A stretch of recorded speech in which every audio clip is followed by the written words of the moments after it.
Hey everyone, welcome to Xenoblade Chronicles 2, the third game in the Xenoblade Chronicles series. This is going to be basically the same kind of playthrough as my Xenoblade Definitive Edition playthrough. It's going to be mostly focused on the story, on an easier difficulty to make things go faster, with an occasional side quest here and there, as there are a few I want to showcase.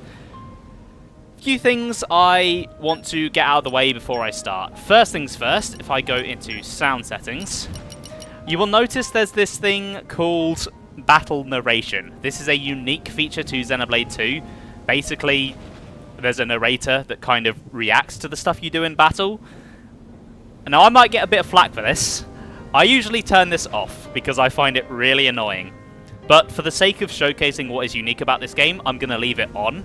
I might turn it off later as the story starts to get more serious, but for now, it's going to be on. Also, I'm going to be avoiding talking about Xenoblade 1 spoilers as much as I can. Now, obviously, Xenoblade 2 and Xenoblade 1 are connected. That would have been a massive spoiler at launch. Obviously, the existence of Xenoblade 3 and what that game is about kind of just gives that spoiler away, as well as the fact that I'm doing 2 and 1 to prepare for 3. But the exact nature of that connection is still, you know, a pretty big spoiler for the game, so I don't want to accidentally spoil that by talking about 1 too much. And I also don't want to potentially spoil Xenoblade 1 for anyone who might come into this having just played 2 and being like, oh, I like Xenoblade 2, I want to play that. And then I just want to make it very clear before I get started that I like this game. I like it a lot. It's one of my favourite games that has a very special place in my heart. But I also am not a fan of a lot of things about it, so there are going to be a lot of things that I'm probably going to be bitching about, but I just want it made clear that yes, I do actually like this game. Anyway, how are you guys all doing? I hope you're all having a good weekend so far. Let's jump into this.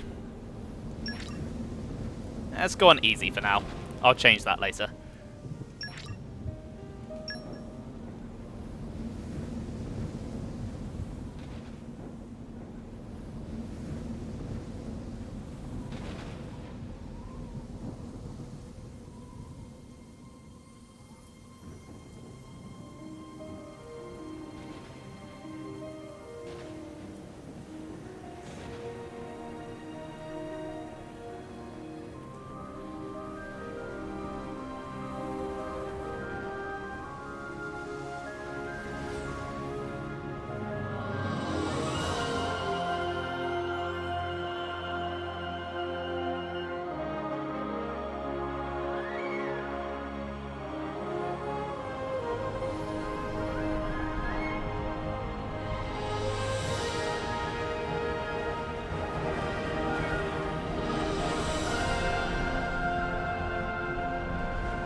We really do need to buy ourselves a new depth probe.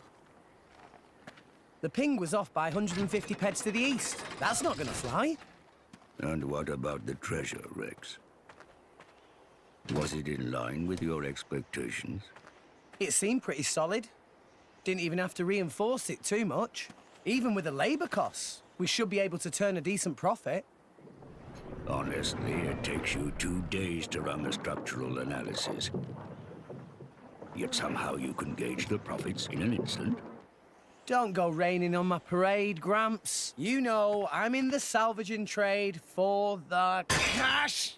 A little business sense goes a long way. All right? Whoa!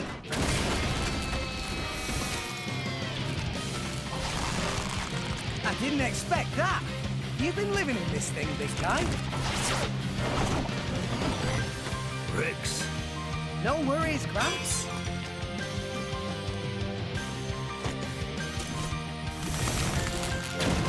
I think we know what's for lunch.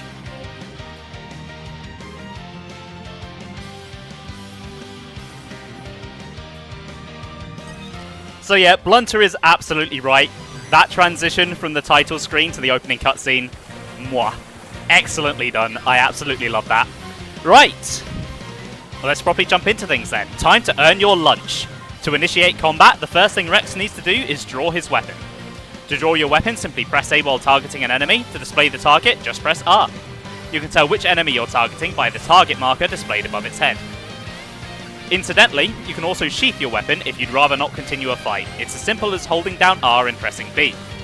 If you approach the targeted enemy with your weapon drawn, you'll execute auto attacks automatically. This is your standard auto attack. Got all that? Then it's time to draw your weapon and start preparing your lunch. So, auto attacks have changed in this game. Oh, okay, here we go, it's about to tell me.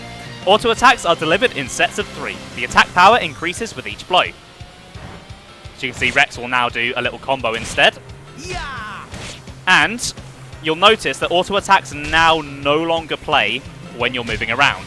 So now you've actually got to put a bit of thought into whether you want to keep attacking or whether you want to change position. Just adds an extra layer of strategy to battle. You'll also notice that arts now aren't charging over time as well. They're charging as you use auto attacks, which makes auto attacks all that more important in the flow of battle. These changes weren't popular when Xenoblade 2 first came out. A lot of people were really angry about them, but I actually like them quite a lot. It makes the battles feel more interactive and makes auto attacks feel like a more integral part of the battle rather than something that just kind of happens. Anyway, speaking of arts, take a look at the icons in the lower right of the screen. When one of these activates, it means an art is ready to use. Arts are special techniques distinct from auto attacks. The icons are laid out like the controller buttons, so just press the corresponding button to use one. After using an art, you'll have to wait until the recharge gauge surrounding the icon has refilled before you can use it again. The recharge gauge will refill as you auto-attack enemies. Try pressing X now to let rip with Rex's anchor shot art. Again, this is another change that was very controversial at launch, but I have gotten really used to it now and prefer it. Rather than having a big arts palette that you need to scroll through with the D-pads, each art is now tied to a button and you just press that button. It does mean you have less arts overall, but it makes the battles feel a bit more faster and a bit more active, and just a bit more intuitive for new players. Anchor shot! Ha! Because now it just takes one button to use an art rather than however many D presses. So, the enemy just dropped something. This is an item called an HP potion. Maneuver Rex to the HP potion to pick it up, it'll restore some of his HP. Some arts, like Anchor Shot, will always cause the enemy to drop an HP potion. Should you use your arts immediately to deal serious damage, or save them for when you need bonuses like that HP boost? Consider your arts tactics carefully. See, Gramps? I'm getting better.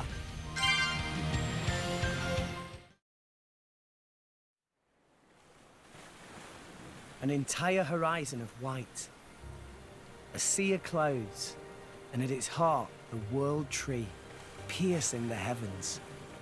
This is the world we call home. Allrest. Story goes that when the world was young, everyone in Allrest lived on the tree, together with our divine father, the architect. According to the tales, it was a bountiful land. And the people there held the power to command even the heavens themselves. They called that paradise Elysium. But then, one day, we were cast out. Nobody knows why. Perhaps we angered our creator. Or perhaps it was something else entirely.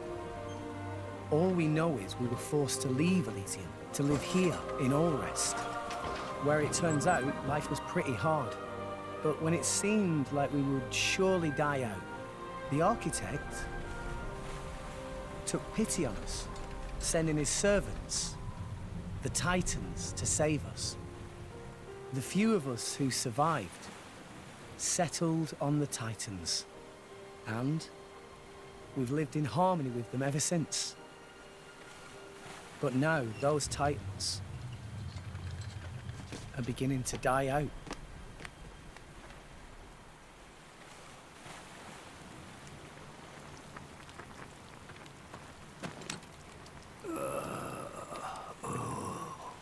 The brazier does my weary old bones much good. You want me to move it, Gramps? No, that's quite all right. Leave it right there. Righto.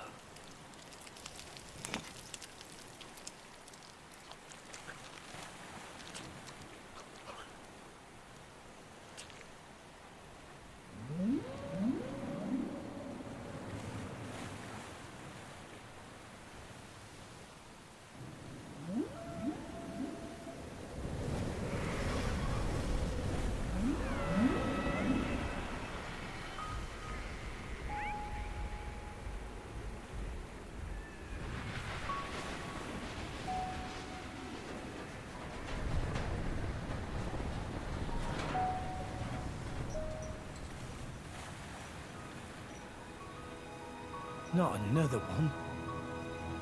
Been happening a lot lately. More so than before. I wonder if anyone was living there. It seems not. And if there had been, they would have all left by now. Makes sense.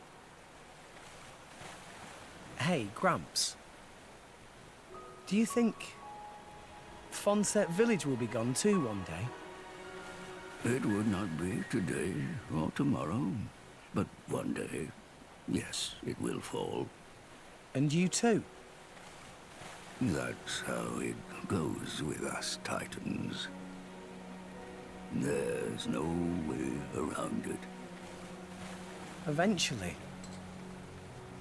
there'll be nowhere left to live. Sadly. So, you Titans were born up there. Is that right? So they say. For what it's worth. Mind you, I was born here on Allrest. As for my ancestors, who could say where they were born? Can it really exist? This Elysium, and the Creator, who said to live there? A land of plenty atop the world tree. If such a place did exist, perhaps we could all live in peace, with no need for fighting. Sure would be great. For everyone. Even folks in Fonset. If the Divine Architect can see us now, I wonder what he thinks.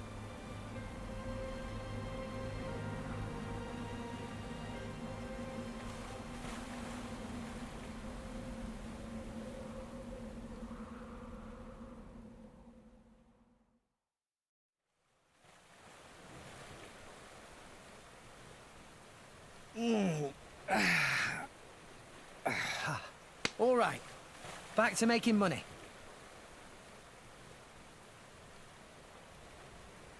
I think this haul should be enough for today. Oi, Gramps! Care for a little swim to the Argentum Trade Guild? You're planning on selling it now? It's getting toward my bedtime. Don't play the lazy old man with me. There's plenty of sunshine left. Kids these days. No respect, I swear.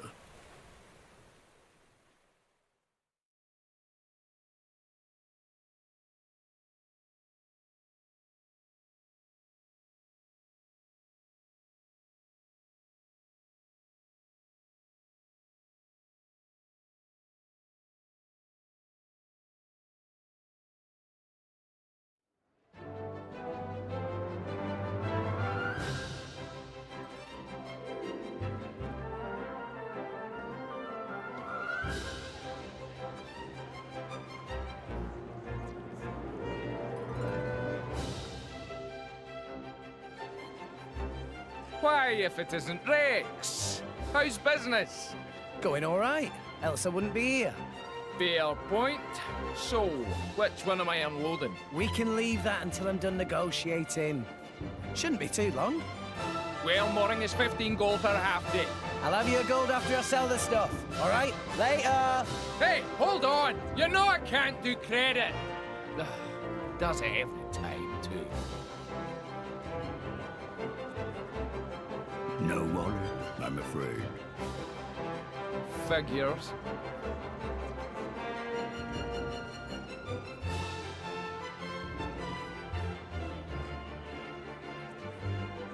Awesome. This thing's huge, and it's not even a Titan ship.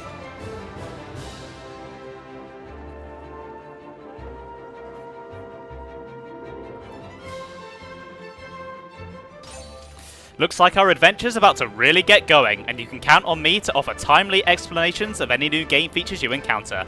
When you close this tutorial screen, you'll see Goldmouth Return Port pop up on the screen. This is letting you know you found a landmark. When you've discovered a landmark, you can return to it instantly with skip travel at any time. If you're defeated in battle, you'll be returned to the last landmark that you visited. Alrest has a great variety of landmarks, so discover as many as you can to help you on your adventure. And just in case you ever find yourself struggling with the basic controls, press left, up or right to bring up a quick explanation of the control scheme. Left is for battle controls, right is for camera controls, and up is for camera controls, and right is for field controls. I don't know my directions, apparently. So, new game, new area, new music. You guys know the drill.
I absolutely love the music here. It's really upbeat and lively and just sells the idea of a massive bustling market, and also just perfectly sets the tone of the kind of game Xenoblade 2 is.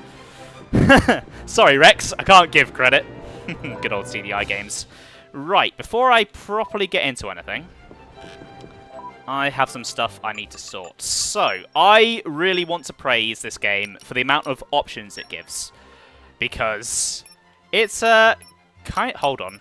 No, first I've got to go to expansion pass. So I'm just going to get absolutely everything.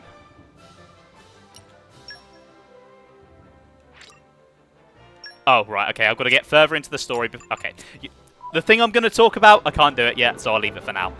I will, though, immediately start moaning about something. Those tutorials, you know, the guy who's acting really helpful, they're crap. Xenoblade, as a series, basically from its inception right up to Xenoblade 2, has a history of its tutorials getting worse and worse and worse. The first game's tutorials are okay. They deliver a fine amount of information and it's correct and you can review them. There's nothing immediately wrong with them. Then we get to X, and the information X does decide to share with you is generally correct. It's just that X does not explain jack shit. Then we get to 2. The tutorials in 2 are very long, very wordy, but a lot of them are just straight up wrong, and you also can't review them after the fact either. So if you forget what it told you, well, you're shit out of luck. It's a big criticism of the game, and thankfully it's something that games after this will fix, but it's, you know, something we're going to have to deal with. Well, oh, hello. Hello, Mr.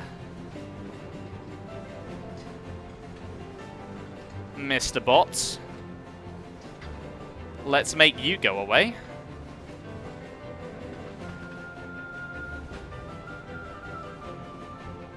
We'll have none of that here.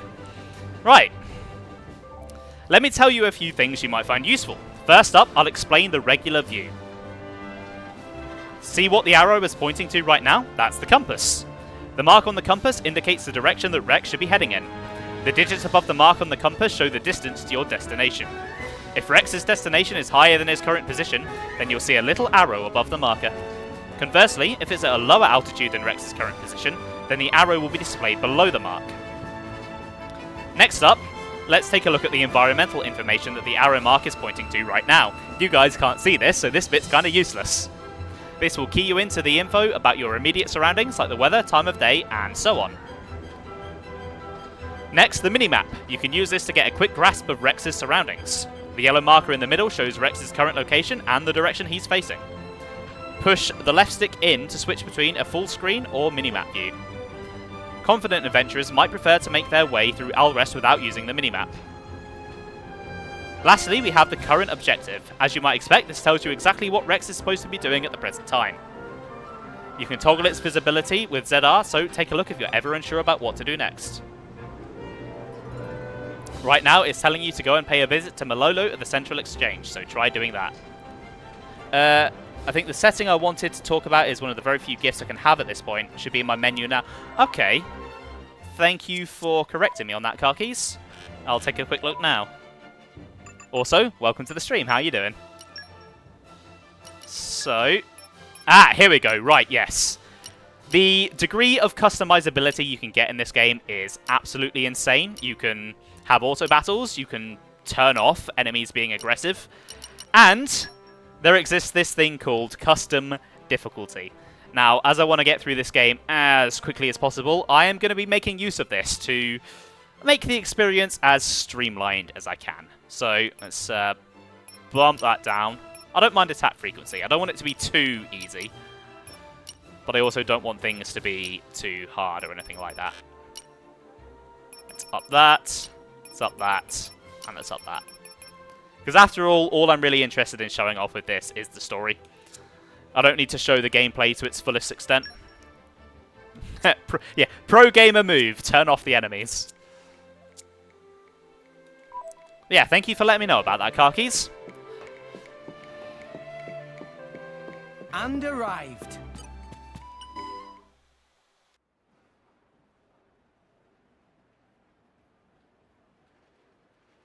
What?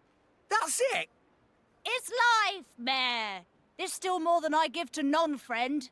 If you bring military supplies, then you get good price.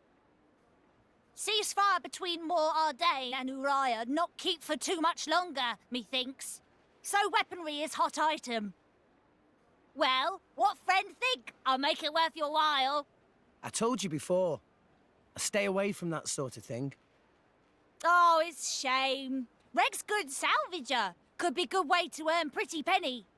Waste of talent, if you ask me. Anywho, where were we? I'll take your offer. 200 now, and you know what to do with the rest. Okie doodles. Sending monies to Coroner Fonset Village, is right? Yeah. Is a beautiful thing. Sending money home at such young age. I touched. Wish my own dum-dum little pond did same. It's 'cause Gramps doesn't charge rent. Hey! All right, I'm counting on you. Roger. Pleasure doing business. Right, I got 200 gold. Nice. Right, I can't remember where I need to go next. Oh. Hello, Rex. Papunin, been a while. Rex looking high spirits? No, how say? Yes, Peppy. Been worse? So, you got something for me? New job, maybe? Something like that. By the way, Rex come from Fonset Village in Leftherian Archipelago, yes? Yeah, that's right. Why'd you ask? You should go straight to boardroom of chairman. Wait, what's going on? Chairman Bana asked for Rex by name. The chairman? For me? Right, Off to go see the chairman then. Oh, and another tutorial. Hold up a second, before I forget, I should probably explain how to control the camera. The camera has two modes, manual and auto. To use manual mode, just use the right stick to point the camera in whichever direction you like. If you press the right stick while the camera is in manual mode, the camera will hone in on Rex's back and follow him around. This is what we call auto mode. You can also adjust the camera's height and zoom, and hold down L and move the right and left stick to adjust camera height, or up and down to adjust zoom. If you experiment with different camera angles, then you might be able to spot a few things that you might otherwise have missed, so give it a try. I don't think I'll be doing auto mode. I like to have complete control of my camera if I can help it.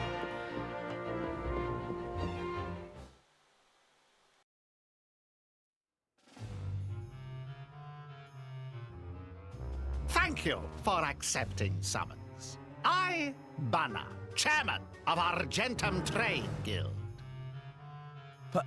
Pleased to make your acquaintance. Me hear from purporting that friend is salvager of some renown. That being case, I have dincy-wincy thing to ask of Rex. A request straight from the chairman. Reward is 100,000 gold. 100,000? Friend here, right? Actually, that just the advance. Another 100,000 provided upon completing job. 200,000 gold in total? I must be dreaming. I'll do it. I hereby swear to use every skill I possess to ensure this job is successful. I promise I won't let you down. You agree without even hearing details of job? Oh, right. What kind of job is it? You really have skills for this? Of course, I'll be fine. Nah, if you say. Here, crew will explain the task. Bring them in. Sir?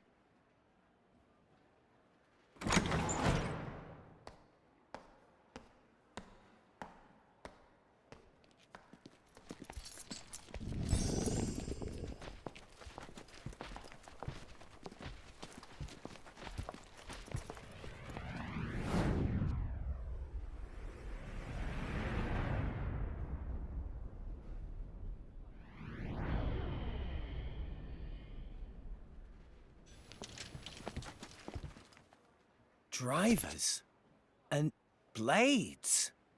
Whoa, they look so cool. So, there's something that we want to haul up. There were some current shifts. It showed up in an uncharted area. But it's a long way down. Nice. I like a good challenge. Bana offered to assemble a team of veterans for this job. But this crew very picky. They want small, elite team and only from Letheria. That when Bana have stroke of genius. Should hire Rex. Ha ha! You made the right choice. A child salvager. Jin, don't tell me we're gonna have to hire some babysitters for this outing too. What the hell? You look as much like a kid as I do, lady. At least I wouldn't wet myself for the promise of a measly £100,000. What are you trying to say?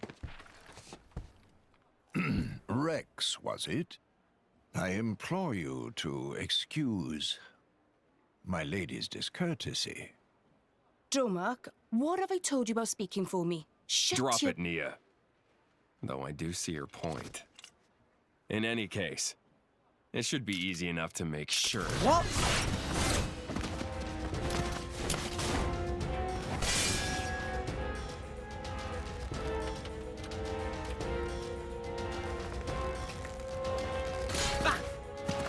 What are you playing at? Well, well, well. Malos, what good is it beating up a kid? You said it yourself, didn't you? What if the kid's not up to it? I said nothing of the sort. You did think it, though, right? And anyway, now we know. You'll do right enough. Though you don't look like a driver. Where'd you learn those arts? Gramps showed me a thing or two. Even when I was little. That was his idea of playtime. Well, you've got some skill, I'll give you that. Guts too. Kid, you better work hard.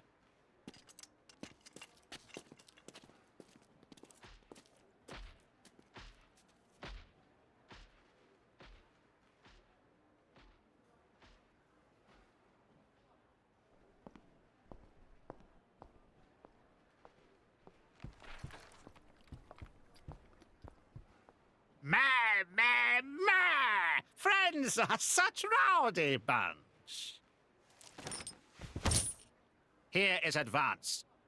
Use to buy what gear you need, then go to dock on starboard. Bana has arranged excellent vessel for you there. You got it.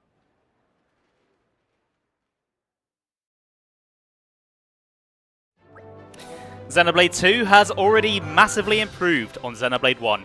In Xenoblade 1, it took 3 streams to meet Best Girl. In Xenoblade 2, we meet Best Girl within the first half an hour. I am, of course, talking about Malos. No, I'm kidding, it's Nia. I love Nia. I also just want to appreciate Bana as well, because I love the way that he rolls his R's. It's just so satisfying to listen to. Also, hey Ben, welcome to the stream. How are you doing? Hopefully work hasn't been too bad for you today. Right then. There are plenty of preparations to make, but first off, I should probably check in with Gramps. If I just took off on some random shit without telling him, I'm sure he'd give me hell later when I came back. I'd better head down to the stairs and back to Gormott for prepare port. Too hot. Oh, I know that feeling. She doesn't seem like Best Girl so far. She seems like a bit of a jerk. Oh, she'll grow on you. Nia will grow on you. Yeah, that is what makes her Best Girl. See, I like a girl that will beat the shit out of me and call me an idiot. Also, the silver hair helps. And that about covers it. All right, I'll see you later. Should be back in a day or two. Take it easy, Gramps.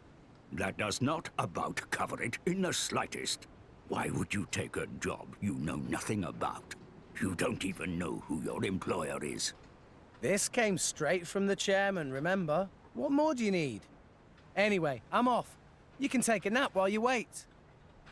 Hey, come back here, will you? Rex! Now that I've got Gramps' permission, just about, I'd better start making preparations for this mission. 100 grand to spend, that sure is an exciting prospect. I could buy a whole new cutting-edge salvaging suit. But no, I can't splurge this all at once. The folks back home need this money more than I do.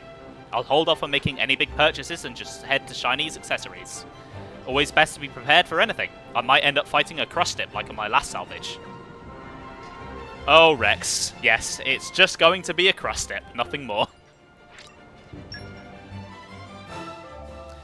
You accepted a quest. There are 2 types of quests, regular quests and ones that are part of the main story. You'll need to complete main story quests to advance the main story. The direction of the next location is shown on the compass as a pink exclamation mark icon. A word of warning here, the pink icon will not appear on the compass at the top of the screen unless you set a quest as active. Feel free to ignore this feature if you're a seasoned veteran, but rookie adventurers would do well to remember to set active quests whenever possible. Ordinary quests aren't vital for the main story. Follow the blue exclamation mark icon to get to the next destination. All Rest is full of people who could use a little help. You'll be able to spot them pretty easily since they'll have a blue question mark icon above their heads. If you speak to them, they'll usually open up to you about their problems and request some kind of help. These are the regular quests that I mentioned earlier. I'm sure if you manage to solve their problems, they'll give you some kind of reward for your trouble. You don't need a girl to insult you, you have enough self-loathing as is. Oof. Oof, Sam. You will say I'll be interested to see which of the tutorials are the wrong ones, since I can't remember. See, I'm not sure which ones are the wrong ones. If you're interested in that, I would recommend checking out the YouTuber Sugar Conroy. He has a big video that goes over what's wrong in the tutorials and gives all the correct information.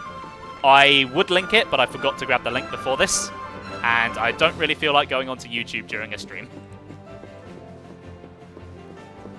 I'll have to see if I can catch which ones are incorrect as I go. Ah, friend Rex, good to be seeing. Hey, Shanini, you still got that thing we talked about before? Ah, Rex finally saved up money to purchase. You got it. Can I have a look? Why Rex suddenly have much money? Salvage some amazing treasure? I've taken on a big job direct from the chairman. I got 100,000 G just from the advance payment. Wow, that's quite impressive. But I'll be going into uncharted waters, so I want to make sure I'm prepared. This accessory is sure to protect Rex. Shinini guarantee. Good luck on job. So... Oh, right, no, there's still more cutscene. Never mind. Right, now that's sorted. And I've still got a fair amount of cash left. Time to send some back home to the folks at Fonset. I'd best go see Malolo at the Central Exchange again. You finally got that Abyss Vest you always wanted. It'll boost your maximum HP by 24%. Right now, the Abyss Vest is the only accessory you have, but you're sure to encounter a whole lot more during your adventure. Just remember, you'll need to equip accessories to benefit from their effects. Go to main menu, characters, character setup, accessories to do so. So, accessories, that's the wrong button. I'm going to keep doing that a lot. And I'm going to explain right now why I'm going to keep doing it to justify it. The X button in Xenoblade 2 brings up the map. The X button in Xenoblade 3 brings up the menu. Also, you don't know what to think about the tutorial speaking in first person. Does Rex just have a voice in his head telling him what to do? I think it's implied that the voice in the tutorial is the same voice that does the battle commentary stuff. And I think it's meant to be Gramps, but I'm not sure. Right, so, accessories are the replacement for armor in this game. Rather than having armor you need to equip into each slot, which affects your stats, you instead have these accessories which give you different various effects. Some of them are just stat increases, but some of them are a bit more interesting.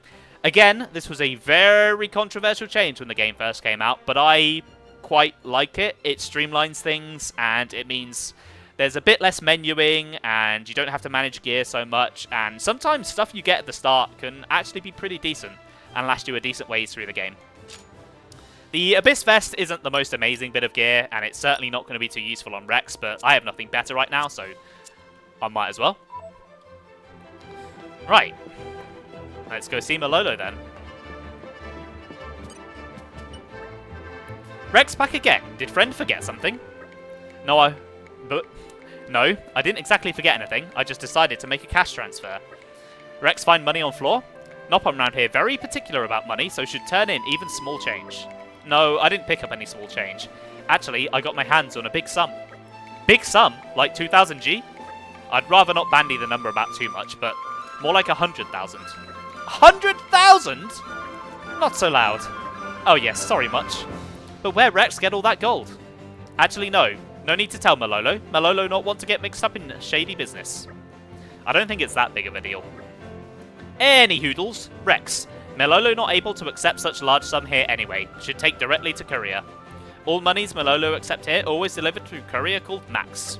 Oh, okay, Max. I know him. I didn't know he was also delivering the money for me all this time. Huh. Well, this certainly make things quicker. Friend know where to find Max? Yeah, he'll be just through the Argenta Bazaar, right? Thanks, Malolo. It's a good job it's Max and not Ivan. It's obviously the same guy who does the good, great, awesome, outstanding, amazing announcements in Sonic Colors. I mean, it could be, because the battle announcer is very similar here. Yeah, same, Blunter. I've never really questioned it before. Hey, Max, I'd like to transfer some money. Why, if it isn't Rex? Pretty rare for a client to drop cash off in person. It's a big sum this time, so Malolo said I should bring it straight to you. You're quite the guy, you know. Not many people send all this money back to their folks every single month. Haha, it's not that big a deal. So, how much are we talking? I don't want to completely empty my pockets, so after leaving a bit for myself, let's say... send 90,000 G. Can you deliver 90,000 G to Corin of Fonset Village, please? Woo, that's quite the healthy sum. Did you haul up some huge treasure? Something like that. I took on a big job from the chairman. Now that sure sounds like a pie I'd like a piece of. Oh yeah, I got a delivery for you too. Good thing you dropped by, else I'd have to track you down. It's from that same Auntie Corinne of yours, actually. Oh, it's braised Klausy shark. It looks delicious. I'll have to dig into that later. Thanks, Max. Take care of that transfer for me, okay? You can count on me. Hello there, friend Rex. Rururi, proprietor of Whiteside Salvaging, at your service. No need for introductions with me, Rururi. I was thinking of going to check out some cylinders in a bit. Well, that perfect timing. Rururi just getting brand new cylinder type. If having time, friend want to test out. Really? You'd let me? Rex is up-and-coming star of Salvager World. If Rex approve of quality, easier for Rururi to sell. It's not every day you get the chance to test out a brand new product. I'd be glad to help. Then it's settled. Come see Rururi on rear deck shortly then. Rururi will make preparation. Gotcha. Right. Let's test out a new salvaging cylinder then. This is brand new cylinder. Please test out at nearby salvage point and tell Rururi impressions from using. Alright then, leave it to me. So, salvaging is a very, very important mechanic in this game. Time to learn about salvaging. The icon you can see in front of Rex right now marks what we call a salvage point. As long as you have cylinders handy, you can go salvaging at one of these points at any time. Follow the on-screen instructions and hit the buttons at just the right time to get your hands on some treasure. Time it right and you'll get high-quality treasure, but if your timing's off, the value of the treasure will decrease. There are salvage points all over Alrest, and the type of treasure varies from point to point, so if you find a new one, be sure to give it a try. By the way, if you're short on cylinders, you can buy them at any salvager shop. You'll find these shops all across Alrest. An expensive cylinder is likely to get you better quality treasure, but even a cheap one can yield a decent haul, so use your gold as you see fit. For the moment, you'd better use the cylinder that Rururi gave you and see how it goes. Alright, let's do just that then. Oh, I can't wait! Ta! Perfect! All right. It's almost like I've done this a lot. Oh man, did I come up with a load of guff again?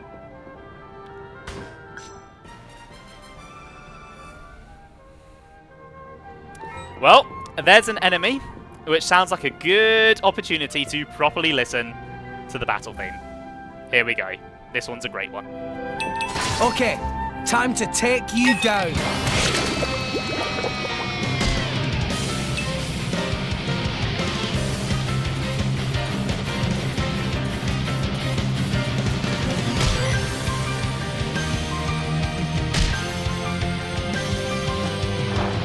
Dang, it's found us.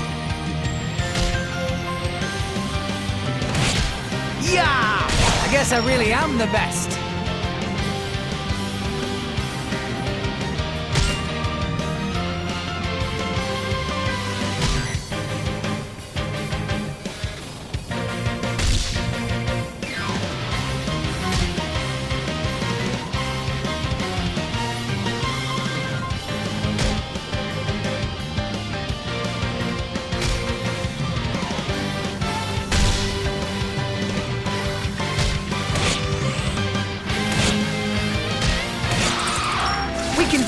I absolutely love Xenoblade 2's main battle theme, and I think it's a massive improvement over Xenoblade 1's. It's got so much energy to it, and it's a lot of fun to listen to.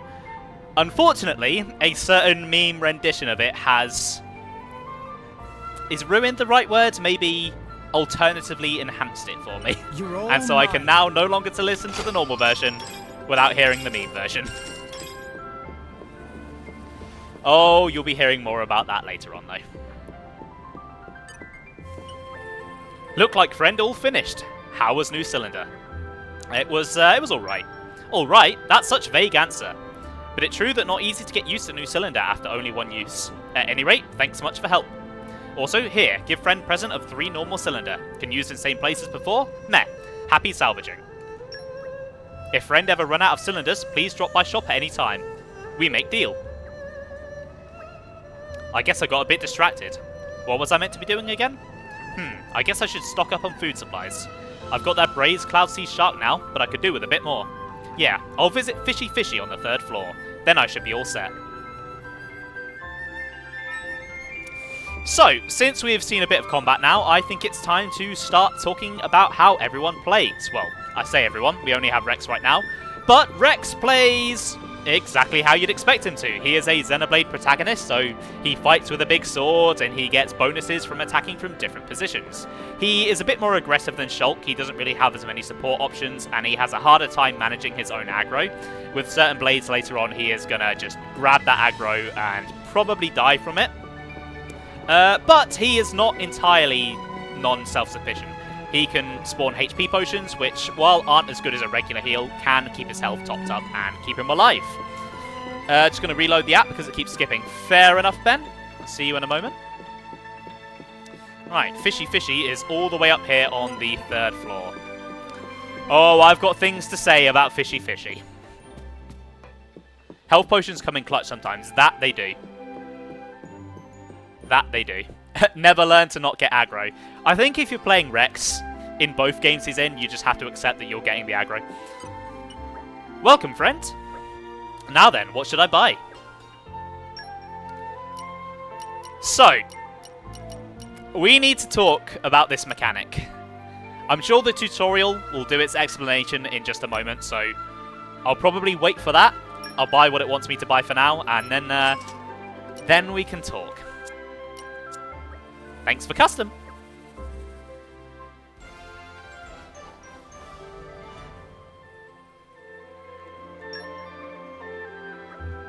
Right, I've got the accessory I wanted, and I'm all sorted for food. I think that should just about do it. There's still time left before I have to leave, so maybe I'll rest up at the inn. I could head back to Gramps to rest, but he might try to give me another lecture. So yeah, the inn seems best.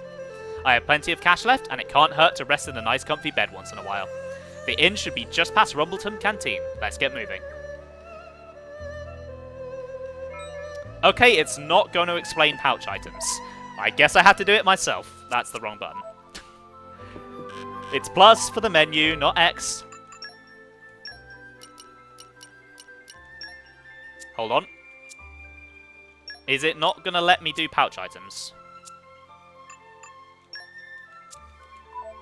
Okay, I guess I'm going to save that explanation and my complaint for now then. Let me quickly explain about lodgings. When you take a short rest in a lodging facility like an inn, you can use any bonus experience you've earned to boost your level. Bonus experience is the experience that you earn where completing quests or discovering landmarks. Be sure to rest at inns on occasion so you can use it. If you've come up against a foe that you just can't beat, do a few quests to build up your bonus experience, then go to a lodging facility and level up. On the other hand, if you're the type that likes a challenge, you're free to never level up at lodgings at all. It can be fun to live dangerously. Anyway, you've got a big day ahead of you tomorrow, you'd better get some shut-eye. So I really, really like this mechanic. So in Xenoblade 1 and X, there was a really big problem where if you did a ton of side quests, you would end up over-leveled really quickly and you would just steamroll through the main story. Here though, experience from landmarks and side quests doesn't get added to you directly. Instead, it goes into your bonus experience pool. And you can choose to use this whenever you like. So if you want to avoid getting over-leveled, you can. And if you need some extra experience to come in clutch because you're struggling with a boss fight, here you go. It works really well here. This mechanic is also in Xenoblade 3, but I have less nice things to say about it there. But we're not at that game yet, so I won't worry about that for now.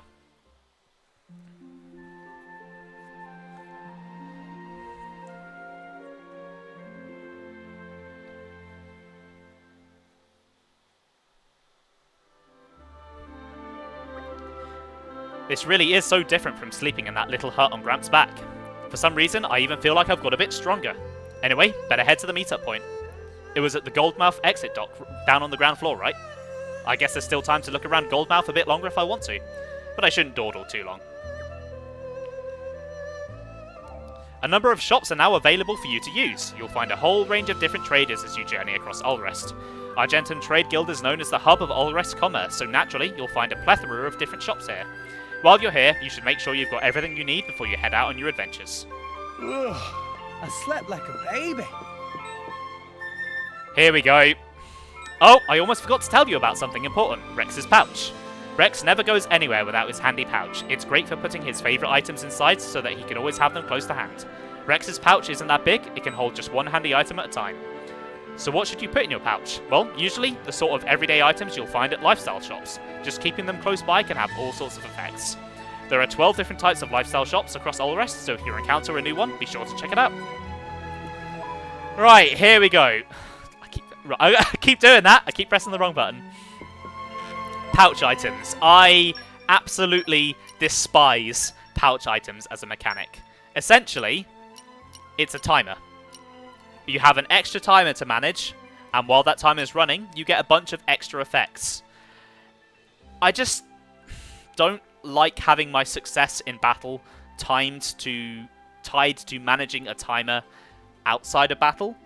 There's a very similar system in Xenoblade 3, but it only affects stuff like enemy drop rate and money drop rate and experience gain and stuff like that. And that I like, because you get bonuses for remembering to manage it properly, but you don't get punished in fights for failing to do so. Whereas here, if you just forget about this, then you're going to struggle a little bit in battles. Especially because of how unbalanced certain pouch items are. Like these ones that the tutorial points you towards are garbage. Because minus 5% damage, that's hardly worth it. Instead, where it should have pointed you towards is the ones Ben has kindly reminded me about. The arts recharge ones. And you can find them all the way down here, I believe. Yep, there it is. So, Xenoblade 2 is different to every other Xenoblade game because you don't start battles with arts. You have to charge them before you can use them. Whereas in other games, you start with a full palette, ready to go. This makes the start of fights, especially in the early game, really, really, really slow, and it's a big problem, and it just contributes to the early game feeling really slow and clunky overall. But there is a solution. You can purchase a get-around. And to me, it just makes pouch items feel like a solution to a problem that shouldn't exist. And it just makes me think, well, why couldn't we have had faster arts recharge? Why couldn't we have arts be available right from the start of the battle by default? It's just a needless mechanic that massively increases the amount of menuing you've got to do and just make things that much more annoying.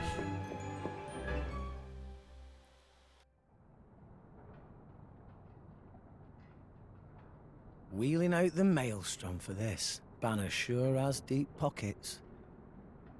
Gawking at a boat. What are you, 12? Wait, maybe you are 12. What's my age got to do with anything? I can tell an awesome feat of engineering when I see one. You don't close your mouth, soon you're gonna swallow a fly. What's her problem? We're nearly the same age. Also, you might want to watch where you stand. Otherwise, when we cast off, that rope will take your leg off. Huh? Gotcha! What, you little... Now look whose mouth's hanging open. Rex, we're heading out. There's no one seeing you off, right? You got night watch. Till then, rest up inside. Aye, aye. Later.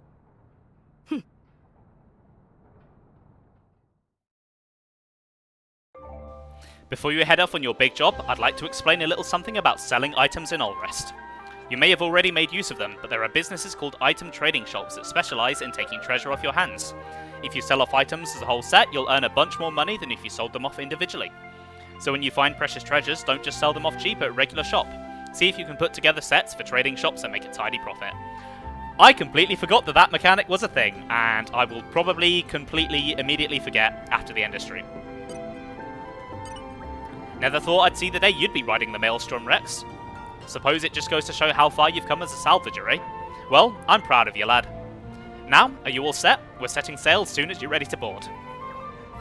I'm ready. Time to leave Argentum behind. But before I go, I just really want to appreciate Argentum as an area. Xenoblade 2 is very, very inventive with its area designs. A lot of people say it's kind of just doing Xenoblade 1's world again, but with more titans. But I don't agree. I think Xenoblade 2 is very unique and inventive, and they take what would be otherwise simple ideas and give them their own unique flair. Like Argentum Trade Guild, for example, is a giant airship, but rather than using a balloon like a blimp, it's using a titan as its balloon, which is pretty neat. That's what I like to hear. Come on then, hop on. We're heading into uncharted territory for this job, you know? I'm getting goose pimples just thinking about it.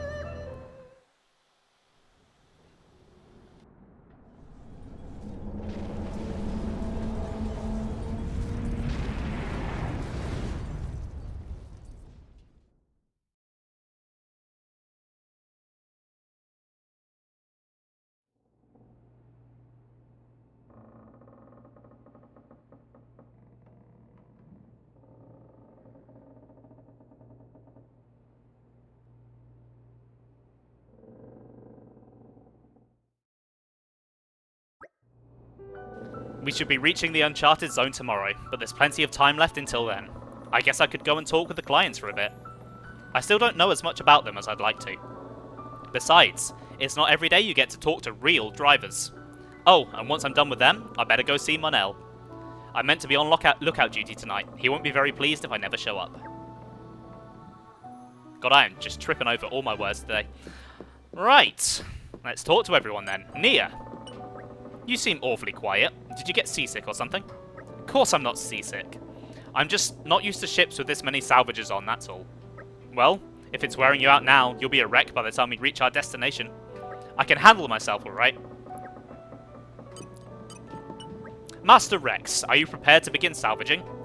Let us all work well together to make this mission a success. Wouldn't have it any other way. Okay, that's Nia and Gormott done. Next up is Jin, the mysterious masked man that he is. Hi there.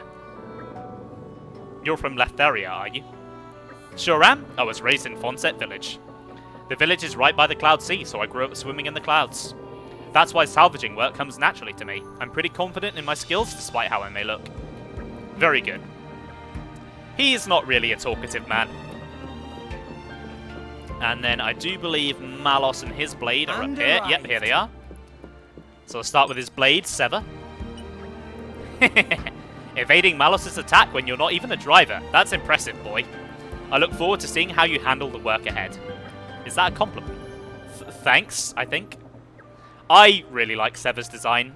He reminds me of a Xenomorph from the Alien franchise. It's pretty cool. And then, saving the best for last, Malos. What do you want, kid? I'm called Rex, actually. Pleasure to be working with you. So, I'm guessing you're not going to fill me in on what exactly it is we're looking for out here. That's the idea, need-to-know basis. Why? Are you curious? Well, sure I am. But I'll do the work I'm paid for whether you tell me or not. That's what I like to hear, kid. I just hope your skills are more advanced than your age. My name's still Rex, not kid.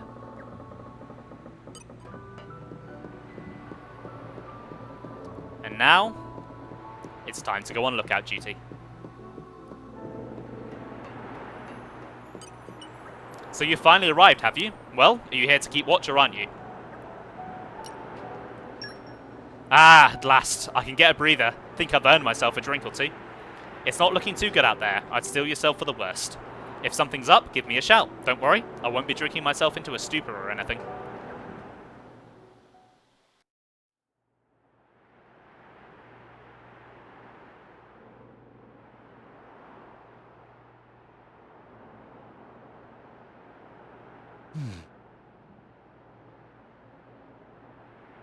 That's the black ship from the harbour. Is it following us?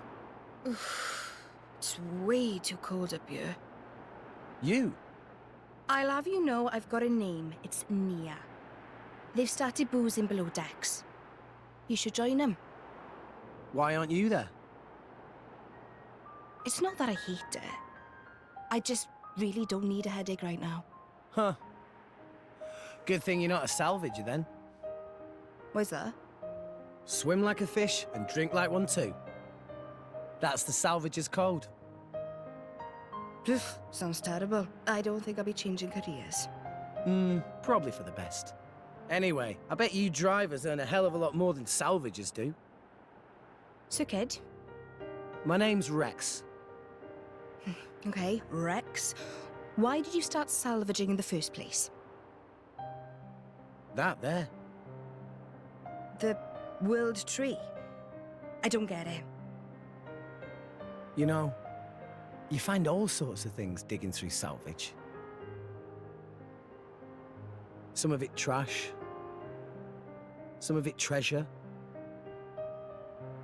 But all of it from people long gone. Have you noticed, though, there's fewer titans each day? I saw one go under just the other day. It was a pretty big one. There must have been loads of animals still living on it. Living space is running out, day by day. And sooner or later, we'll be the ones sinking down into the Cloud Sea. But up there, Elysium is waiting for us. Seriously, kid? Elysium? Don't tell me you believe that guff. So that's, why you're a salvager. It's just a lie for children. And that there is just an overgrown shrub. If there's a way to get up there, maybe it's hidden below the clouds. Is it really that crazy? Seriously, though? There'd be no need to fight over dwindling land and resources. No need to worry about our homes sinking away. Everyone could have peace and security. I mean, a dream like that, isn't that worth believing in? Nobody can tell you what to believe, but... everyone, huh? What? I always thought people were pretty selfish by nature, but you... Huh. Do you have parents? No. When I asked Gramps, he told me they died when I was just a kid. Gramps? Oh, the same one who taught you to use arts. Yeah. He basically raised me himself. He's not like us, though. Not like...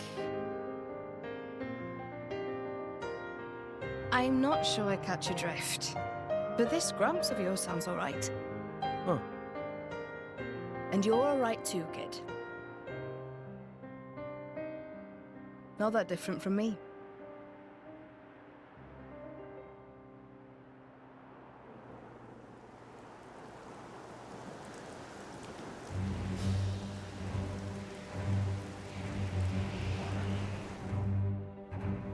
We're in position. All personnel, report to stations. Salvage team, suit up and proceed to hatch. Listen to this music.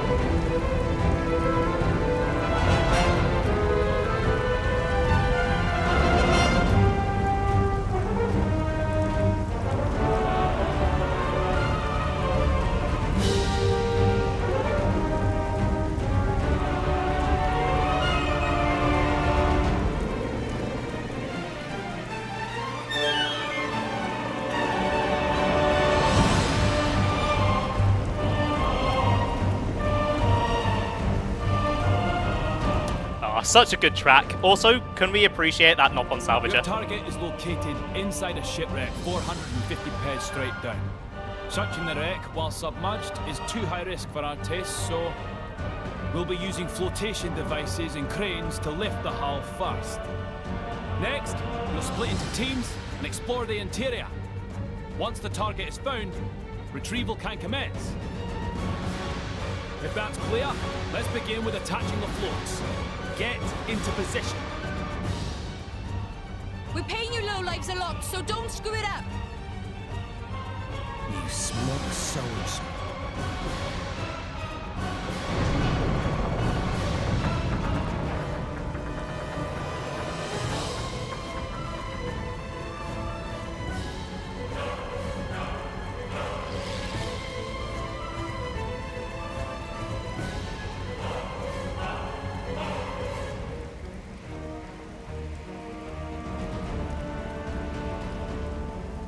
And submerge.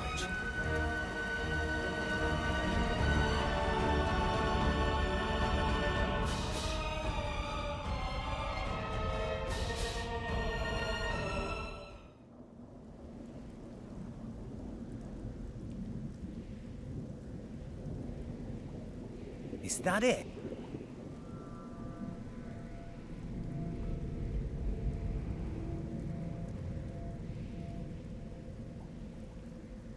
It looks pretty ancient.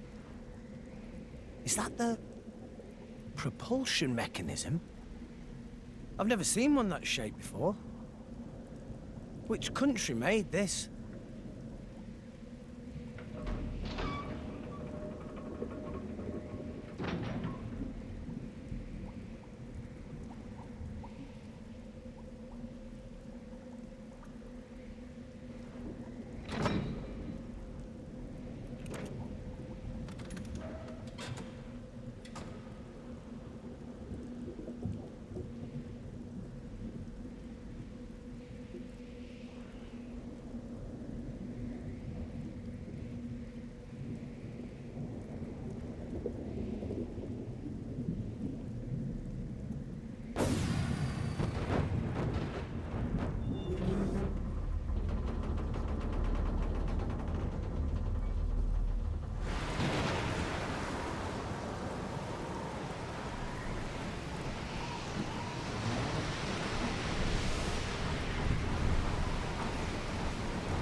that's massive. The appearance matches our reports, but it's what's inside that matters. Object is secure. Proceed to second phase.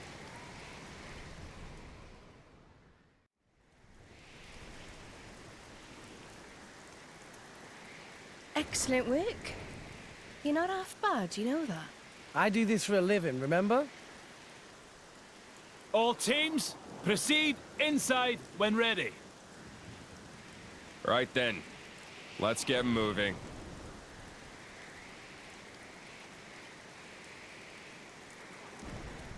You with us. Me? You're gonna drag the kid along. Seriously? Guess he thinks you need all the help you can get. Oh, yeah.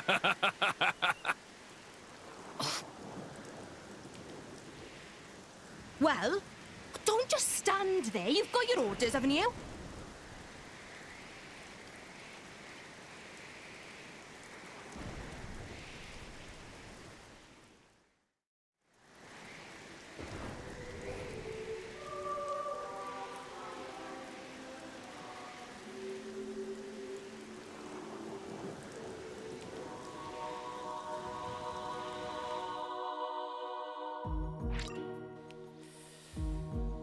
Forgot how many cutscenes there were at the start of the game. Well, it is a JRPG. Kind of comes with the territory. Right, I have noticed there's an ever so slight sound delay on my end. I don't think it should be affecting stream because it's just with a preview. But I do want to quickly just restart my Elgato to avoid that because I don't want that to ruin some of the more exciting cutscenes coming up for me. Hopefully, OBS won't crash while I do this. Fingers crossed. It would help if the button would actually show up. There we go. Oh, there we go. It's not crashed. Ah, okay, so it might have come through then. Okay, I mean, it's not the end of the world. Right, so, suddenly the party is a lot bigger.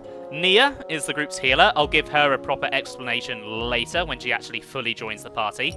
And then Malos and Jin, you can probably guess, are temporary party members. I believe Jin is an attacker, whereas Malos is a bit more of a tanky attacker. I'm going to have both of them in the party for the time being. Just because it's a novel thing you don't get to do very often. You've just acquired new comrades to accompany you on your adventure. You can adjust the setup of your party in main menu, characters, change order. No matter how many friends you make, you will never be able to take more than 3 party members into battle at once. So choose carefully. The character set to number 1 in change order will be the character that you control. No 2 characters fight in exactly the same way, so you should experiment with a few and find who fits your playstyle the best. So, I'd like you to... Oh, never mind.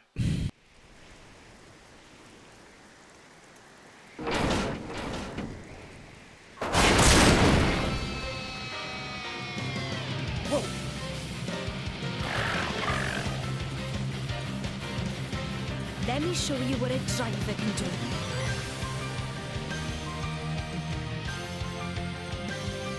Right, let's beat up this weird bug thing. Focus. So it might be risky playing without Nia, because obviously she's the group's healer, but then again, I am on custom difficulty, so maybe not.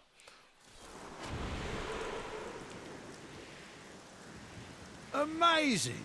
So that's how drivers and blades fight? So ruthless. It's like they're monsters themselves. Nice. I'm sure glad these drivers are on our side. You too, Gormott. No need to get hysterical. It was a walk in the park. Yeah, but still. That's enough yapping, you pair of brats. Let's move!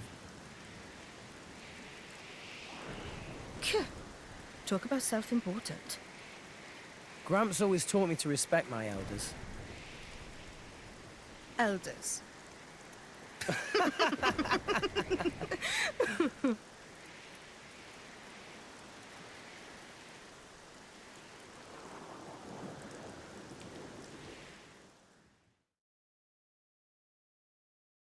They make short work of monster.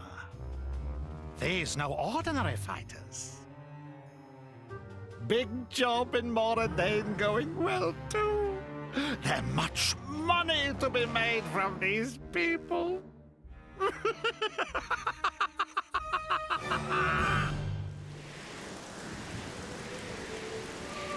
Bana's the best. So, anyway, as I was saying, listen to this music.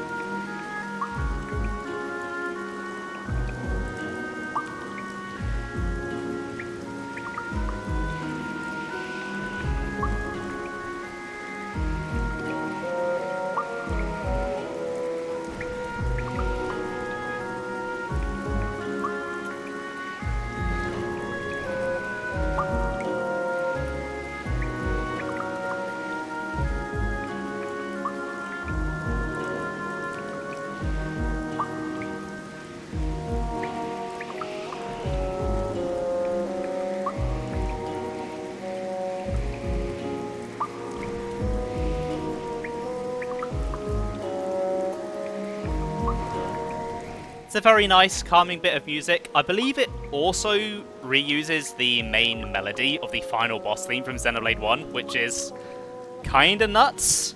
I wonder what it could mean. It's time to let you in on a handy battle tactic, how to lure enemies.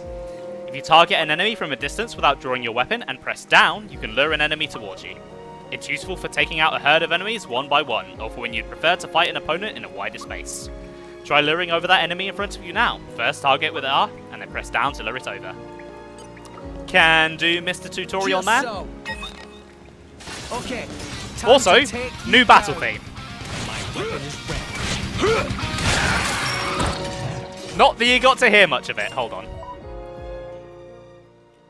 That's the wrong button again. Oh, I forgot how laggy the menus could be in this game. There's a fair bit of delay when you open a menu before it will accept any more input, and it is quite annoying. Just gonna... Oh, I don't think I can take them out of the party, can I? Okay, never mind. PTSD from this battle theme. Oh, yes. I'm sure you do. Right, I might have to save hearing that battle theme for a later time when I have more control over my party. Found something. Because unfortunately, I can't stop the rest of my party from attacking. Okay, time to take you down. Oh, we'll definitely get to that later. Move. Focus. Yeah, who would have thought it? Enemies in custom mode don't last very long. Treasure acquired. You know what? I might actually tweet that. Oh my god. I've got to stop doing that. While I want things to go quickly, I don't want enemies to just instantly melt. So, I'm going to give them a bit more HP.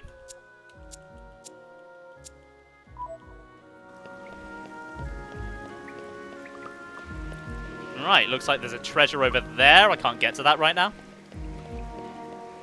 Might be able to get across from this side, though. Ah, no, I remember how to get there, I think.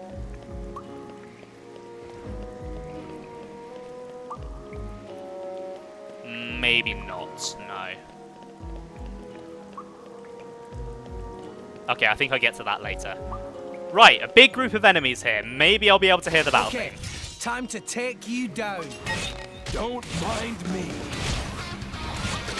Get grip You just die. Ultra slap. Yeah. Anchor shot. Ha. Sword slash. You do it. Ha. Sword slash. Backward slash. Why not? No, I'm fired. Okay, so we got to hear a bit more of it that time. Dungeons have their own battle theme. It's a pretty cool one. It's essentially this game's equivalent to Mechanical Rhythm, with how guitar-y and stuff it is. Oh! Poo. Completely... No, oh, hello. We lost the upper hand.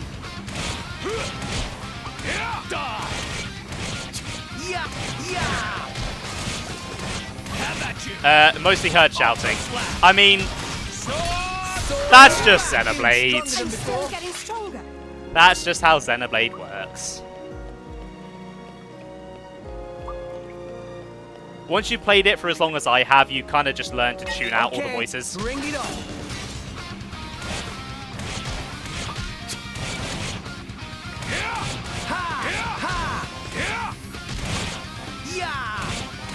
Everyone's getting psyched. Oh, I forgot how slow early game battles were.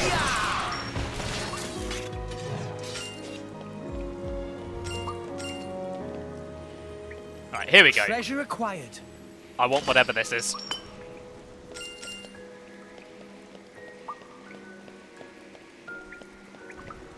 Then, I think the way forward is down here. Okay. Hello. Bring it on. Ow. You want a piece of me, do you? Well, I'll show you a thing or three. Come on! Anchor shot. Grip you! For sure. You did. Have at you! Have at you! Ultra slash! Yeah. Sword strike! I assume that she's still getting experience. As for why her voice clip played, I'm not sure about that. I think they might just play even if they're not currently in the main party. I could be wrong about that though. Oh! No. Did that little crab seriously burst open that door? Yeah. So, there is a advanced technique I could be doing to charge my arts faster. It's called stutter stepping. The first hit of the combo is the fastest, so if you just keep moving between auto attacks, you keep doing that one, and you will just build up your arts so much faster. I don't think it's intentional, considering they took it out in Xenoblade 3. You're really strong. But it's pretty neat It's that you can actually do a bit it. scary. And speaking of using arts and auto attacks properly, if I can build one up during this fight, I can try and show off what I should have been doing up until now. I wasn't planning on losing. Anchor shot. So, if you time an art correctly after using an auto attack, you'll notice that blue ring on the screen. That is called arts cancelling. I can't remember all of the exact effects, but I believe it makes secondary effects of arts more likely to happen. I think it increases the power of the art slightly, and it will also boost the recharge of the art and a certain other mechanic that hasn't been introduced yet. It's something you want to be doing a lot of, and eventually you'll unlock the ability to cancel arts into each other, and that's when the game just gets really going and feels really good to play. You've got stutter stepping down to a T. I am out of practice with it, obviously because I've played more 3 recently and it's not in that. Are we getting a load of guff again as an alert? I mean, you can if you want, Blunter. Let's show him a thing. Oh yeah, cancelling is incredibly satisfying to do. New enemy in the mix.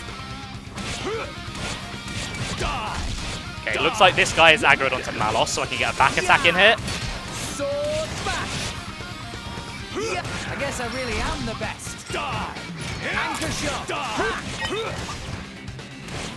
Yeah. Ultra Why slash! not? I wasn't planning on losing today. Don't rest on your laurels. What a gift. No, we lost the upper hand. Wait, where's the second enemy coming? Oh, it's there. Losing today. Did not see that guy. Pick up the pace. Is this that cancel culture people talk about? Oh, yeah, it must be. Anchor shot. I can think of no other explanation. Ultra slash! Sword strike! Go! Die! Storm edge! Right, let's grab this Treasure chest. acquired. Hopefully there's something good inside. Just money. Okay. Not entirely useless, but not really what I wanted. I'd like some more accessories or something. Yeah, the characters are really slow in fights, and I'm not sure why. Because it doesn't happen in any other Xenoblade game. Again, I think it's to make you think about whether you want to reposition yourself more, but I just don't like it. It also makes trying to run away from fights a bit of a pain. Because sheathing your weapon now is tied to some weird, like, multi-button combo, and I always forget what it is. So I end up just running away with my weapon out, and it's really slow.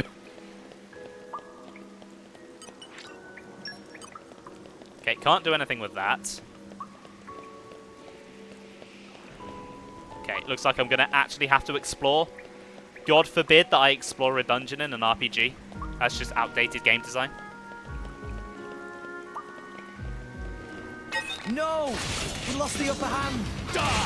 Ha! Ha! Have at you! Get a grip, you!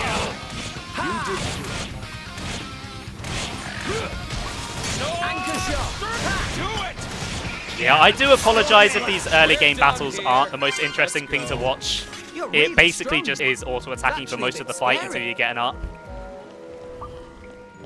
But there's not really much I can do about that until later on.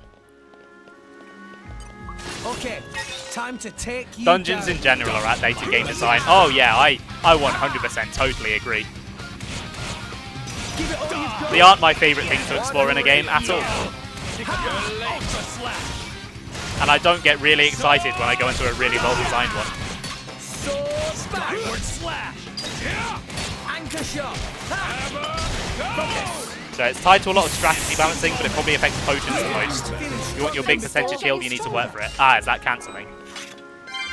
That makes sense. But yeah, that makes sense. Like, if you want a better heal, you have to actually time your art well.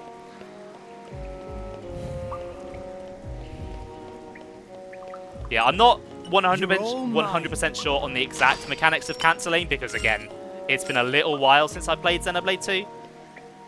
Oh, you meant the slow movement. Oh, okay. No, that makes sense. I still don't like it, but it makes a bit more sense. Yeah, as I was saying, I haven't played Xenoblade 2 in a little while, and the last time I did was a New Game Plus run. So all of the mechanics aren't exactly fresh in my mind compared to, say, Definitive Edition or 3. Or X, for that matter. But I had to independently research X, so I'm probably never going to forget how that game works.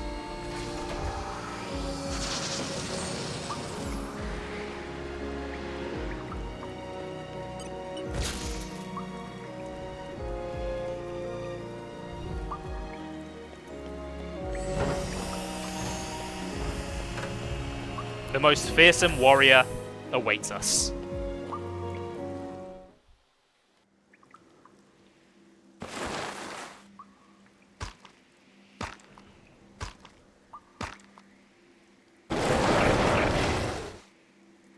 Not planning on letting us past, huh? Sounds like a challenge.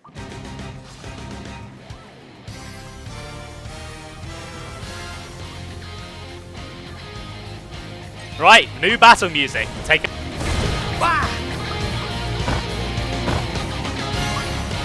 Let's show him a thing or three. I'll do as I please. Have at you! Focus!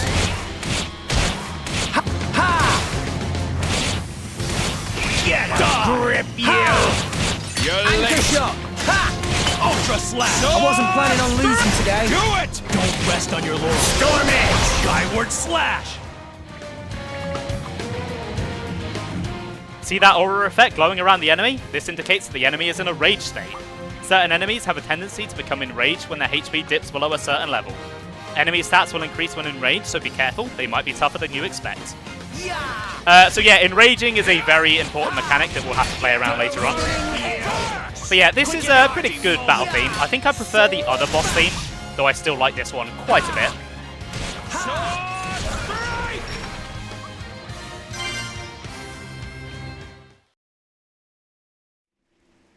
Jin, check this out. There it is. Adam's crest.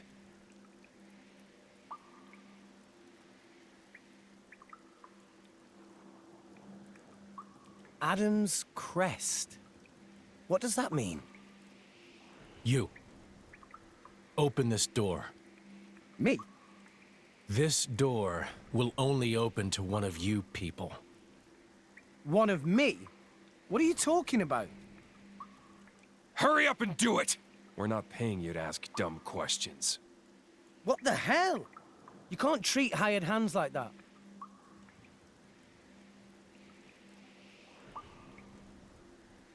Now, how do we open this thing?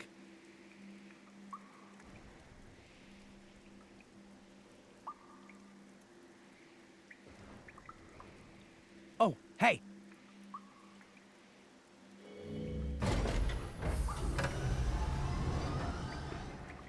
So that was a release toggle.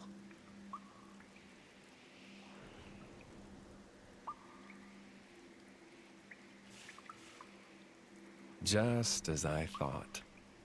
Wait. There. Open that door too.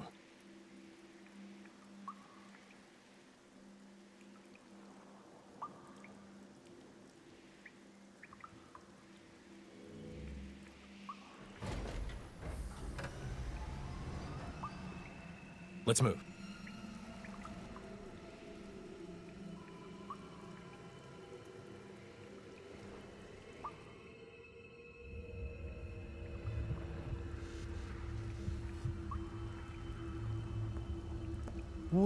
What is that thing?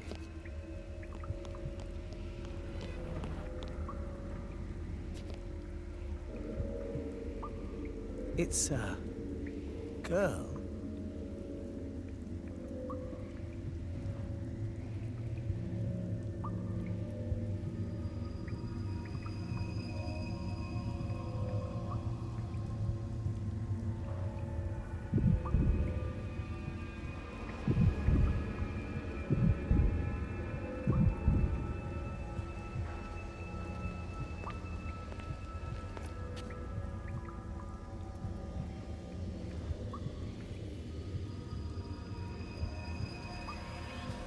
Look.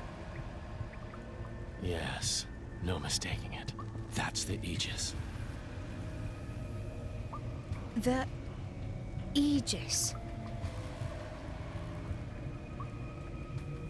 Hey, brat! Don't even think about touching that! Huh?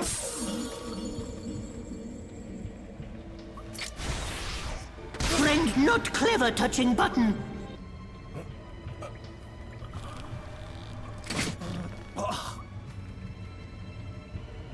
But why? Don't take it personally. It's an act of mercy. At least you won't be alive to see what's coming.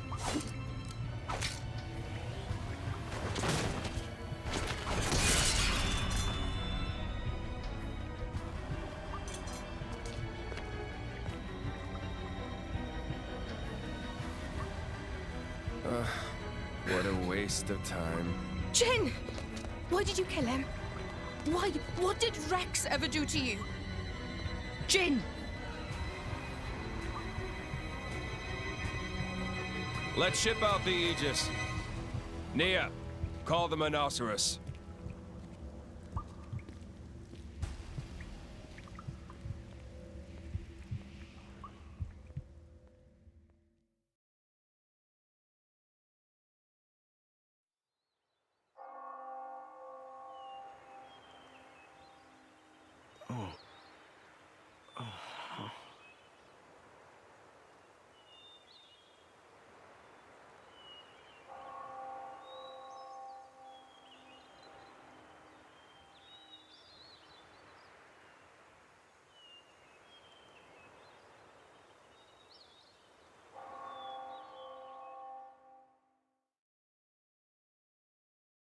And that's it. Rex died. That's the end of Xenoblade Chronicles 2. Thanks for watching, everyone. Hope you have a good day. Bye!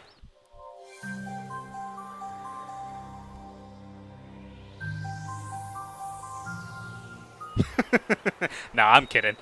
It's not over. He's not really dead. He's only mostly dead. Also, Karkis, I didn't realise that you take more damage when your weapon isn't drawn. I guess it makes sense. I just never clicked that that was a mechanic, so thank you for sharing that little detail. Anyway, we have a pretty gal to go meet. I'm sorry, I just find them funny. I like doing them. It's part of my charm.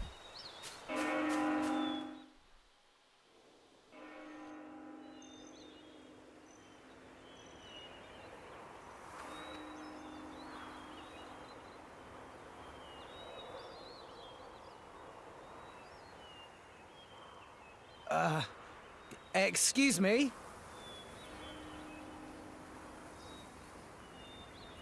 It's such a mournful sound. Huh? It hasn't stopped. Not in all these years. Hasn't stopped?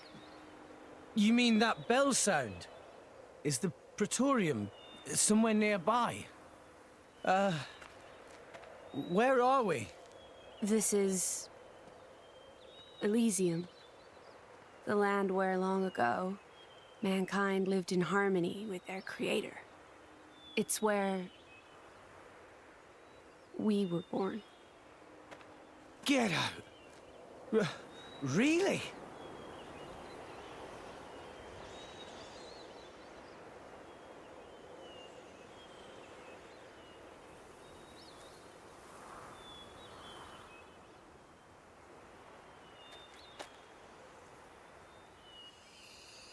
Is that a core crystal? You're a blade. My name is Pyra. What? Oh, right. Mine is... I know you. You're Rex, right? How did you know my name? Just now, when we came into contact. Just now? Sorry. I can't seem to remember how I got here. You were killed. Stabbed through the heart by Jinn. Jinn? Through the...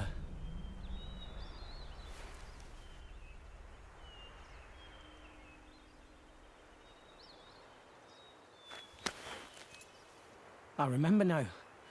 That bastard stabbed me! Oh, man! This is bad. Everyone in the guild is in danger! No, wait. I can't do anything if I'm dead. Titan's fucked. If I wasn't dead, I'd kick that guy's ass.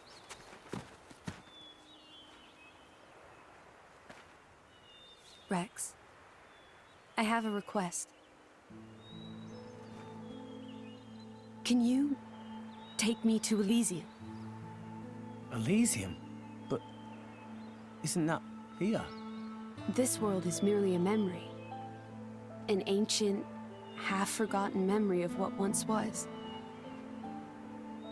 The real Elysium lies in your world. Atop the world tree that rises from the heart of all rest. Memory? So it's like an illusion. But there's no way. I'm dead, remember? How can I help if I'm not breathing? I will give you half of my life force. That way, you can be revived. As my driver. As the driver of the Aegis. The driver? Of the Aegis? What the... What will you do, Rex? Is this place really your home? It is. And it really exists? Rex, I know what you're thinking, and you are correct. By coming to this place, you can save the world. Save it from the slow demise that is its fate. We wouldn't have to live in fear. Then there's only one choice. I'm in. Let's go to Elysium. I'll take you there myself. Thank you, Rex. Now place your hand on my chest. What? Are you sure?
Nia, end them.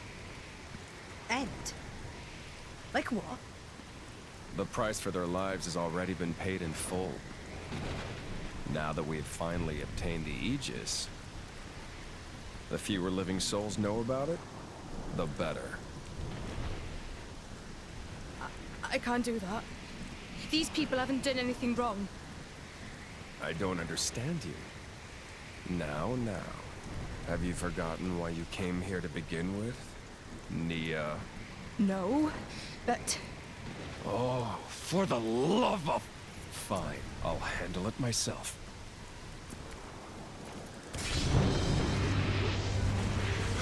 What the...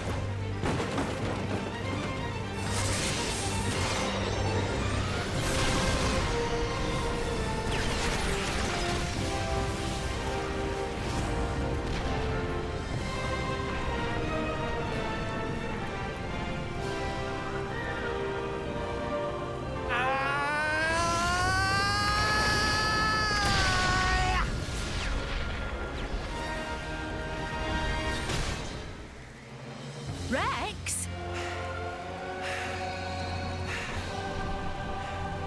You and that sword can't be!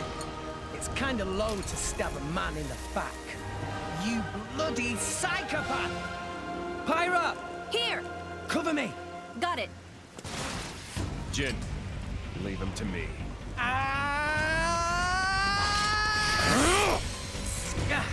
Sorry, kid.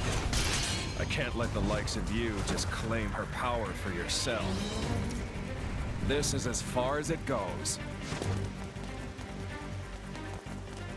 Yeah! Aegis! Over here!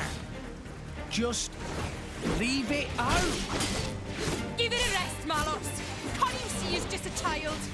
A child? Don't make me laugh.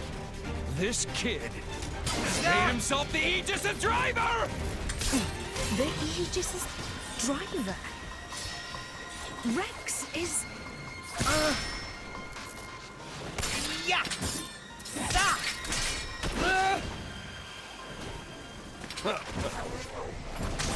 You're done!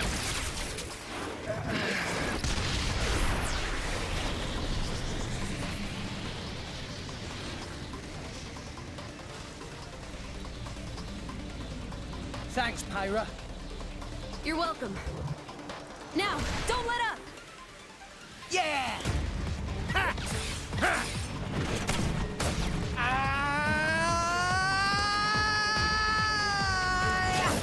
Everybody, go now!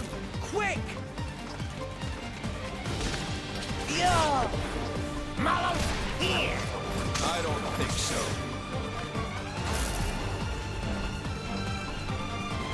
Hey, you bully! Over here!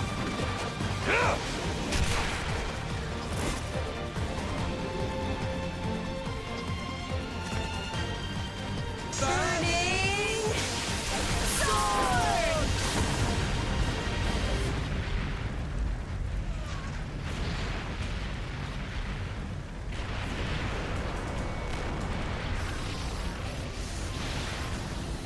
You rat. How can a nobody like you? Ah, but with those eyes, I guess I should have been more wary from the start. What do you mean? Like I tell you.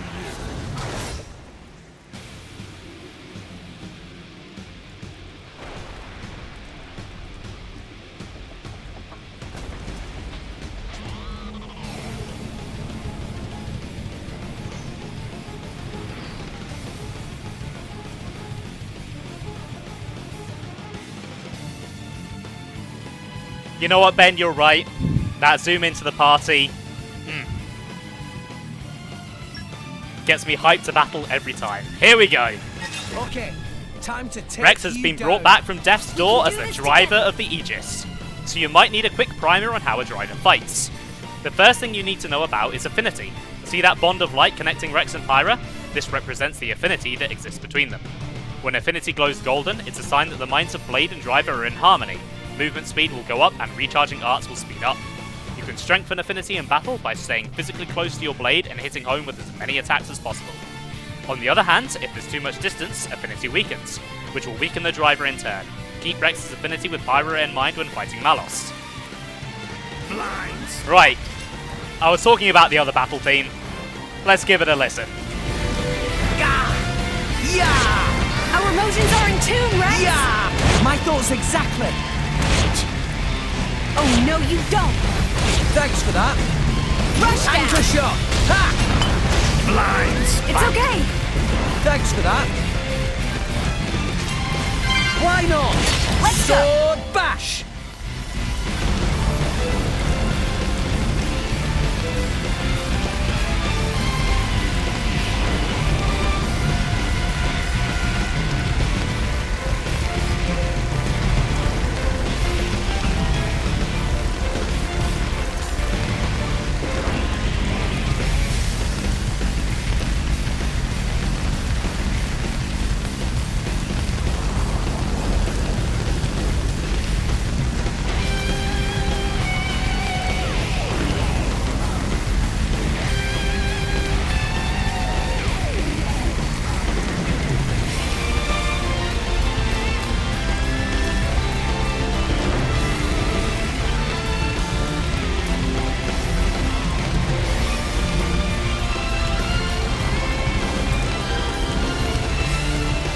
I love that battle theme so much. Oh, it gets me so pumped to fight.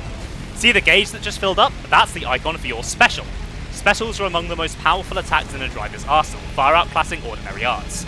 Specials are charged up by attacking with arts. You can charge specials to 3 levels of power.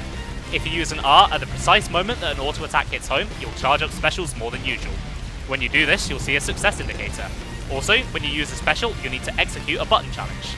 Follow the prompts on screen and hit the buttons at just the right time to multiply the damage dealt. Attacking the enemy with a special may even give you a chance to perform a blade combo, but I'll tell you more about that another time. So specials are basically the replacement for talent arts from the previous game, and they're a big attack that the blade can do. Right, now let's talk blade combos. After you assault an enemy with a special, you'll see a gauge at the top of the screen indicating the window of opportunity in which you can use a blade combo. The possible routes for the blade combo will also be displayed on screen. If you can hit the enemy with another higher stage special before the gauge runs out, you'll deal much more damage than a regular special. Why not? Right. The enemy's just been hit with a special. I'll bump up your special level for you just this once, so you can try to catch them with a blade combo. So, what you want to do is follow a level 1 up with a level 2. And then you can probably do the maths. You want to follow that up with a level 3. Just now, Pyra activated a special effect that boosts your accuracy. This type of in-battle assistance is called a blade art. Blade arts are one of the tools in a blade's arsenal, and blades will use them automatically during battle to support their driver. The better the trust between driver and blades, the more support the driver will receive. As for trust, that's a topic for later. We can go into the details when you've gained a bit more experience as a driver. Right now, you should probably focus on defeating Malos. That's exactly what I'm gonna do. Right, time for level 3. You might recognize these moves if you played as Pyra in Smash. You're not. You're better than I thought. Why not? Yeah! Right, let's get another level 1 going. So if you cancel a special, you will always get a level 1 back, which is something you really want to be doing. Just because you're not going to waste as much time trying to raise it up. What would you have me to do? Hit it, no. Let's do this. Prominence, revolt!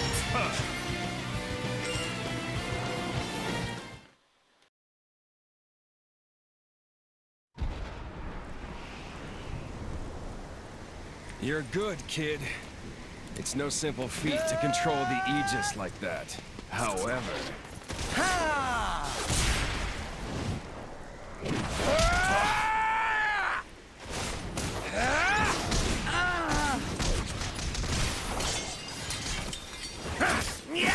Rex!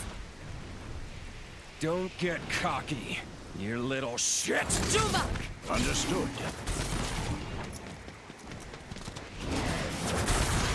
What?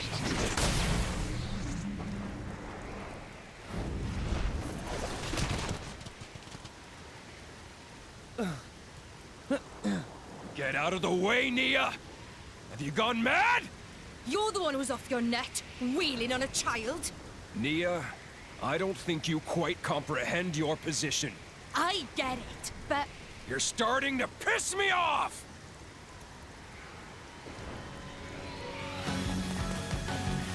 Ah!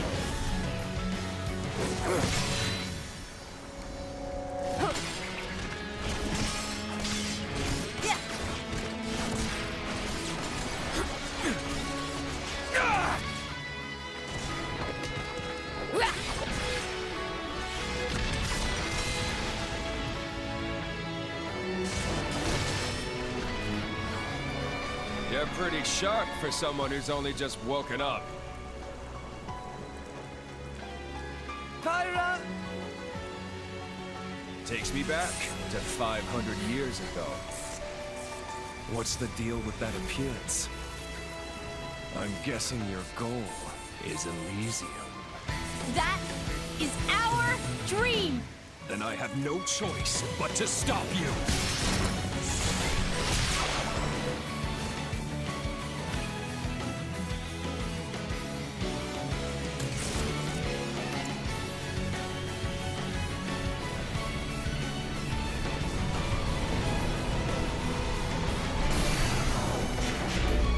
Pyra, watch out! Pyra!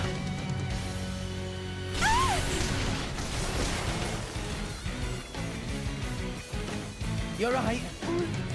More or less. Stop this!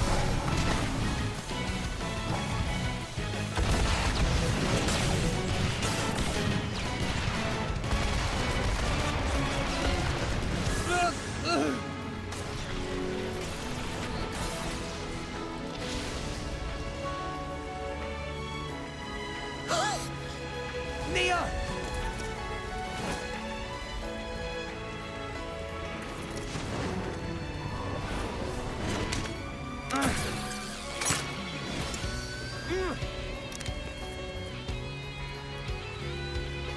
You're a tough one, kid. But there's only one way this can end. Oh, shit.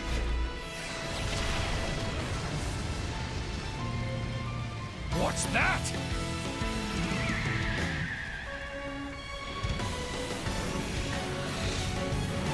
Gramps!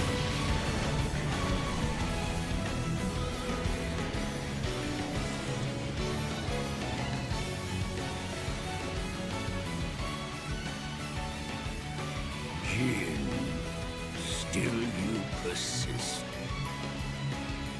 And is that Malos?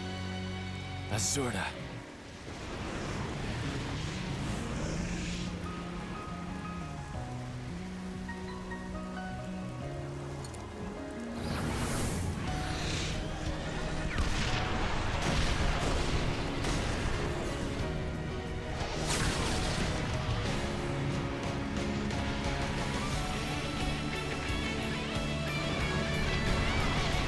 Rex, get on!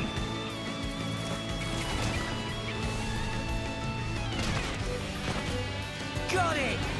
Rex!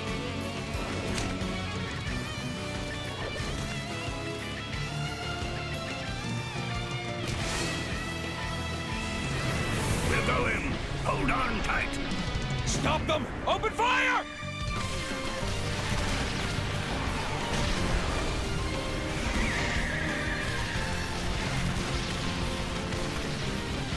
Turn her around! Ready the cannon! It's no use.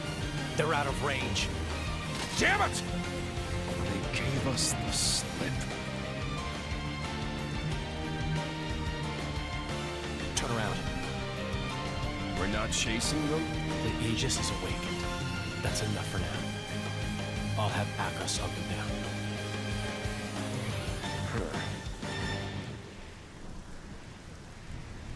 That'll have to do.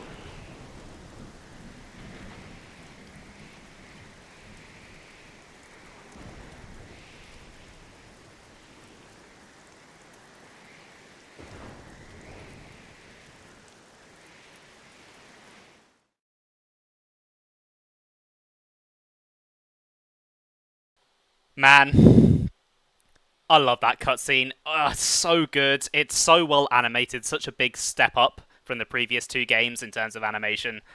And then Gramps coming in and saving the day like the badass he is. Plus the music just...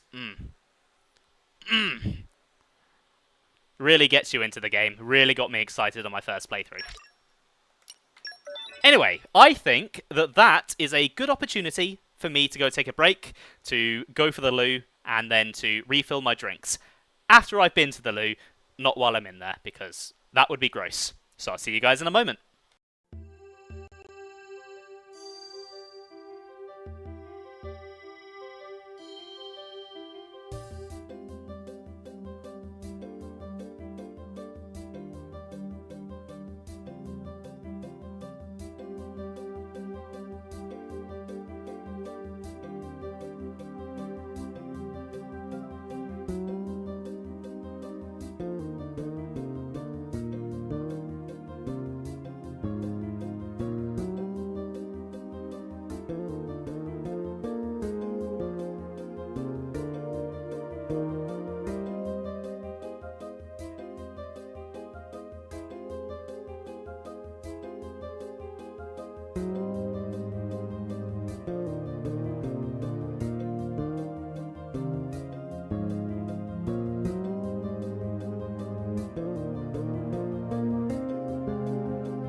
Don't forget me!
you running? Why are you running?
Think you can take me?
Right, I'm back. That was a good break. I feel sufficiently empty.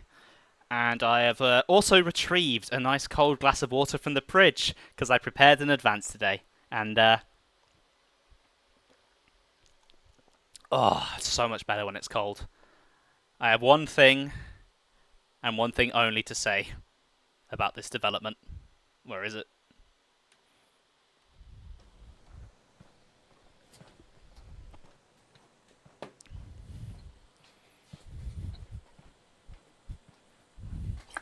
I love refrigerators. I love that guy so much, I don't even know why. Anyway, let's get back on with things.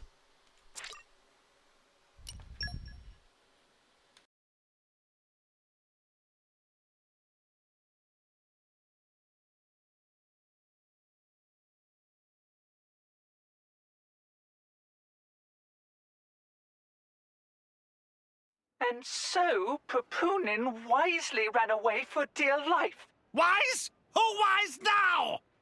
You useless idiot! Why can Popoonin not even die properly? What if they ask Bana to repay money? Huh? Die? Repay who? None of your business. Anyway, tell me where Rex and Blade went. Rex, Titan, and friends ran away. Went to south of Cyclus Sea. After that, Bana knew as much as Popoonin. Storm was very thick, so Popoonin... Popoonin lose them, yes? Yes, but... And then run away like coward? Yes, but... Bana not wanting feeble excuses of Popoonin! Just get back here! You got lot of work to do! Even pricey insurance Bana take out on Maelstrom go to waste. Still, how interesting. Heading southward from Cyclus Sea, in current season, that likely take them to Gormott. You, girl, get Consul Dougal on the line, immediately! Yes, sir. One moment, please.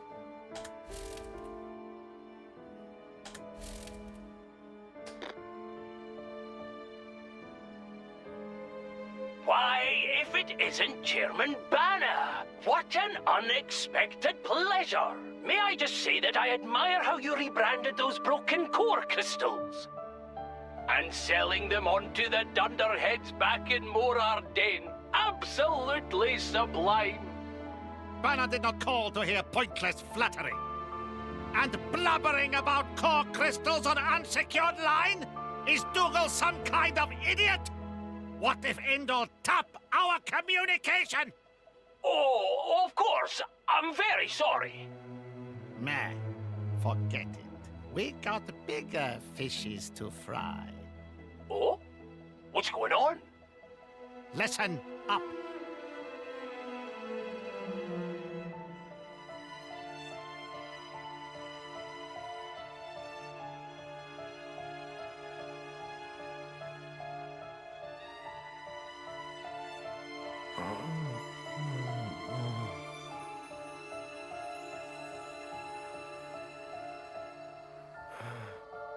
Pyra? Oh, thank goodness. You aren't injured at all, are you? No, I'm fine, I guess. Where? I'm not certain. We seem to have washed up on a Titan of some kind. A Titan?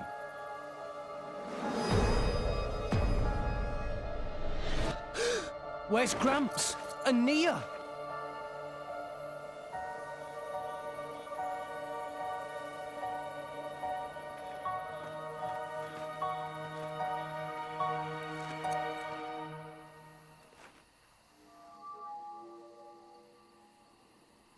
We gotta find them. They can't be far. Okay.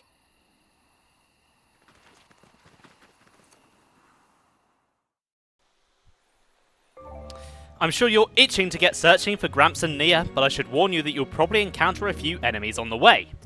You'll want to be prepared for that, so I'd better quickly fill you in on how Rex gets stronger and improves his capabilities. Among the things you'll earn for completing a battle are two important types of points, WP and SP. WP stands for weapon points. You can think of these as a measure of the level of skill that Rex has with his weapon, and you'll need them to level up arts. The same art will deal much higher damage to enemies at higher levels, so it's worth strengthening your arts at the earliest opportunity. Give it a go by heading to Main Menu, Characters, Character Setup, Enhance Arts. SP, meanwhile, stands for skill points. These represent how well Rex is trained in his battle techniques, and they're used to unlock passive skills. Try giving Rex some new skills in Main Menu, Characters, Character Setup, and Affinity Chart. Let me take this chance to bend your ear quickly about driver stats. Every driver has a few basic ones, namely HP, Strength, Ether, Dexterity, Agility, and Luck. HP is the driver's health. They'll fall if it drops to 0.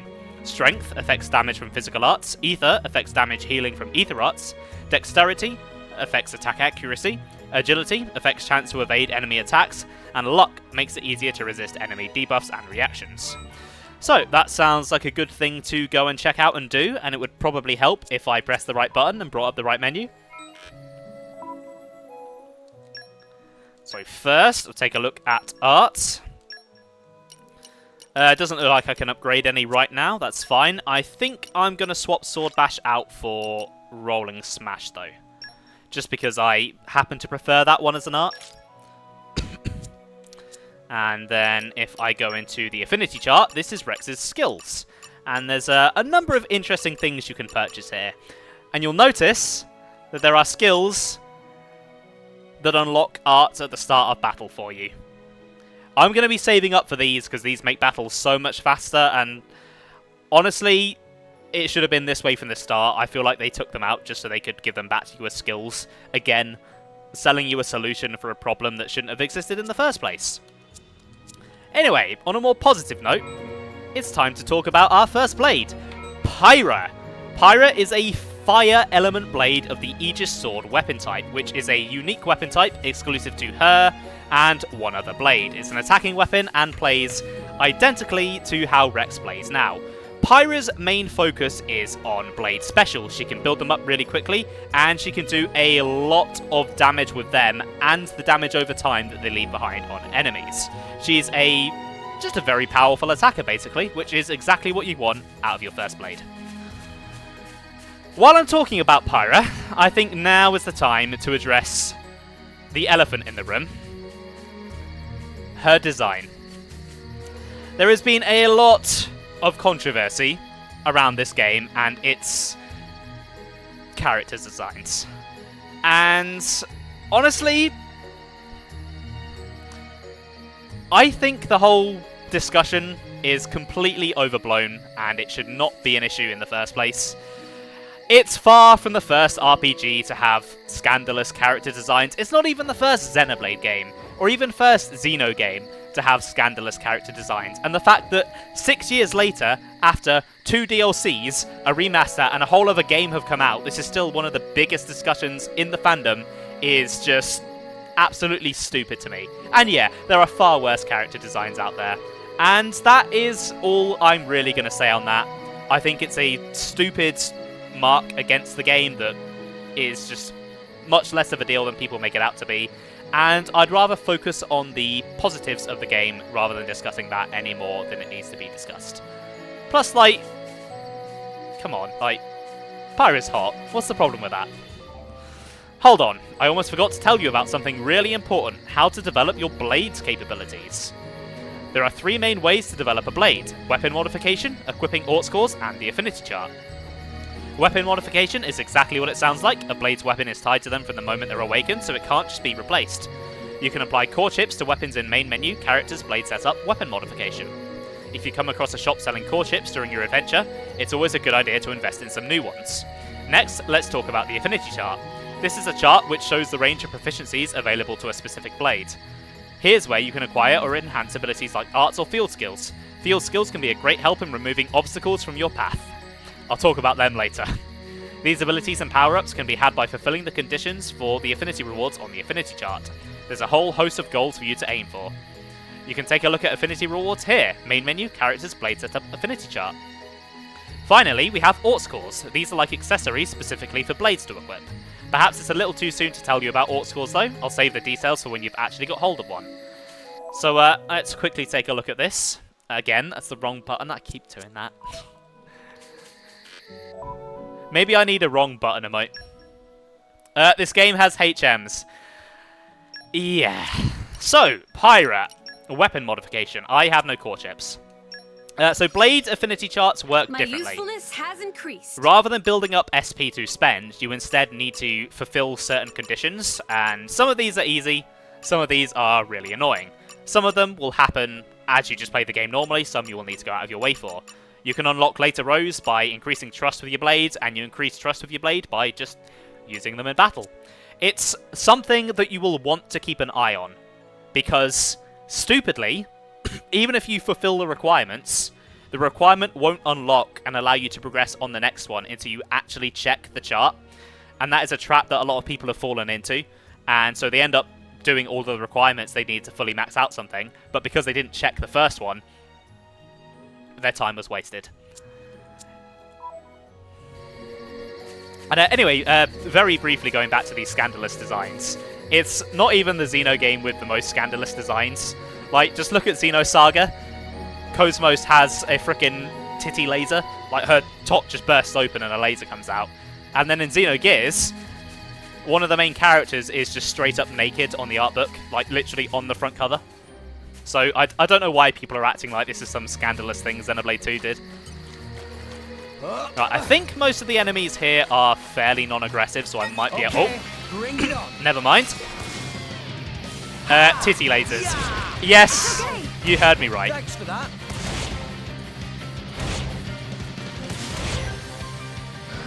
Anchor shot. Ha! Okay, here we go. Why not? If I ever play Xenosaga one day, I'll make sure I record to the titty laser so you can see what I mean. Because it's a sight to behold. Gramps! It is good to see you uninjured, Rex. How awful. Hold on. I should have some herbs. You are kind, but no amount of human medicine would suffice. But... Weep not, my boy. This is my fate.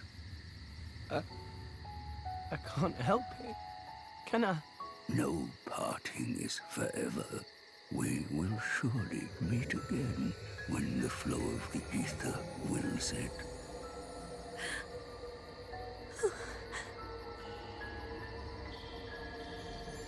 The days with you were the best I ever had. Until we meet again, Rex. Gramps.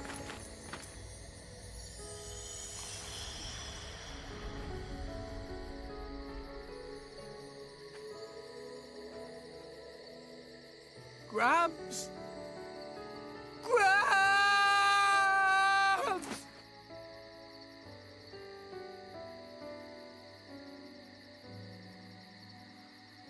I told you not to cry, didn't I, Rex? Rex. Rex. Gramps. Rex!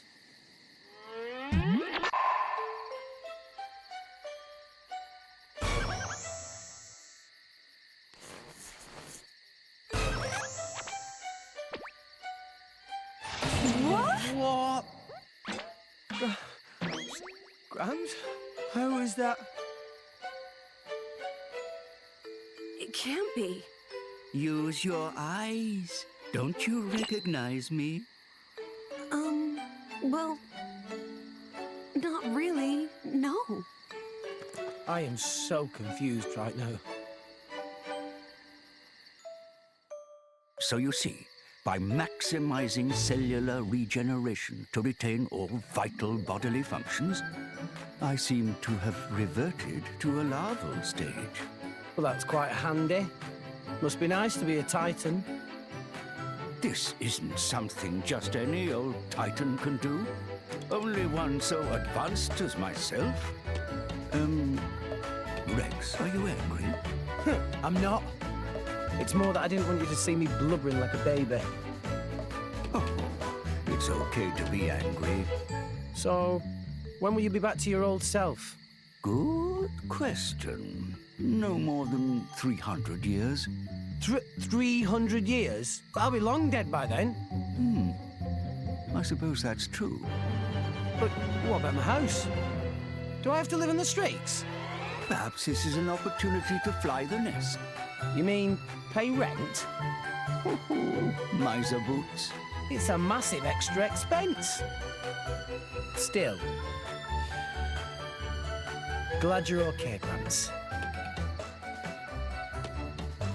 Oh, shoot. We can't stand around all day.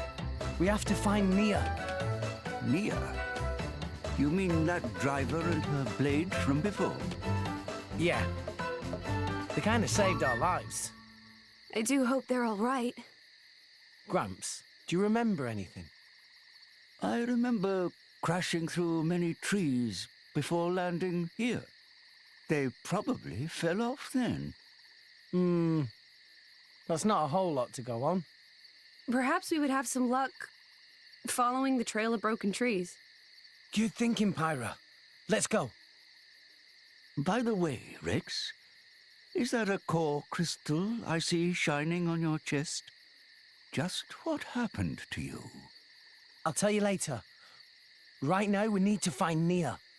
Oh, now this makes a nice change.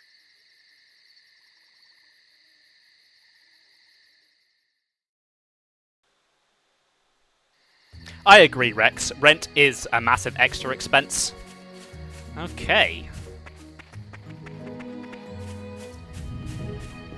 But yeah, this game certainly likes its fake-out deaths, doesn't it? I died, but I got better. What you're looking at right now is a collection point. Check here to uncover collectible items. You will find collection points all over Alrest, and each area will have its own selection of items to discover. Also, there are some collection points where you can use Blade's field skills to find special collectible items that you couldn't get otherwise. The collectibles that you find are sure to come in handy during your adventure, so if you come across a collection point, be sure to check it out. So yeah, they have changed collectibles in this game. Rather than being little balls floating about all over the place, instead, at certain areas of the map, say near rocks, water, or trees, you will find a collection point relating to that object. So here, it's a rock, so it's a mineral one. Come out, and it will give you a bunch of different collectibles. I don't really prefer either system. I think they're both fine and they both suit the games that they're in. Refresh to get rid of a delay and got an ad. Oof, I hate when that happens. Ah, here we go. Our first example of a field skill. Looks like something's blocking your way up ahead, but if your blades have the right field skills, then you might be able to overcome obstacles like this. Try investigating that fallen tree. It's a rock, so it's a mineral one. Gets a leaf and wood. I mean... Shh.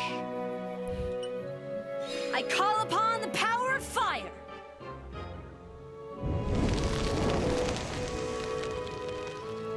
So basically, a number of field skills exist. Each one has a set level on each blade, and you will need to match a level in each field skill in order to clear the check. I hate this mechanic. I know why it exists, because it's there to encourage you to get as many blades as possible and use them all and level up all of their field skills, but it's just a massive, massive tedious process, and every time you have to completely reorganize your party, and then you have to reorganize them back to how you want to be for battles, and you can't pre-save blade loadouts either, so you've got to do this manually every time. It's just super annoying, and I hate it, and I'm glad that it has never come back, and I hope it stays that way, because it belongs in the bin. It is my absolute least favourite thing about this game by a mile. As you can see, you use Pyra's Fire Mastery to burn it up and get it out of your way. If you want to see all field skills Pyra can use, go to Main Menu, Characters, Blade Setup, Info. There's a lot of places in Ulrest that you won't be able to get to if you don't have the right field skills. Even if an obstacle seems impassable at first, it's worth getting a bit closer to see if you can do something about it. Anyway, let's keep moving and see if we can find Nia anywhere. Yeah, the party shuffling is definitely the worst part. It would be a lot easier to deal with if you didn't have to do that. So, anyway, Pyra's field skills, she has 3.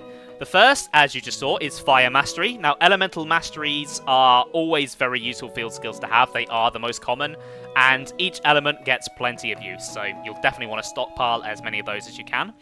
Her second field skill is Focus, which is used very, very often in random skill checks, so it's a very good one to have. And her third one is Cooking, which is the first example of a crafting field skill. I'll talk more about that a bit later, but spoiler alert, it's not very good. Anyway, let's go rescue Nia and Dromark. Surely they can't be too much further? Right, we have another collection point here. Okay, that one actually was a mineral one, but there was a bug in there as well. Oh yeah, Pyra's Cooking just isn't worth using, like, at all. All in one piece.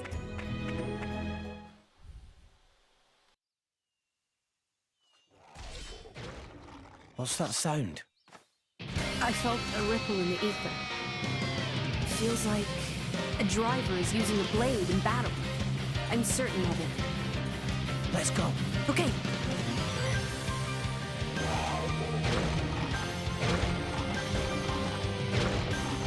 My lady, leave this to me. I'm not just gonna abandon you, Dromark. What? We're here to help. Nia! Rex! What are you doing here? My lady, now's our chance. Let's attack. All right, then.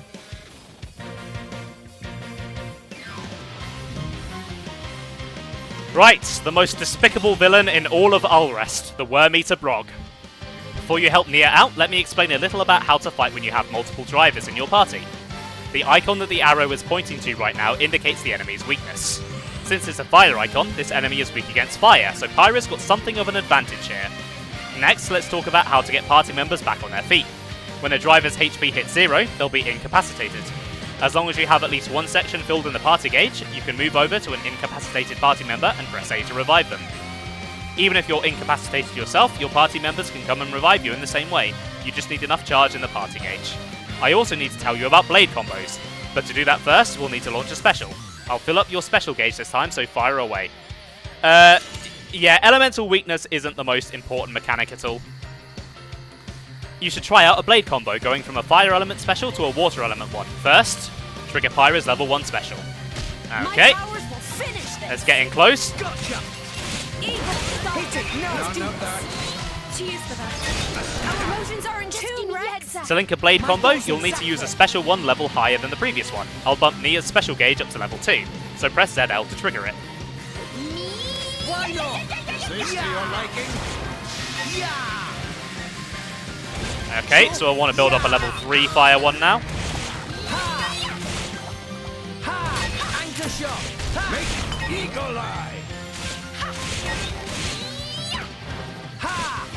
If I could stop missing attacks, that would be very helpful. And here we go. Steam Explosion. Be my sword. Blade combo, third stage. Yeah, I'm feeling stronger than I'm before. still getting stronger. So why do you guys even... Well, I guess that's a stupid question. Indeed. Seriously, it's good to see you. And you're all right. Right back at you. Hey, by the way, what happened to the big guy who saved us? The Titan. Are you talking about me? Wait, what? How? That's sort of a long story. Let's get somewhere we can rest. I'll tell you all about it then. That seems prudent. My lady? Sure. Lead the way.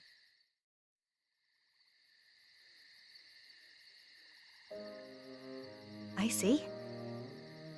So you two are off to Elysium.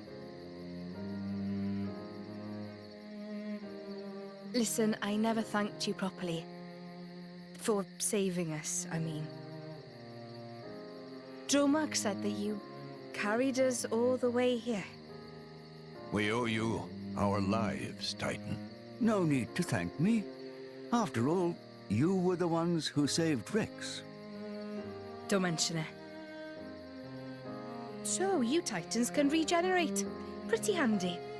This isn't something just any old Titan can... You can retire that line now. Excuse me. I'd like less of that attitude. If you had listened to me and declined that reckless job to begin with, we wouldn't be in this mess. Take a nap, you said. Like I was some kind of doddery old man. Okay, I get it. I'm a terrible disappointment. Look how sorry I am. Can you not muster even a shred of sincere remorse? Sorry, but I can't. What? If I hadn't taken the job, they'd have got their hands on Pyra. Rex. I couldn't let that happen. No way. They can never take her.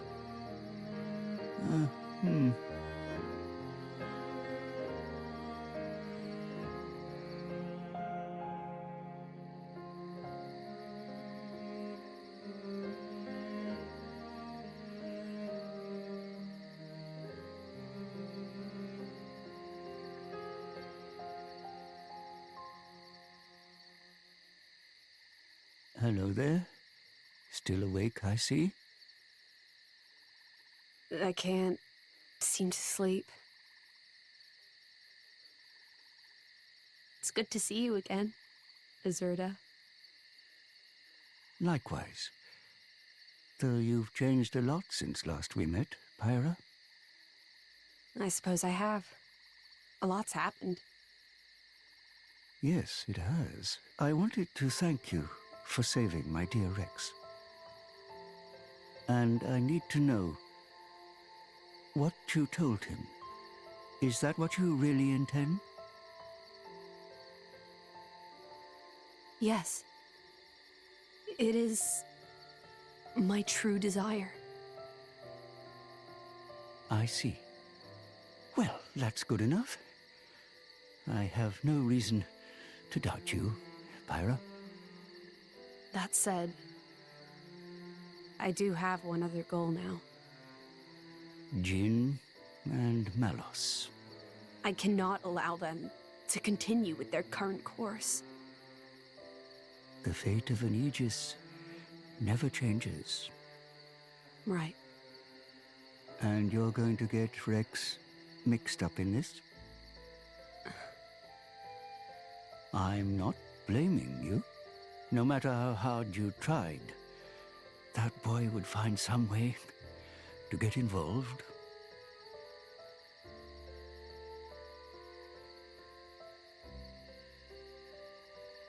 I see half your core is missing. Seems you've taken on quite a burden. Azurda, Promise me you'll take care of Rex. I will.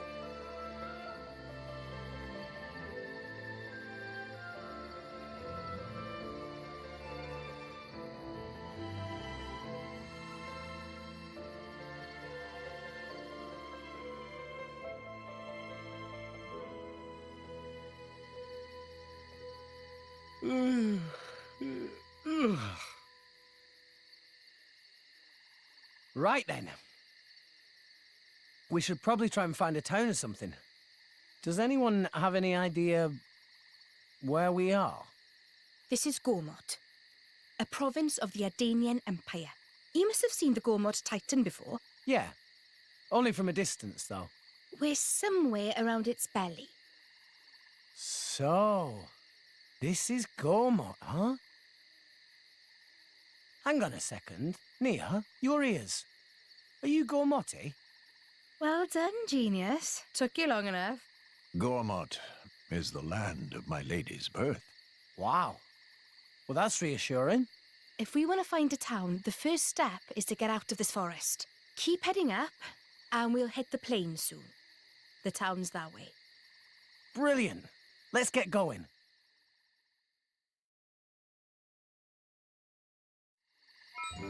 Right, it's finally time to properly talk about Nia. Nia is the party's main healer, with access to multiple forms of healing, both regular and potions. She also has a very high ether stat, so she can double as an ether attacker as well as a healer. She's not as useless as Sharla was in Xenoblade 1.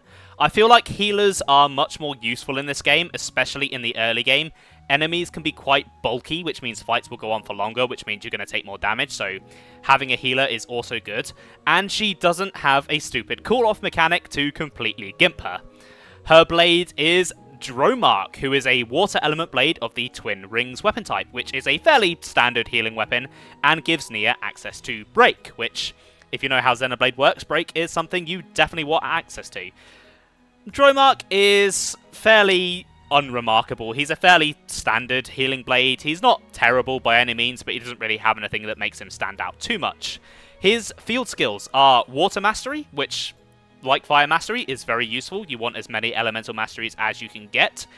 Botany, which is the first collectible field skill, which basically increases the amount of collection points, increases the amount of collectibles you will get from matching collection points, and Ancient Wisdom, which is pretty good. It's used fairly often in side quests.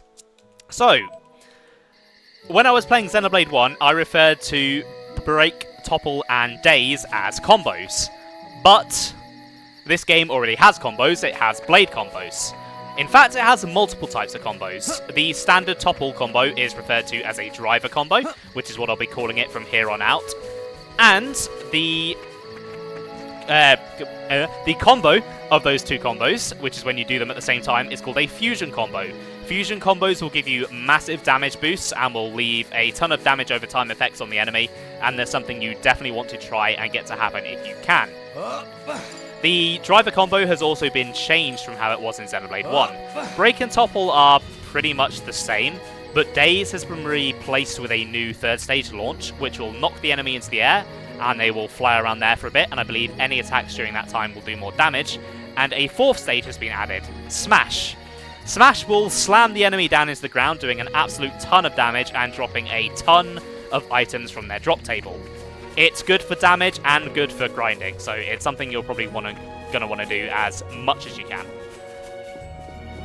Flora heals an aching soul. Oh yes. Right, how... There we go. Just gotta remember how to sheath my weapon.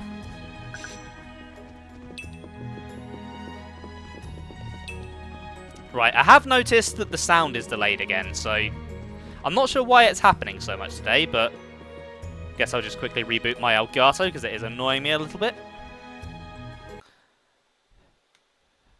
I must have something running in the background that I've not noticed. Can't really do much about that though, because I'm sure if I try to run Task Manager while I'm streaming, my RAM is just going to scream at me.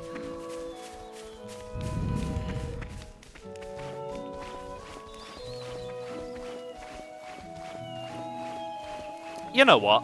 I think I actually want to play as Nia for a little bit. Just to change things up. Oh my god, that's the wrong button, Ben! OBS is getting distracted by something.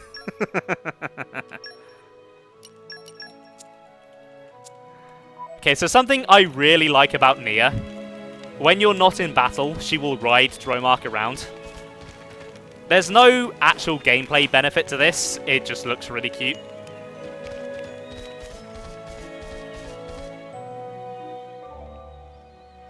Ah, it looks like you found a treasure trove. But as you may have noticed, it's a little different from the regular kind. The icon above the box indicates that you'll need the help of your blade's field skills to open it. But even if you can't open the treasure trove right away, there's no need to despair. If you develop your blades and help them to acquire field skills from the affinity chart, someday you'll surely be able to open it up and see what's inside. You didn't know that? Ah, oh, Ben, you've been missing out. Calm your mind. Okay, can't do that one. Yeah, I find it fun to change the party round and play as different people. Plus, you get cool things like this.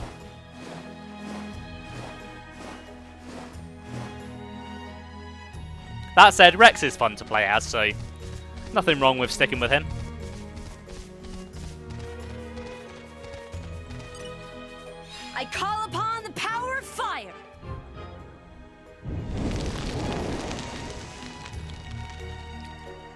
I'm sure that won't start a forest fire.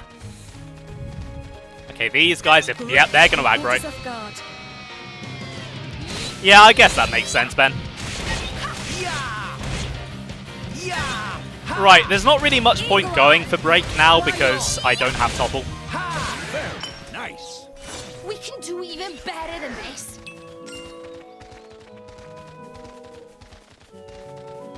You're picking a fight with us? You're on. Oh. Yeah. Very nice, my lady. I would advise you to put more thought to your defense. How riveting these early game fights are. Hopefully I can start unlocking some skills soon and start speeding things up.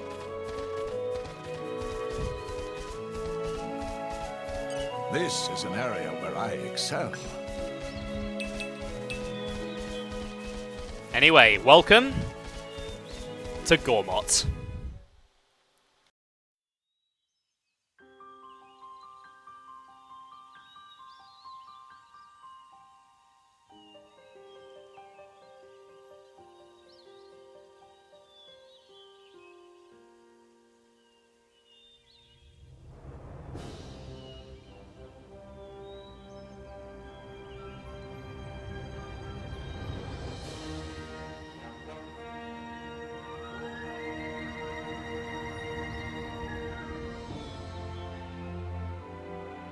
Oh, my goodness. What a wonderful view.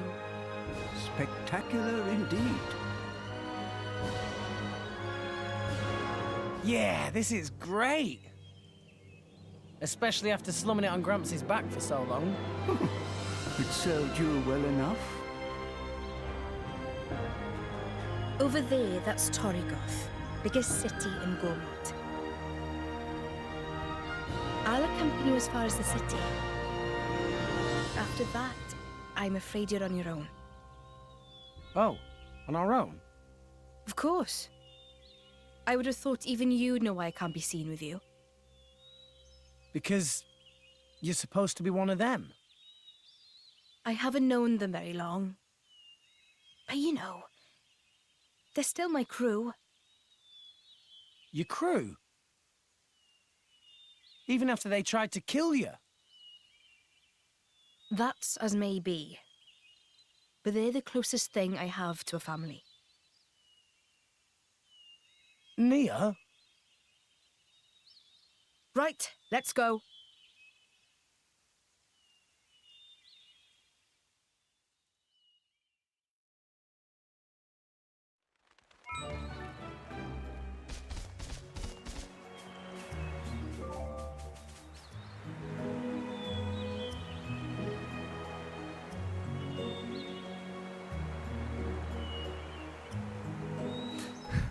Right, it's time for your first big hike to Torrigoth.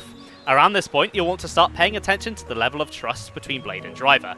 Trust is a vital resource that you need to unlock levels on your blade's affinity chart. So, if you want to maximize the support that you got from your blade, you need to make winning their trust a priority. When you complete a quest, you'll build trust with whichever blade you're with. Trust goes up when you achieve maximum affinity in battle as well. Affinity bonds will shine with a golden colour when they're at their height. Right now, I'd say it's about time we set off for Torrigoth. So yeah, nothing happened there. I totally didn't forget to unmute myself. Thank you, Sam. Right, just down here, and then we'll be on to the main plane. And that's when things are going to get really good.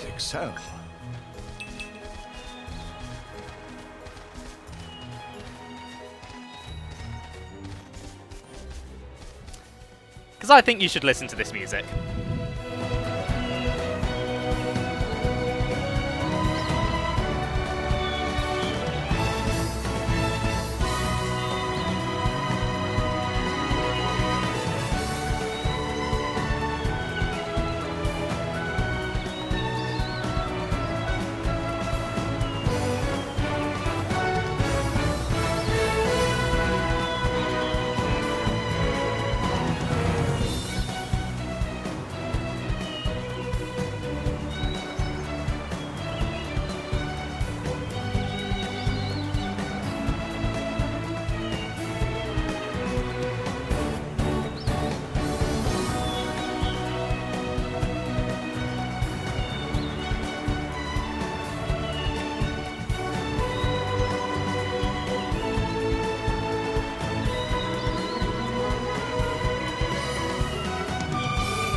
I absolutely love the music here. It gets me so pumped and ready for adventure. So, Gormott is a fairly young titan, all things considered, and so it's still fairly green and verdant and full of life. It's probably the most vanilla area in all of Xenoblade 2. It's the most normal, but it's still a fantastic area. It's very pretty, fun to explore, and I just love how you can see the titan actually moving around. That's something that they obviously couldn't really do on the Wii for Xenoblade 1, but here on the Switch, they can. It's very majestic. Anyway, we have a big city to get to. And looks like there's a unique monster up there that I'd rather not fight. Don't run in blindly, my lady. Right, how do I, I've forgotten how I... How do I... How do I sheath my weapon? Yeah. Oh shit, Rex! No! I don't want to never mind. Yeah, that is true. It makes sense you'd want to start with the normal area. Got to ease people into the concept. Why not? Got it well in hand. Okay, watch this. Flame Nova. Right, I'll leave that HP potion for now. I don't really need Now it. it gets interesting. Rolling smash. Feast upon this. Aqua wave. Hold R and press B or hold L. Right, I'll have to try that in a sec. Yeah. Double spinning edge. But I am not nailing these cancels with Nia. Got it well in hand. I really struggle with the dual weapons for some reason. Because sometimes they have like 2 or 3 hits per auto attack and I'm never sure which one to cancel on.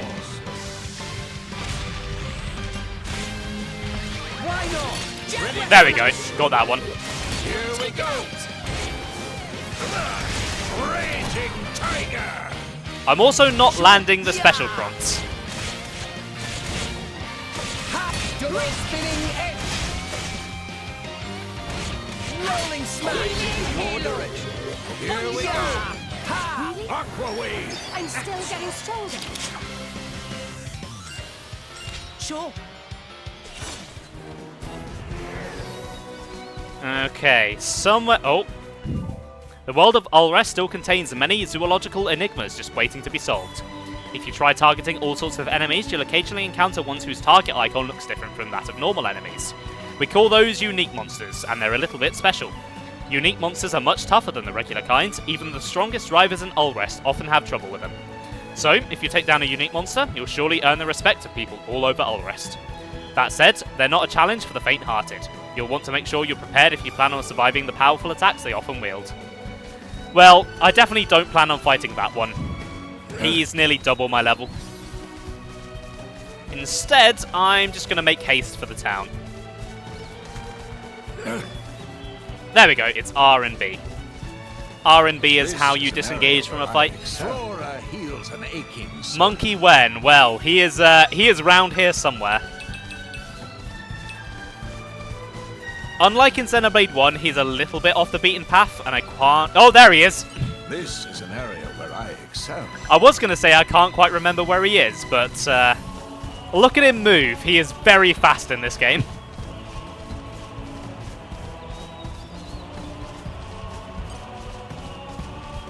Mr. Territorial Rotbart II. Looking mighty fine and much more majestic than the previous one. Welcome back, Sam. Let's try and take him down, just to show you what's going to happen. I'm with you, Nia. Oh, no, you don't. Why here? No. That's what's going to happen. Kind of stuck here. The true Xenoblade Oh my god, really? I'm back here?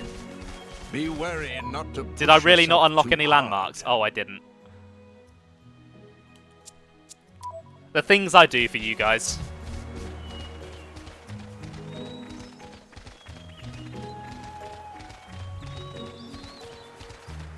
That's a bit frustrating. I didn't reach the way tree. I think I might have gone around it by accident.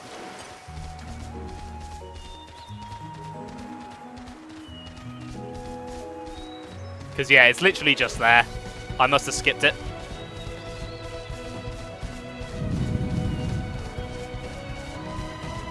Right, I'll make sure to grab that this time in case Rotblar actually does go for me.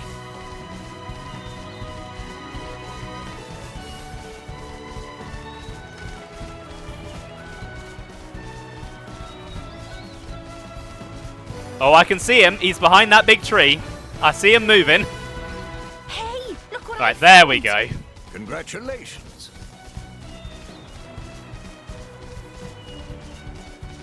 Let's hopefully avoid him. Just skirt round his back. Don't mind me, Mr. Monkey. Ooh, what have I got here? This is an area where I excel. Lots of stones in the centre. Oh, he's coming round.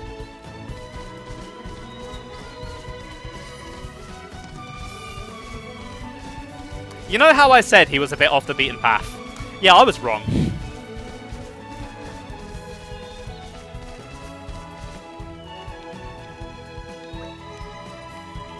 Hang on a moment, guys. Is it just me, or is the cloud sea level higher than it was before? I think you're right. Guess it must be what they call high tide. The cloud sea level changes because of the Gormott Titan walking through it, right? At times, the clouds reach scarcely up to the Titan's ankles, while at other times, like now, the clouds are around its belly. With the clouds at this height, I guess we won't be able to get back to the place where we made camp. Indeed, that area will be submerged beneath the clouds. But the Titan's always moving, so I'm sure the clouds will be lower again sooner or later. Quite right. I'd heard about stuff like this, but it's kind of amazing seeing it firsthand. You don't get this phenomena like this in Argentum or in Letheria, that's for sure. Alrest really is a big place. Alright, that's enough gawping, let's get going. Torrigoth is so close now, I can smell it. So yeah, Cloud Sea Tide is a mechanic that I often forget about because it doesn't really come up that much, but basically certain areas are locked off based on the tide. So right now the starting area on Gormott is completely submerged, but because the tide is high, I can now swim to areas that I wouldn't have been able to reach before. The Titans of Alrest are surrounded by the Cloud Sea, and as Rex and his friends were just discussing, the Cloud Sea has tides that come and go. The shifting tides will close off places that you could once visit, as well as opening up places that you couldn't reach, so plan your adventure accordingly. I just said all that. You can check the status of the Cloud Sea's tides by looking at the Environmental Information Indicator. Take a look at the newly added icon in the top right corner. If the Cloud Sea's level is shown above the median line, it means the clouds are at high tide. Conversely, if it's below the median line, it means the clouds are currently at low tide. Yeah, the main reason I thought he was off the beaten path was because when I was trying to actually fight him, I couldn't find where his grave was, and it's like tucked away behind some trees somewhere. Congratulations. And so I wasn't really sure where his main patrol route was. I just assumed it was near there.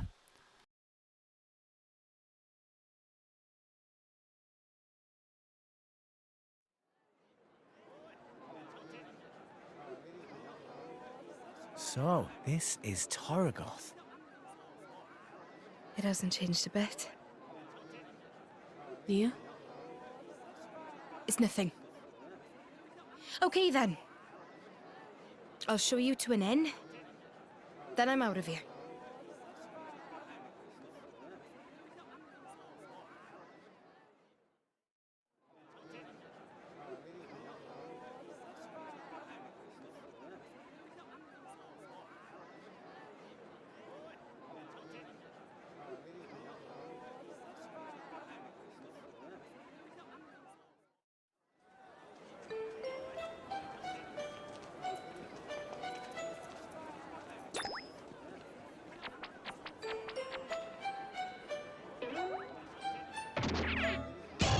What the bloody hell is this?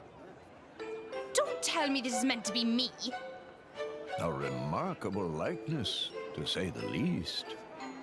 Oi, did you see something? No. I fear they may have conflated our countenances, my lady.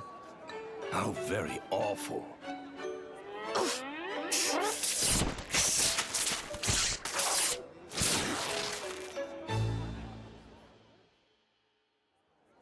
Phi, who has the courage to heed the Empire's call? Your strong heart today will build a strong, more ordained tomorrow. Of course, you get more than a salary. Pension and benefits are included. Distinguish yourself, and you could even join the nobility. For the glory of the Ardanian Empire and his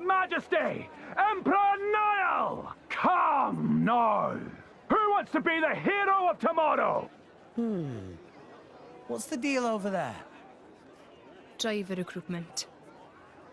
Driver recruitment? Recently, they've been recruiting drivers from all over. The pool of potentials is ever shrinking. They must have run out of candidates in the military. What do you mean by potentials? I'm not sure I follow. Just see for yourself.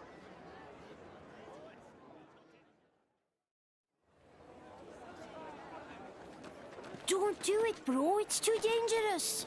What will we do if something happens to you? Or look after us? Please? I know it's dangerous, but if I can become a driver... Out of the way, Pipsqueak.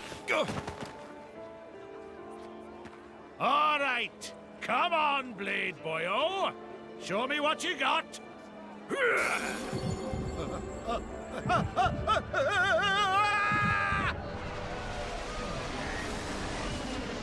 Yeah, he's done for. Indeed.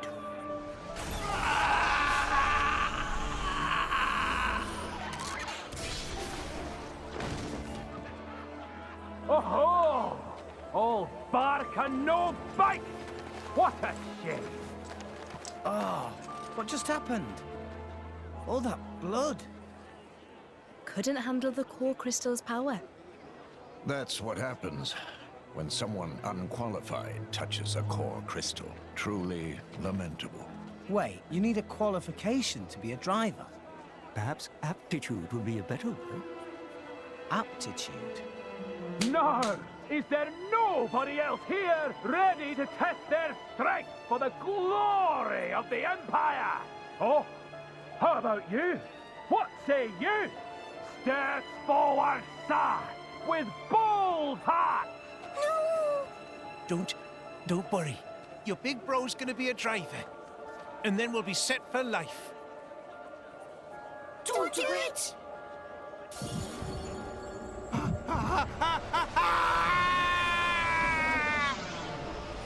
There's your aptitude.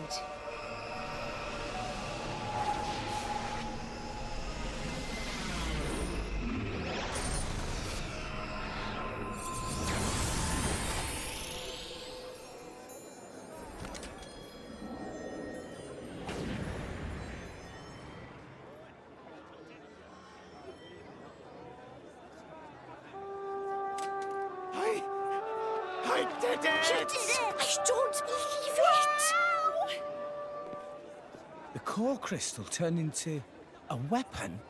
That is how blades are born, Rex. What? But when I touched Pyra's... She's a special case. Pyra's the Aegis, remember? So the usual rules don't apply. All that business with sharing her life force, it's not exactly normal. Wait, what does the Aegis even mean? Jin and Malos, they called her that too. Dunno. All I know is that it's some kind of legendary blade. Why don't you just ask her yourself? Let's go. No point sticking around for the enrollment ceremony and all that boring stuff.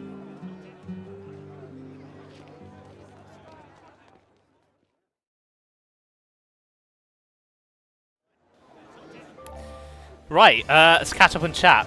Is there water beneath the clouds? How best to answer that question? I guess in some places, technically, yes, there would be. You've arrived in Turagoth, Gormott's largest settlement, so now's a good time to talk about developing towns. Towns in Ulrest are rated according to their level of development. This is called their development level, or dev level for short. A town's development level can be raised by earning dev points. When a town's dev level goes up, then you can expect the price of goods in shops to go down. Some shops might even expand their ranges and sell never-before-seen products. You can earn dev points by completing quests and resolving residents' difficulties. It's also possible to earn a few dev points just by talking to people you meet.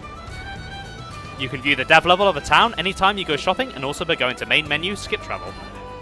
As a public-spirited citizen of Ulrest, you should do all you can to raise the dev level of its settlements. So this is a neat mechanic. Basically, the more you do in each town, the more stuff you buy, the more rewards you'll be given, and the cheaper items will be in shops. This is a mechanic that will technically come into play over this playthrough, but I'm not really going to be going out of my way to do anything relating to it. Have you been shopping yet? If you make it to a new town, be sure to check out what the local merchants have to offer. There's a good chance they'll have a few new products that were previously unavailable to you. You might even want to use skip travel to head back to Argentum and see how the goods here compare to the ones there. Right, I actually do want to check the shops. I want to check the core chip shop first. I think I'm going to get...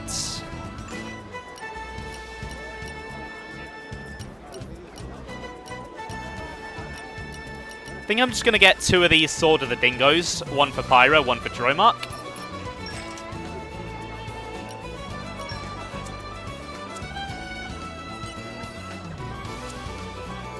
Then accessories. Okay, I'm going to get the leather gloves for Rex, because he keeps missing attacks a lot. And then I think I'm going to put the Abyss Vest he currently has onto Nia. Actually, no. I don't think I'll put anything onto Nia just yet.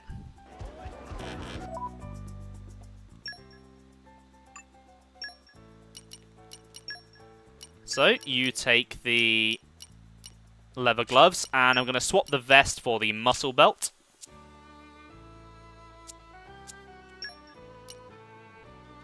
Then we'll do the core chips.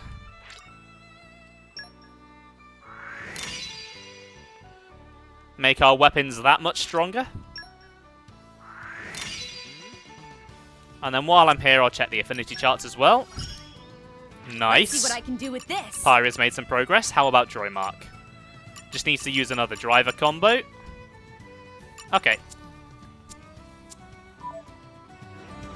And then I guess I can take a look at Orc's cores as well.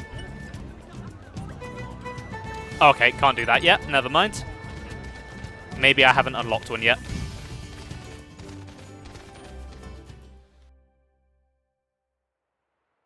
This whole thing with core crystals, touching them to create blades. It's pretty amazing when you think about it. We blades start out formless, anchored to the world only by our core crystal. Only the touch of a potential can imbue us with form and being, and it is by those forms we come to be known. So you see, my boy, in some ways it is only the fated touch of a driver that allows the blades to exist at all. Wow. Why does it happen that way, though? Now, that is something no one knows. It's just how it's always been. Blades come in all shapes and sizes. Some human-shaped, some not. Some people say the shape depends on the kind of person the driver is. The resonance between blade and driver is a mysterious thing. Pyra, she was crying when I met her.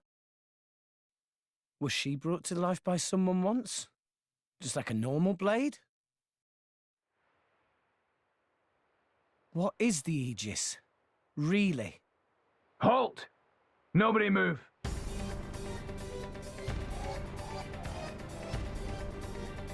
Oh dear. Looks like Imperial troops. Great. Hey, what's going on?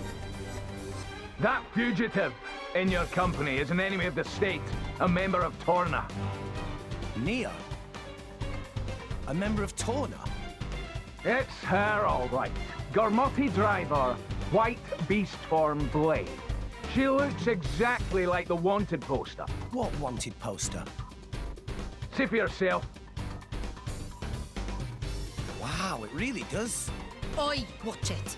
I mean, no way. This doesn't look anything like. Wait, we've got no time for this. Who cares if it looks just like her? Now, as for you, you look like a driver too. Registration number? 539? Knock it off, you fool. All new drivers must register with Indol. No number means you must be an illegal, unregistered driver. No, you don't get it. You're coming with me. We'll see what the Consul has to say about this. Rex, Dromark and I are gonna make a move. Get ready to run. We're not leaving without you. This is our problem, not yours. I'm pretty sure he wants to arrest all of us. So this is my problem too. Sheesh, you're a stubborn one, ain't you?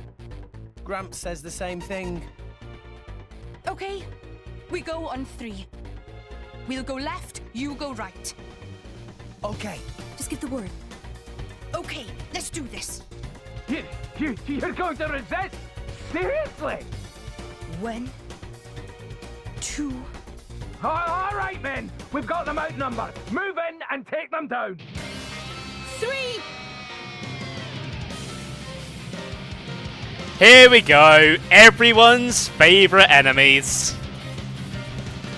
This time we won't be listening to the music. We'll be listening to their magnificent voices. Don't run in blindly, my Oh, Don't never mind. forget There's a me. tutorial first. It's time for me to tell you about cancel attacks. If you execute an art at the precise moment that an auto attack connects, a ring of light will appear around you. This ring of light tells you that your cancel attack has been successful. Think you can take me? A successful cancel attack will be more effective than an art executed normally. Also, the recharge gauge will fill up faster afterwards, so you can really get an advantage from using cancel attacks. The effect of the cancel attack will increase with the stage of the auto attack, so try to execute it on the 3rd blow to get the most bang for your buck. Here we go. You're done! Ha! Don't forget! Take that! You're done! Ha! You're done! Don't forget! There! You're done! Don't forget! Here we go! Raging Tiger! You're done! Take that! You're done! Don't forget! There's more with us. Don't forget! See you in the You're done! Feast upon this! Don't forget! Watch out! Okay, watch this. Don't forget! Take that! Oh, my bylaws! Here we go! Double spinning Aquawave!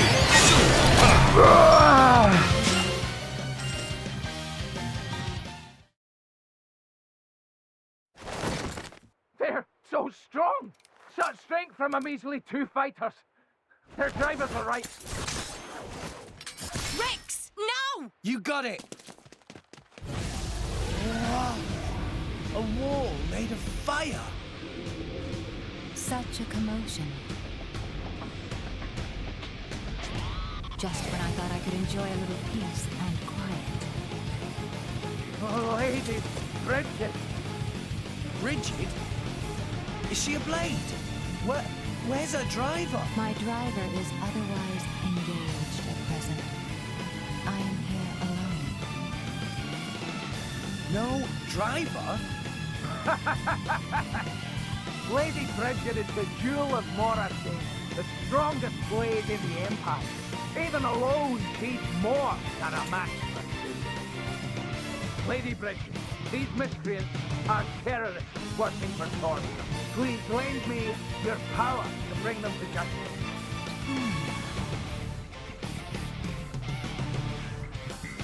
That emerald core crystal.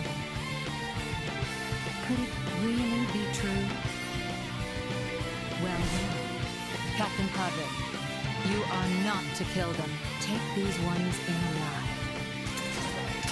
Roger. Men, bring the you-know-what up!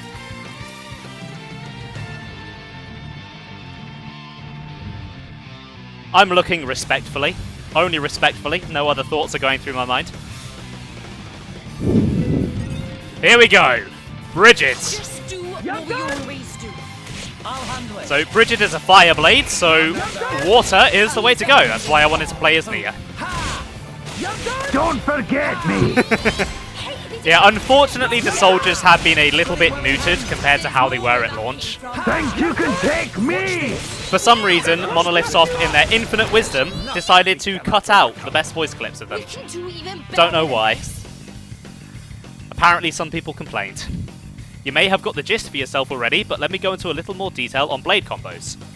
The indicator the arrow is pointing at right now represents a combo request from a blade currently engaged by the character you're controlling. This is displayed when one of your currently engaged blade specials will be able to initiate a blade combo, and also when one of those blade specials would be able to extend a blade combo that's currently in process. Blade combos can have a massive impact on the battlefield, so try not to miss these opportunities. It's okay. So if you execute a successful 3-stage blade combo, an orb will be left on an enemy. This orb will correspond to the element that finished the combo. Orbs are very, very important. You want to place as many of them as you can on an enemy. And the last place orb will apply a seal to the enemy, which will seal them from doing certain things. You can only have one seal on an enemy at the time, and they're not the most important things, but they can come in clutch during certain situations. Watch out! Ha! Make haste and retreat. For sure! Let me do it! Right, let's get that level 3. Nice one, Rex. Not playing unpatched. Unfortunately, I don't think there's a way to uninstall patches on Switch. As much as I would love for there to be. Nicely done! Yeah, the only seal I really care about is the Dark Element seal, because it prevents enemies from summoning reinforcements, which can get out of control if you're not careful.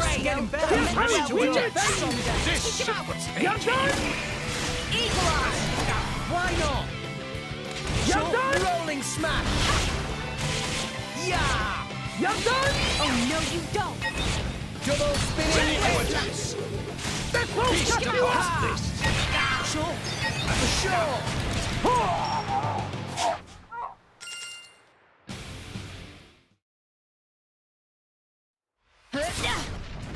Yeah!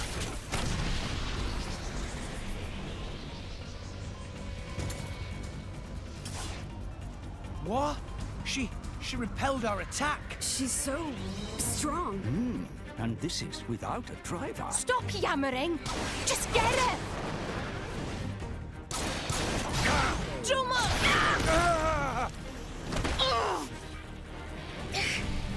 Jomak! This is an Ethernet. Let's see you use your precious arts when you can't draw ether from the atmosphere. Even blades have weaknesses. This is one such weakness. Without the flow of ether, blades are quite useless. Nia! Drummer! Get out of here, Rex! Save yourself! I'm not gonna do that. I can't just leave you here. You've got your own mission, just move it! Yeah, but... No bets, go! Rex, we must withdraw for now. It's our only chance. But... You won't escape.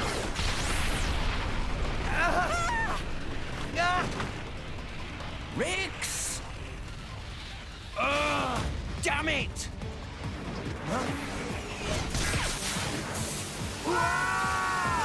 Water!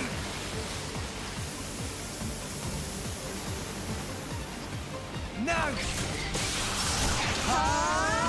Burning sword!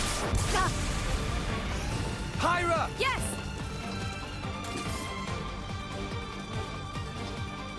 Don't let them escape! Get after them! That's right, Rex. Run and never look back. To pull that off despite all this water. So, the legends of the Aegis were real.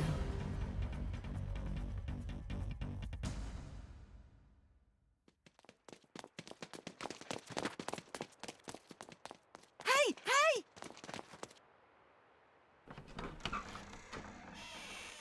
This way! Friends! Come this way! Tora help you escape! Who are you? Quick! No time for explain!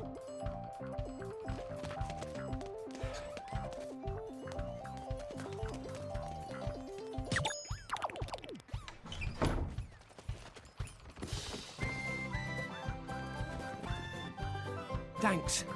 You saved us. But I gotta ask, why? No reason. No reason. Sorry, that not true. Truth is, Tora not like those big bully soldiers. Was thinking to test out shiny new boom biter on big bullies. That's when Tora see friends running from them. Boom biter missed and hit water pipe, but results not so bad, hey? Oh. So you shot the pipe. That right. And you're Tora. I'm Rex. And this is Pyra. It's so lovely to meet you. Good to meeting. Huh? Actually, Tora have other reason for save you. Which is? Don't worry. Explain everything when get to House of Tora. This way!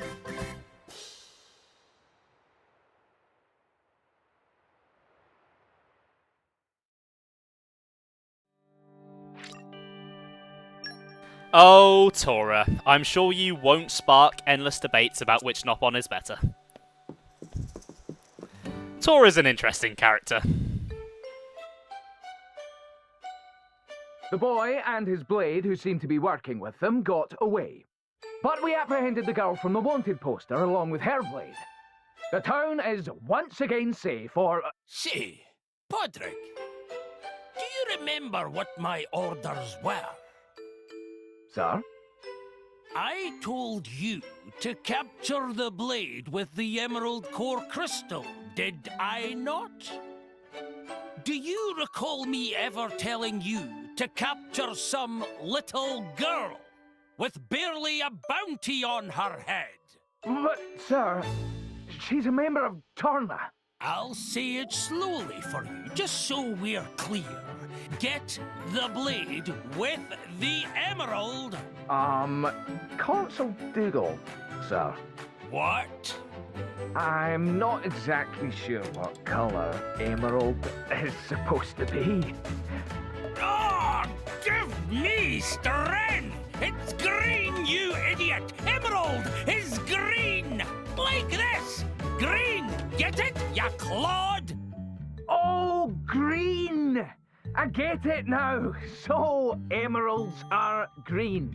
You dunderhead! How many blades do you see with green core crystals? It's patently obvious. How do you mix that blade up with some worthless cat monster? Actually, sir, technically I believe that's a tiger, rather than a... Silence! Consul! What is it? Haven't you heard of knocking? My apologies, sir. It's just that Lady Morag has... What? Special Inquisitor Morag has just arrived from the Motherland. Already? Her ship has just docked. This cannot be happening!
You live down here?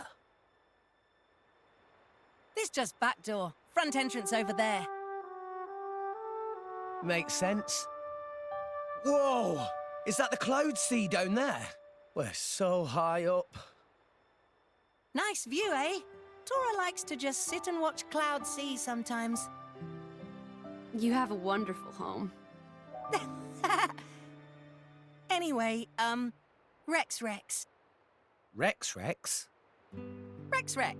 Tora, explain other reason I help you. You see, Tora always wanted to make driver friends. Ah, interested in drivers, are you? But of course. Tora think it's amazing how Driver and Blade join spirits together to make big power. Tora really want to be sidekick of Rex. You know my name is just Rex, right? One Rex, not two. What is point? Well, nothing, I guess. It just sounds a bit different from what I'm used to. Double name just show Tora's respect. Respect for great driver. Rex should be proud. I'm not sure I've earned all that yet. Oh, all right. You can call me Rex if it makes you happy. But instead of all this sidekick stuff, can't we just be friends? Really? Tora will be friend of Rex Rex? Hooray! What a funny little guy. Hey, Tora, do you know much about this town? Huh? You wouldn't happen to know where the army takes prisoners, would you? Rex, you're not planning to... We have to save Nier and Dromark. I thought you'd say that.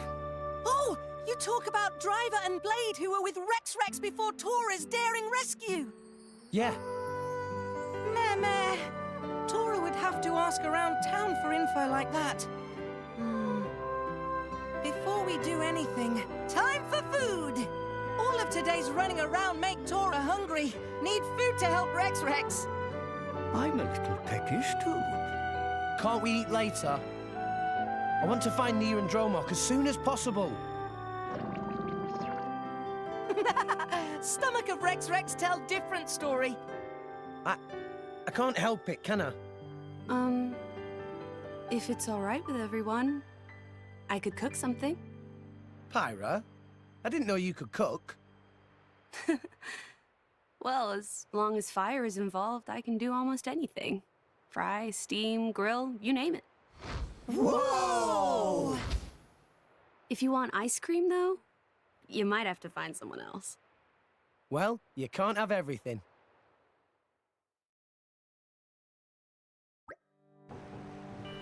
Tora, do you have any ingredients I could work with? Just what in the pantry there? Not much, really. Tora, sorry. It doesn't seem wise to go out and buy more supplies, so we'll just have to make do with what we have. Let's see what we've got, then. Can she steam hams? Well, you would need fire to boil the water to steam something, so I guess she can. Glitter spuds, sumpkins. Oh, and there's an oil oyster and a single meaty carrot. And hot oranges, too. These aren't bad ingredients at all. All foods that can be eaten with no cooking. That's how Tora usually eat. That's a bit depressing. We aren't much better ourselves, you know. I guess you're right. So what do you think, Pyra? Can you make anything with this? Yes, I think this should be enough. I'll use the kitchen, okay?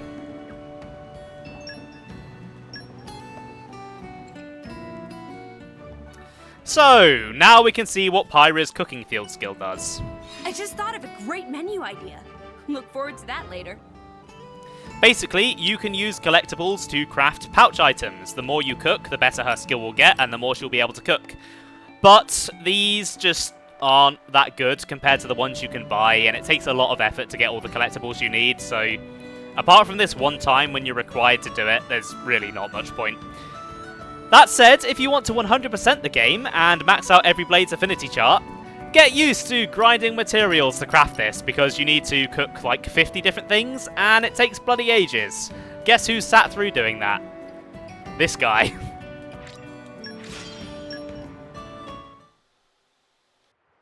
Oh man, this is delicious.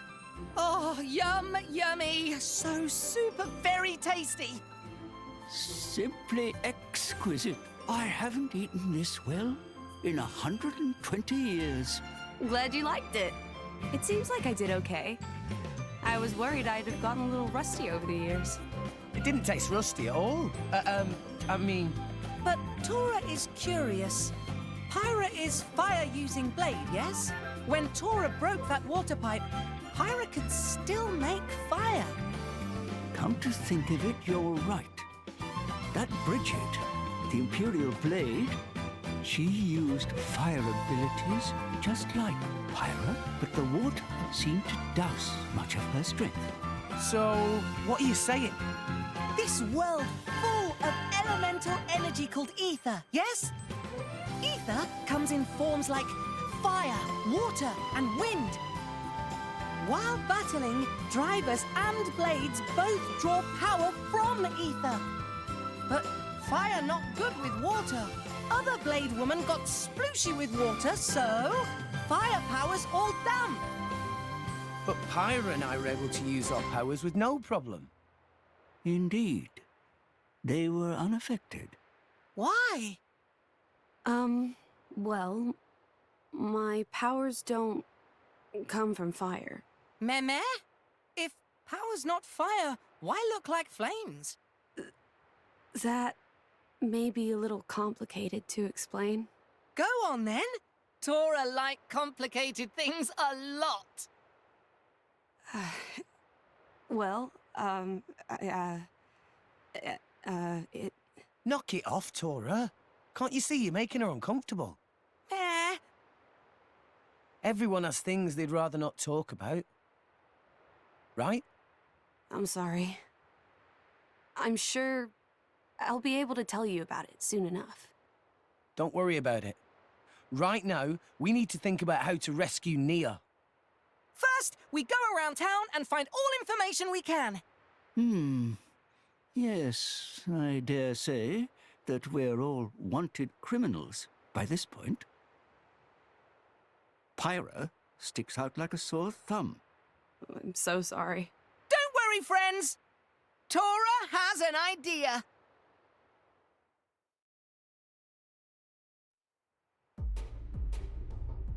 Special Inquisitor Morag! To what do we owe this extreme pleasure? Had we but heard of your grace's visit, we could have prepared a suitable... I don't stand on ceremony, Consul. I'd rather you just did your job. Your grace? Someone of your standing deserves to be treated as such. You are His Majesty's representative. Please permit us to lay on a meal befitting your grace. Until then, we would be honored if... You made impressive time. I wasn't expecting you until tomorrow. Oh, Lady Bridget! If we have found the Aegis, then there is no time to waste. But I fear the passage has taken its toll on our engines. The Aegis? How do you... Is there a problem, Dougal? Not at all, Your Grace. Good. Now, you've captured a driver from Torna. I am going to speak with her. What? Why do you want... Dougal. I don't remember asking for your opinion. Yes, Your Grace. I'll take you to her right away.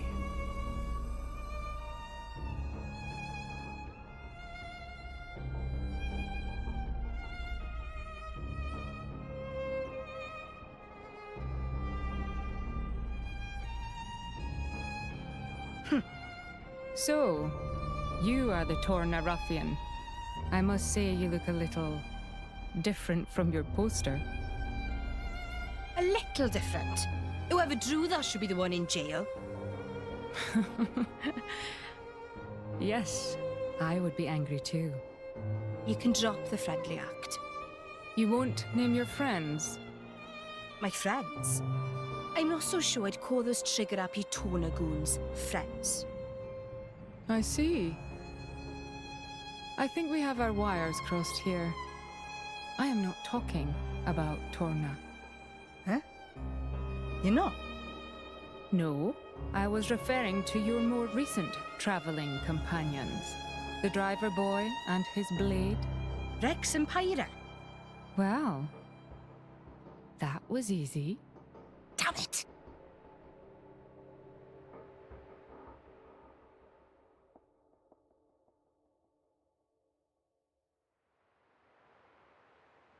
This looks like it could actually work. Good idea, Tora. Right, let's look for friends of Rex.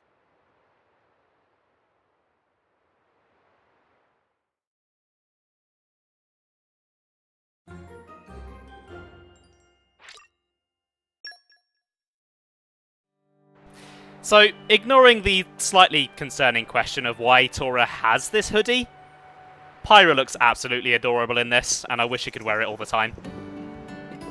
Unfortunately, it's only available for a limited time unless you have the DLC, which is a shame. Right, let's start asking some questions. Have you heard anything about a girl called Nia who was captured by the Ardanians recently? Oh yeah, I heard about that. Some Ardanian dude was saying they were going to execute the prisoner within the next few days.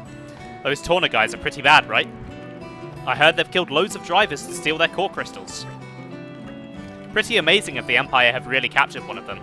The Empire is so cool.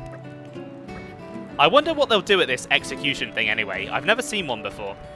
I've got to go see for myself. You guys should come along too. Thank you so much. That kid is going to be in for a shock when he learns what an execution is. Right. So these are both upper level.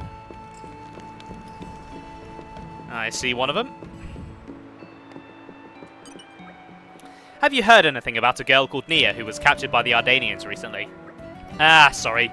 I'm only really interested in plants. I don't keep up with the latest rumours. I want to become a botanist in Moradane, but my parents keep saying it's too dangerous.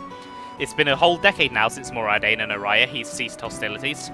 And sure, there's been this nasty group called Torna popping up in the news lately, but still. It's not like anything bad's going to happen where Moradane's in charge. Doesn't this peaceful town prove that?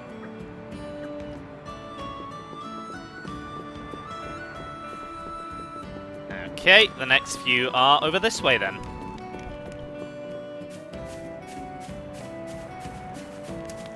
Maui. Or Mui. Have you heard anything about a girl called Nia who was captured by the Ardanians recently? Oh yeah, I heard something interesting. Apparently the Torna member that the Ardanian Empire captured was some Gormotti girl called Nia. Nia. That name seems familiar somehow. Didn't the old Lord of Etchel a decade or so ago have... Actually, let's not think about that. It's not a happy thing to think about. Thanks.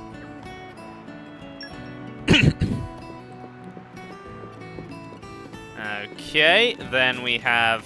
And arrived. Sean here. Have you heard anything about a girl called Nia who was captured by the Ardanians recently? I don't know anything about that. But the grown-ups do seem to be talking about secret complicated stuff a lot lately. Apparently there are some kind of dangerous people causing trouble. It's only been 10 years since the war between Moradane and Araya ended. Why would they stir up more trouble? It sounds like a real pain. I hope the Ardanian soldiers will be able to protect us.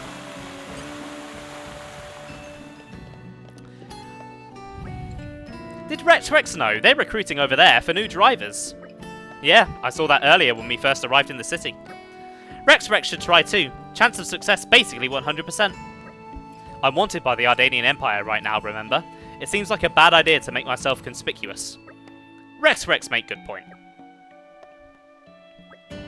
Toro was just too curious to see what kind of blade Rex awaken. At any rate, I don't need to awaken a blade, do I? I've already got Pyra. Come now, Rex. Don't tell me you thought drivers would only bond with a single blade. What? Is that not right? Not at all. Many drivers have more than one. With Nia gone, we're a bit short on numbers right now. We might not hold up all that well in a fight. Perhaps it would actually be a good idea to get yourself a new blade. A new blade opens up new possibilities in battle, after all. It would stop you from putting so much strain on Pyra as well. Seems like a good thing all round, if you ask me. Well, if Pyra doesn't mind, I guess it couldn't hurt to try. I don't have any objections, the more the merrier. Then it's settled. The question is, where are we going to get ourselves a core crystal? Now that's one question I can answer. I happen to have one stored away for just such an occasion. Where Gramps hide core crystal with such small body? The key to awakening a new blade is to foster a powerful resonance with the driver's spirit. Focus your whole mind on the core crystal as you touch it, and try to hold a clear picture in your mind of the blade you wish to awaken. I'm not sure I really understand, but I'll give it a try. I hope you awaken a wonderful blade.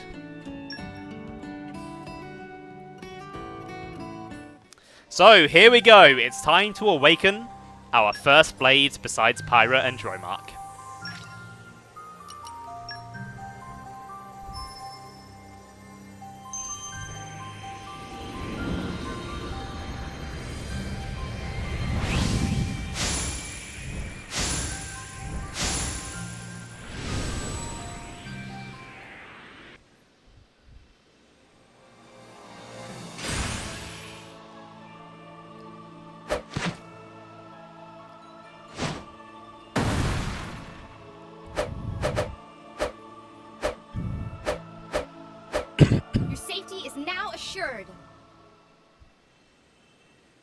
Welcome to the Team Uzuki. So this first blade is technically not fully randomized. It will always be a wind element blade of the knuckle claw weapon variety, but everything besides that is fully randomized. Rex's ability to resonate with core crystals has been unlocked. You can bond with the blade at any time by going to main menu, blades, bond blade. Core crystals aren't much use just lying around, so it can't hurt to resonate with them and see what you get. Also, the higher a driver's luck stat value, the better their chances of awakening certain very special blades. Once you have yourself a new blade, you'll need to engage it so that it can take part in battle. Add blades to your battle party in main menu, characters, character setup, engage blades. Up until now, Rex has had to rely on Pyra alone for support in battle, but now you'll be able to engage a variety of other blades and expand your support options. To take advantage of different blades in battle, press the directional button corresponding to each blade's face icon and perform a blade switch. In no time at all, the blade who was previously supporting you will retreat, and the new blade will take their place on the battlefield. Of course, switching blades will change both your weapon and your available arts. Different weapons have different benefits and drawbacks in battle, so use blade switches tactically after considering the current situation. That looks like a good one. Meh. Fur always stand on end whenever the Taurus-y driver resonate with Crystal. So cool! Hey, don't look at me like that, you're making me feel weird. Well, looks like we've got a new recruit anyway. Let's go and find out what happened to Nia. Rex, not so fast. Huh? What's up? Aren't you going to kick your new blade out? You can tune up the weapon with a core chip from that smithy there. If Rex never used core chip before, then now very good time to start. You can really tell the difference between a driver who uses core chips and one who doesn't. I'm starting to understand. Now for the main topic. That over there is an Orcs core shop. I don't suppose you had a lot of call to go in there before you became a driver. You're right about that. I used to wonder what all that strange gear was for though. Perhaps we should head over there and give it a try then. Orcs cores are just a thing for supplementing a blade's power. They're all different types, some boost defense, some make strong against insects or stronger at nighttime there. The number of Orcs cores you can equip varies from blade to blade, mind. Interesting stuff. Now, this is the important part, so listen up. Usually when you get an Orcs core, it's in an empty state. You won't boost your blade with it empty. Okay, so how do you fix that then? I see. So this gizmo here makes Orcs cores usable. You catch on fast? That's right, this machine takes collectibles and raw Orcs cores and refines them into something useful. Here's one you can have a go with. I've been saving it up for this very occasion. Rex, best not to think about where he stashed it. Yes, Tora's right about that. It's not much good without collectibles though. Here. Meh, he really have a lot stashed away there. You're good to go, Rex? Refine it. Got it. And as soon as we're done, let's go and look for some more info about Nia. So, Orcs cores are basically this game's version of gems or augments. You can use collectibles to unlock them, but you have quite a bit of freedom in what you can use to do so. So, I might as well use all of the wood that Gramps gave me. Critical Up is a very, very good augment to start with, because it's very good on Pyra and a certain other blade. Since you're standing in front of an Orcs core shop, let's revisit the topic of Orcs cores for a moment. At shops like these, you can get your Orcs cores refined. You'll need collectible items to refine Orcs cores. The number of collectible items you'll need is defined individually for each Orcs core. Once you have all the collectibles you need, you can head to the shop to get your Orcs core refined. But watch out, the higher the value of the Orcs core, the more difficult it's likely to be to find all the necessary items. If you want to be able to refine your Orcs cores as soon as you get them, you'll need to always be on the lookout for collection points on your travels. Orcs cores can be equipped to blades in main menu, characters, blade setup, equip Orcs cores. So I might as well equip this while I have the chance, and that is the wrong menu once again.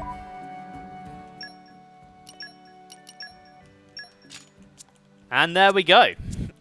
Whoa, it's Tron. Yeah, the common blades do look quite cool. They're very Tron-y. Actually, speaking of, I should probably equip my new blade as well. Where is it? Manage blades, I think. No, hold on. There are so many menus in this game, it can be a little bit difficult to work through them and find out where you're going. Here we go. So at the moment, you can only unlock 2 blades, but eventually you'll be able to equip 3 blades. So, blades are locked behind a gacha system. When you create your save file, your save is given 1 of 5 random seeds, though I believe only 4 of them are actually accessible because I think 1 of them is glitched. And with each seed, each rare blade in the seed will have a set rarity, which is augmented by your luck stat, any items you use to increase the rates of certain blades, and the rarity of the core crystal. If you don't get a rare blade, which are predefined blades with set skills, set weapons, set characters and stuff like that, you will get a common blade. Everything about a common blade is fully randomized. Its name, its body type, its appearance, its weapon, its element, its specials, its skills, and its stats are all completely randomized. Every single common blade will have a star rating from 1 star to 4 star, which determines effectively how good they are, how good their stats are, what kind of skills they get, etc. Rare blades are usually the ones you want to go for because they tend to be the strongest blades and they have unique characters and their own quests and stuff to do. But you can never have too many common blades because you want as many field skills as possible, and there's a mechanic later on that will involve having a ton of different blades to use. There's also a pity system, so every seed has 3 pity blades. Using a core crystal will give you some points. A common core crystal will give you 5 points, a rare core crystal will give you 25 points, and a legendary core crystal will give you 50 points. If you cross the 100, 200, and 300 point threshold, you will be guaranteed one of the 3 pity blades that you don't already have. The pity points will reset to 0 when getting a new rare blade. There are quite a few different weapon types that blades can come with. You have great axes and mega lances, which are your physical attackers. You have the ether cannon, which is your ether attacker. You have twin rings, bit balls, and knuckle claws, which are your healing weapons. The knuckle claw is a bit more of a healing attacker hybrid weapon. It's a bit more aggressive. You have the chroma katana, which is a dodge tank weapon. And then you have the shield hammer, which is supposed to be a face tank weapon, but it's aggressively shit, and it's probably the worst weapon in the game. Rex tends to excel with physical attacking weapons like the great axe, the mega lance, the chroma katana, and the knuckle claws, whereas Nia is better with healing weapons like the twin rings, the bit ball, and knuckle claws, but because of her high ether stat, she's also pretty decent with ether cannons. Rex gets access to break with the chroma katana and the mega lance, and he also gets launch with the great axe, whereas Nia will get break with a bit ball, twin rings, and ether cannon, topple with a great axe, and launch with the knuckle claws. Now that information is all out the way, let's get back on the hunt for more information. I'm sure it's a very good idea to talk to the guys hunting me. Have you heard anything about a girl called Nia who was recently captured by the Ardanians? Who are you people? Uh-oh, maybe it wasn't a good idea to ask an Ardanian soldier. There was something I wanted to ask, but now I've clean forgotten what it was. If it's information you're after, go pay for it at a local informant. Chatting with the populace isn't our job, you understand? Treasure acquired. Ooh, an overdrive protocol. That is a very important item. There aren't many of them in the game, but they will allow you to transfer a blade from one driver to another. So if you get unlucky and you get a blade that doesn't really fit your driver, you can transfer it. Now, speaking of blades, I would recommend saving most of your core crystals for Nia. Don't completely neglect Rex, you do want a few on him, but Rex gets loads of really good blades throughout the story, whereas Nia doesn't. And most of the more common rare blades do tend to be healers, which obviously are going to work really well on Nia. Have you heard anything about a girl called Nia who was captured by the Ardanians recently? Taruni know this, of course, but Taruni is informant by trade, cannot provide information without proper compensation.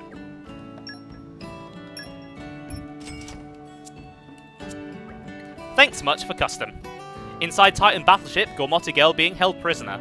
Unfortunately, Taruni not yet received intelligence specifying prisoner name. But rumors say big ship arrived for sole purpose of holding one measly girl. People of Gormott getting along quite well with Empire nowadays, so trouble like this not very welcome. That seemed to be opinion of most of Torograph resident. That about extent of information Taruni know. Enough to satisfy friends? Thank you so much. So, you need to pay for that to progress. But it's very possible to accidentally spend all of your money beforehand and get stuck needing to grind. Because that's what happened to me on my first playthrough, and it was quite frustrating to say the least. Right, let's go back to Tora's house then.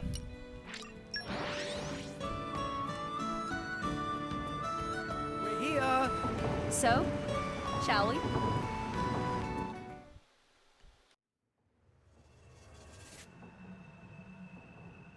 Nia and Dromark, executed. It doesn't bear thinking about.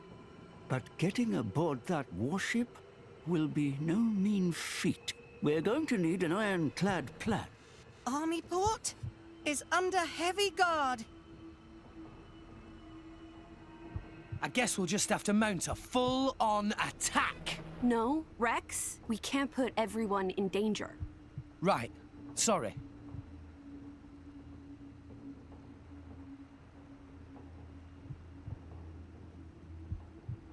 There! This is one of the Grand Arbor's routes, right? If this map is correct, it goes all the way from the key to the hull of the warship. And here, it looks like some kind of cargo entrance. Could we sneak on that way? Oh, right. No one will spot us if we sneak in from below. Security light around this entrance. At night, not even workers here. Looks like this is our only option. Then it's a plan. Tora? Tora have something to show you.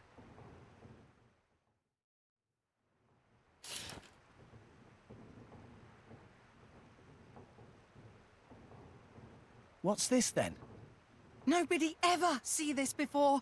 Secret of Tora. An artificial blade. An artificial blade? I can't believe it. Tora have always wanted to be driver of Blade. But Tora has no potential to awaken Core Crystal. How could you know that? Surely you just have to try and... Oh. You did, didn't you? Yes, 1 year ago. Tora applied to drive a recruitment man. Oh, dearie me.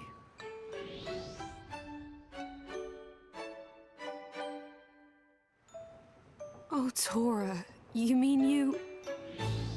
It was bad. Tora had nosebleed for 3 days. Just a nosebleed? What you mean, just? People die from loss of blood, you know? Yeah, but from a nosebleed. Anyway, moving on. For a near-death experience, you're awfully casual about this. Anyway, back to Tora's blade. When complete, even no potential Tora can be a driver. This is simply incredible. You built this blade from scratch, Tora? It was started by Grampypon and Dadapon. But Grampypon die, and Tora still not know where Dadapon go to. Oh. So Tora will finish Blade myself and become a driver like always wanted. Then Dadapon hear about Tora's success and come back home, yes? Oh, Tora. By the by, Tora, this blade, as far as I can see, it looks complete. What is there left to do? All Tora have left to do is buy missing parts. But Tora have no money at all. Oh, really? Really? Nothing? At all? Not even 1 gold. So you're asking for a loan? Not loan. Closer to generous donation. Just like a Nopon. Always shrewd when it comes to gold. But if Tora completes Artificial Blade, combat capabilities will be big help on mission. Well, yeah. If it works, you may have a point. So, how much exactly do you need? Oh, no more than 60,000 gold. 60,000? Do you want a kidney as well? Calm down, Rex. I think we owe Tora our help. If it's just money he needs, I may be able to assist. Assist?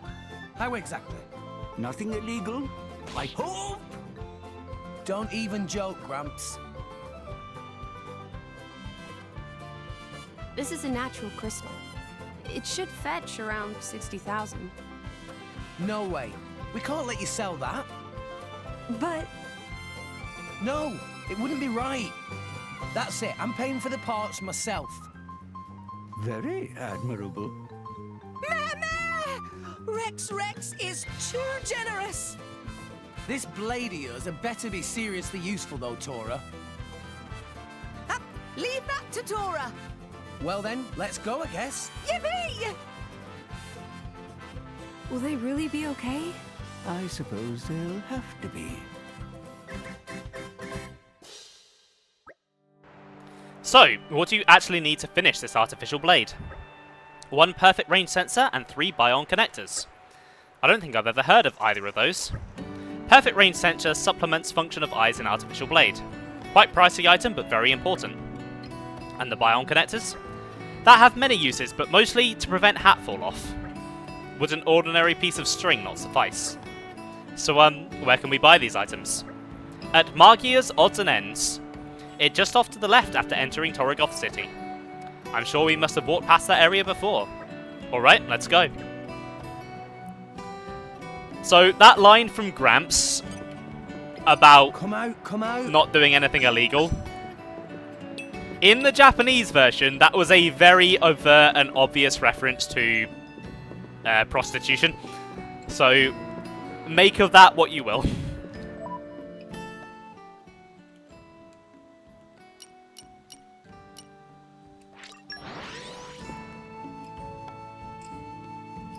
We're here. So, shall we?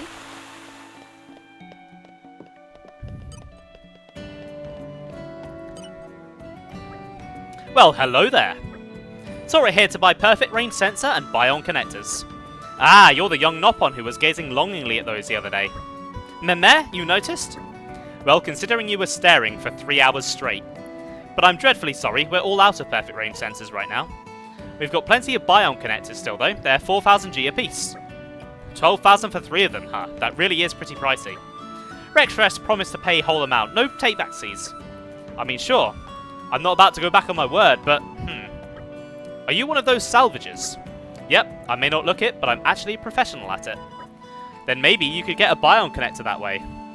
Apparently, they fish the things up quite regularly around this season. Now that's not a bad idea. Let's go and give it a try. Good luck, Rex. I'll, cheer you on too.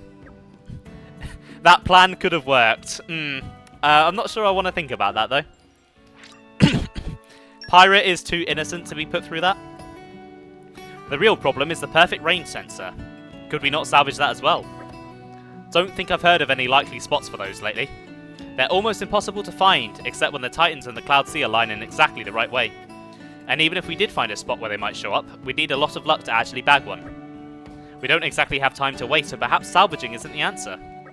Hey, can I ask you something? From the looks of it, this young lady here's a blade and you're her driver, am I right? Huh? Is that what it looks like? Wait one moment, please. Rex and Tora also blade, actually. Does that make me a driver? Surely the driver would have to be me. Can we try to be a little believable here? We need to sort out our stories. Hey now, no need to get your knickers in a twist. I'm just a regular botanist. Botanist? Tora would never guessed. I get that a lot. Thing is, I was heading to Lasham Island for a spot of fieldwork, but I ran into a bit of monster trouble. I tried asking the Imperial Army to help me out, but it looks like they're pretty busy right now. So, I figure if you lot are decent at fighting, maybe you could take care of the issue for me. If you help me out, I might just be able to get a spare perfect range sensor I've got lying around in storage. Well, that sounds perfect. Yeah, we'll see what we can do. Lasham Island isn't hard to find. You can see it to the left as you exit the city through the main entrance. Just take care of the Jupan Crabble you find there, and be careful, they can be vicious.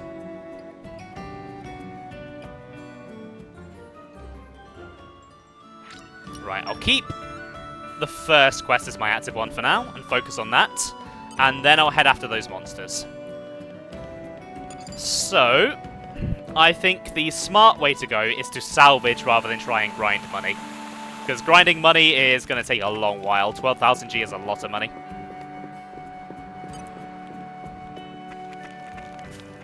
So, it's probably best to save before I start doing this, just in case I don't get what I want out of it.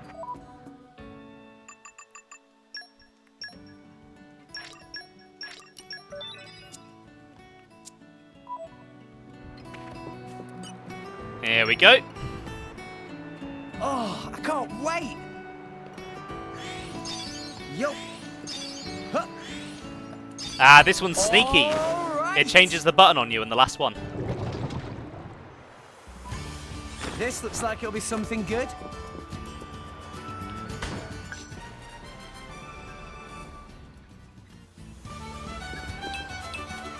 Okay, any bion connectors? Not yet. It must have sensed our skill. There is a crab though. Thanks for that.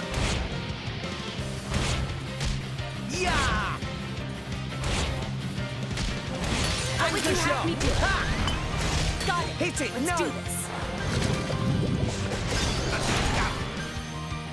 Why not? Our emotions are in tune, Red. What Double would you have me spinning do? edge. Okay, hopefully the chest has more luck for me. There we go, there's one.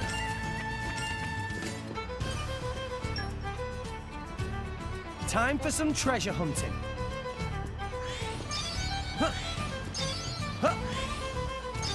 And perfect again, nice.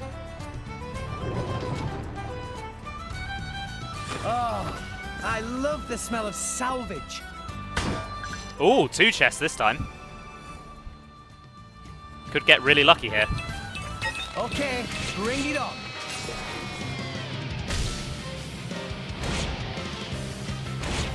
Ha! Okay, thankfully this guy isn't particularly strong. Let's keep this. My Anchor powers shot. will fit. He should go down quite quickly. Go for Let's it. do this. Much obliged. Like so. Treasure acquired. Okay, no biome connectors in that one. Yeah, I do love that voice line. It's a really You're good all one. Mine. Okay, no biome connectors that time. That's unfortunate. Oh, I can't wait. Huh. Onwards.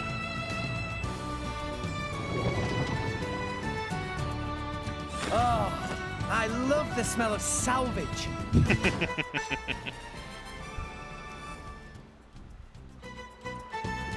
Okay, bring it on.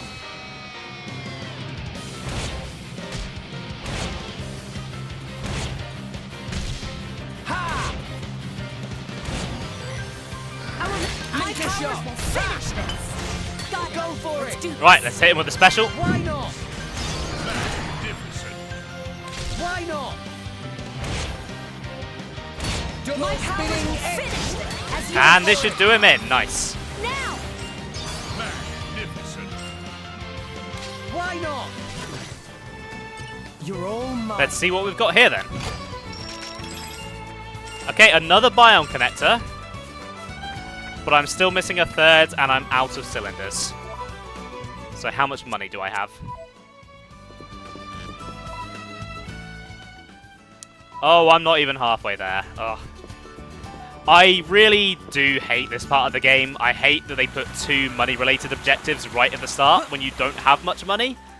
It just really, really, really drags things out. When did it get so late? Maybe if I switch Oh. over to the other quest, And the I've reward started for glowing. that might help me out a bit. I'm a bit self-conscious. And I will have to fight some enemies for this one, so maybe I can find some treasure on the way, or maybe the enemies will drop some money.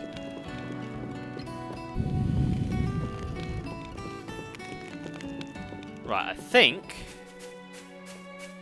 I should be able to just jump into the clouds and swim across. See, I think the game wants you to salvage because of how expensive they are, but I just wasn't very lucky in this case.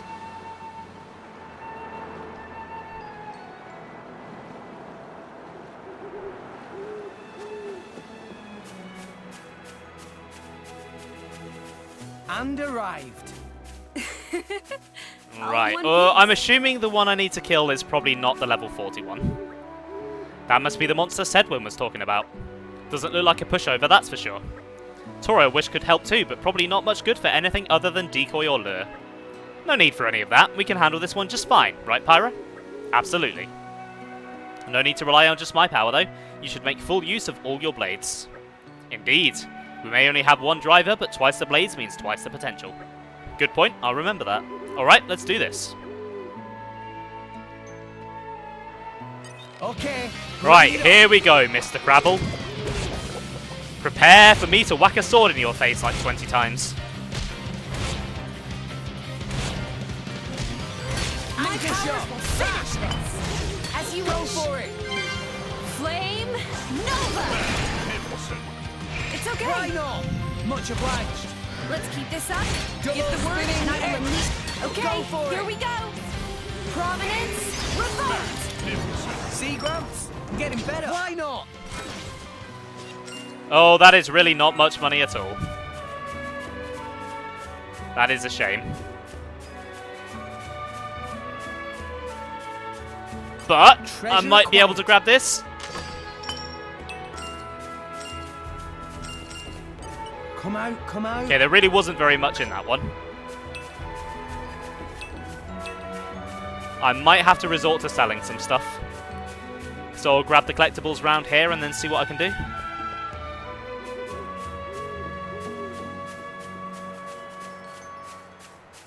What have we here?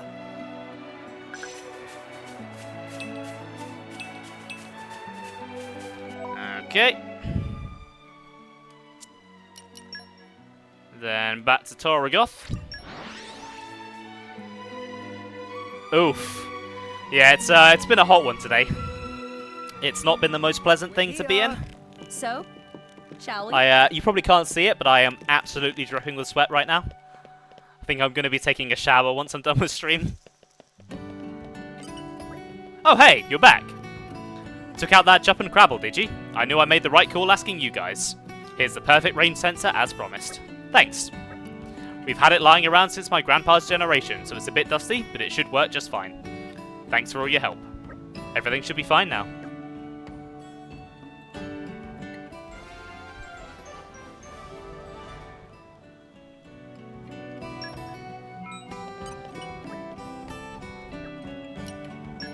Okay, what can I sell? What can I sell?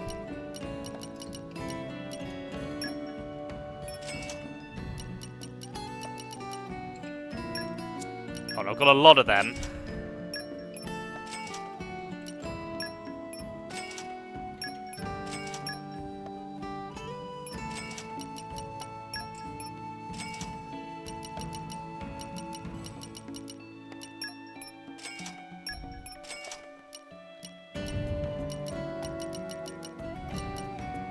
I could sell one of my NASA pear jellies.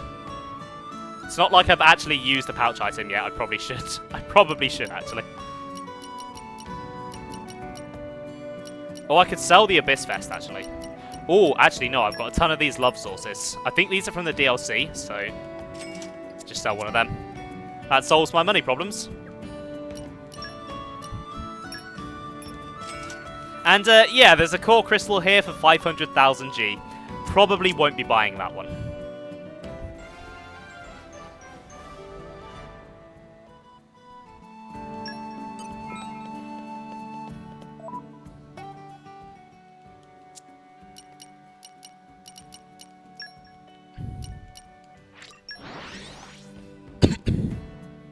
Sell the Bion connectors. No. So?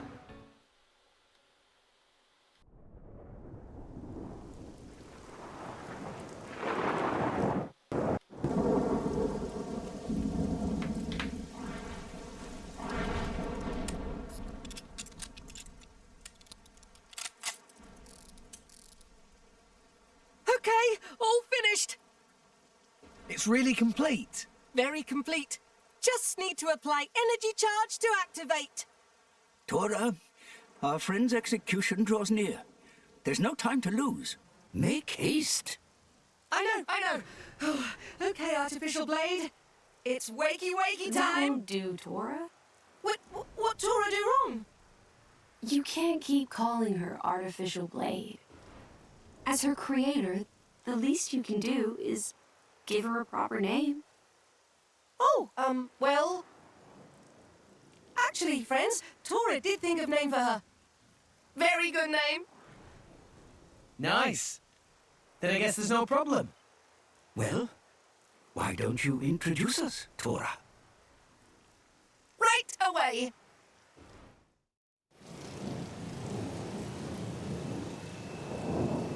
Now, wakey! Tora's very own blade! Oh, Poppi!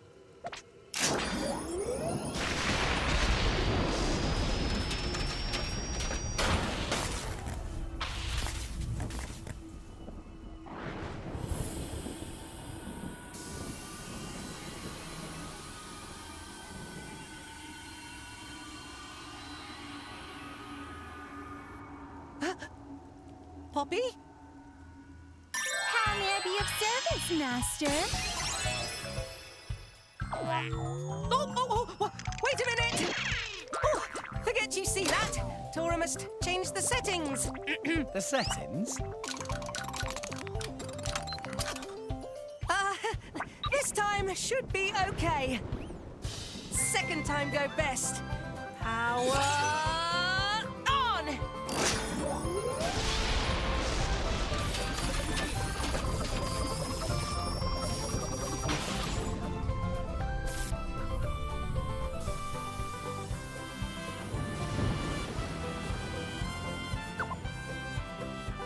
Greetings, Master Pawn.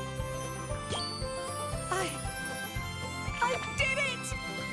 Tora's masterpiece. World's first artificial blade. Poppi! Whoa! Incredible. That is really quite something. Tora did good, huh? You impressed? Tora is a very big success? Absolutely. You're amazing, Tora. Though I was pretty surprised before, when she was all, you know. Forget about it. That's not Tora's fault. That was, Grampypon. Grampypon Susu made settings. Yes, definitely Grampypon's fault. Are you sure, Tora? Yes! Grampypon! Yes!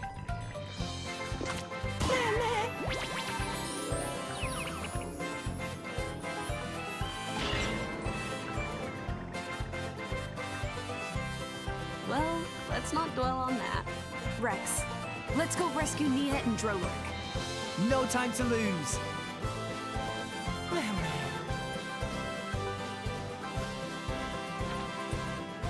Anyway, my name Poppi. Poppi try hard to make Master Pawn proud.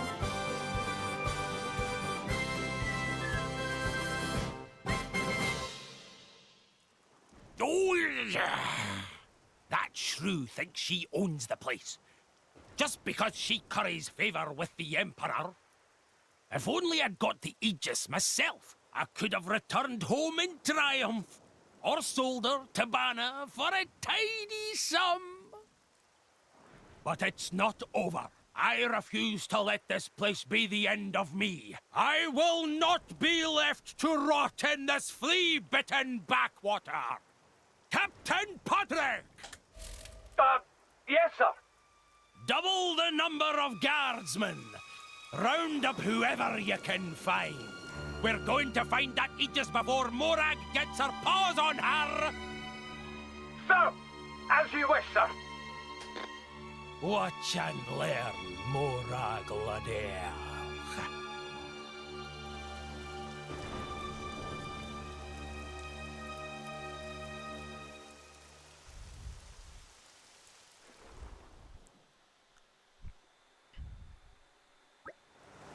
Before we leaving, Tora wants to explain something to Rex and Poppi.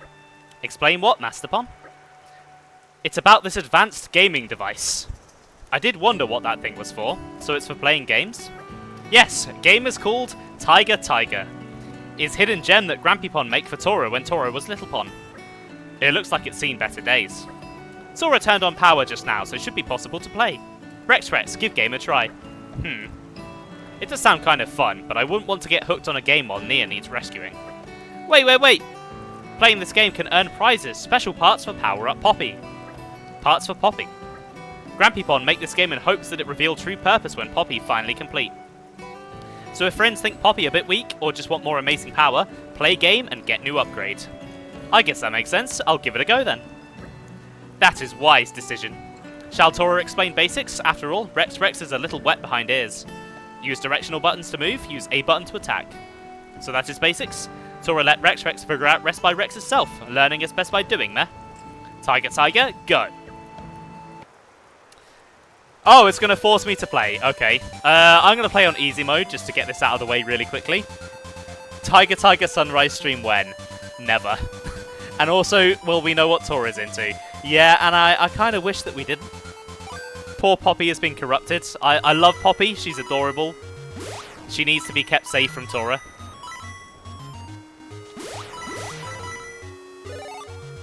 Yeah, this is a very simple game. Your aim is to collect as much treasure as possible while killing as many enemies as possible.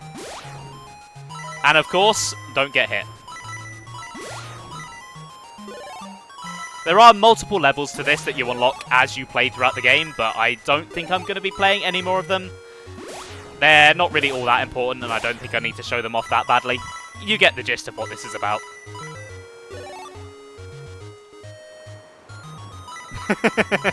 Yeah, I did try and recreate this myself.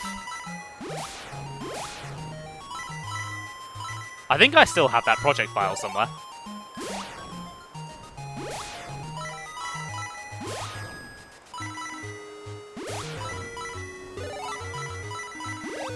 Oh, ow. That's what happens when you get hit. You lose a treasure. Ah, nice. Yeah, I know I definitely still have it. I just don't know where I saved it.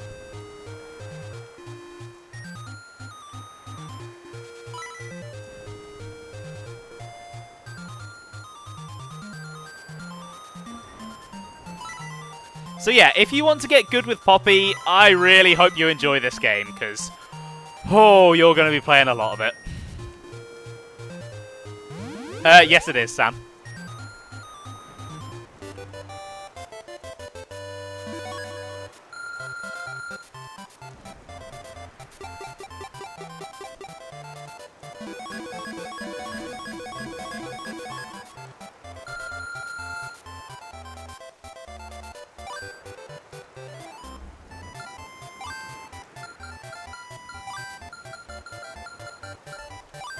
I love how it has like the old arcade style name thing as well. And yeah, you get a lot of parts for Poppi from doing this. Skills of Rex's quite impressive. Rex not pro salvager for nothing. You think so? I think your experiences salvaging really came in useful. Not that I don't appreciate the compliments, but we should hurry and rescue Nia. So, how are we going to get onto that Titan battleship where Nia's being held? As luck would have it, the Cloud Sea looks to be ebbing just now. We had best aim for the route Pyra mentioned. The route was stretching just past Garagorm's Arch. From here, it's easiest to go up to top of stairs, cross bridge, then pass under gate, then you're at Garagorm's Arch. Will the Ardanian guards not spot us? Area around Ardanian space heavily guarded, but up to Garagorm's Arch should be no problem. Alright, let's head there for now. Poppi will do best to help. So, we have a new party member to discuss. Tora. Oh, never mind, I've got a tutorial first. Behold, Poppi, the world's first artificial blade. Poppi can't equip Orc's cores, but she has something just as good for customizing her abilities. Poppi Swap. You can access Poppi Swap by going Main Menu, Characters, Blade Setup, Poppi Alpha, Poppi Swap. To make use of the Poppi Swap feature, you'll need to get hold of certain items via the Tiger game. Play Tiger as much as you can to make Poppi into her best self. Field skill checks suck, but I wish there was a field skill check to pry open Tiger with a crowbar. Yeah, me too. Hey, Iron Pro, how are you doing today? Welcome to the stream. So, that's the wrong button. I wanted to go into the menu. My god, how do I keep doing this?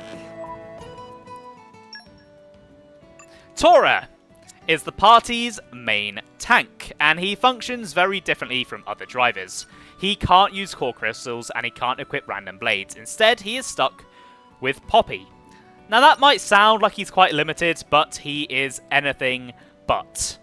It takes a lot of time to grind him to be the best he can be, but if you put that time in, Tora is probably the single strongest party member in the game. He is an unkillable beast with insane damage. And he is also the only driver that can do the entire driver combo by himself. Now, Poppi is Earth Element and comes with the Drill Shield weapon, which is a tank weapon with the topple on it. Poppi is Xenoblade 2's take on the customizable class concept that we last saw with a certain party member that we'll only refer to as 7. But Poppi is a lot more customizable than she ever was. She has this feature called Poppi Swap, and there are tons of things here that you can swap out and customize. You have the Roll CPU, which will modify the stats that Poppi will give to her driver. You have the Element Core that will change her element. You have Arts Cards, which will apply effects to her arts. You have Skill RAM, which is basically Orcs cores. You have a few extra slots for that as well. And then you have Specials Enhancing Ram, which will apply various different effects to her special attacks. You can do a surprising amount of stuff with Poppi. You could make her into a tank, you could make her into an attacker, and you could even make her into somewhat of a healer by putting healing effects on her special Ram. However, there is a very, very big limiting factor when it comes to Poppi, and that is that in order to get parts for her, you need to play Tiger Tiger. You can craft parts as well, but the ether crystals you need to craft parts come from Tiger Tiger. Parts also take up a certain amount of energy, and in order to increase Poppi's energy, you need more ether crystals, which, say it with me now, come from Tiger Tiger. If you want to make the most of Poppi, you have a lot of grinding on your hands, and I hope you can get used to it. That said, while she is massively customizable, she is designed to be a tank first and foremost, and that's probably what you should do with her. She is one of the best tanks in the game. With the right build, she can get a block rate of up to like 90%, meaning she's almost never gonna die. And even if you only want to put a little bit of time into her, she is still very, very good at tanking. For now, I think let's put that on. That's probably good. Now, let's see if I can get these DLC gifts now. I can. So, thankfully, if you have the DLC, you will get a ton of ether crystals, which will save you a bit of the grind. So now, I should have, 60,000. So, I might make some stuff for Poppi between streams, but it's not something I'm too bothered about checking right now. What I also want to draw attention to is that in the DLC, you get a ton of core crystals, specifically 20 rares and 25 legendaries. I will be attempting to evenly distribute them throughout all of the drivers as we go on. SMH pay to win. Yeah. So, Poppi's field skills are Leaping, which is a very useful skill and is very commonly used throughout Traversal. Nop-on Wisdom, which isn't all that useful. It's only really used in some side quests relating to Nop-on.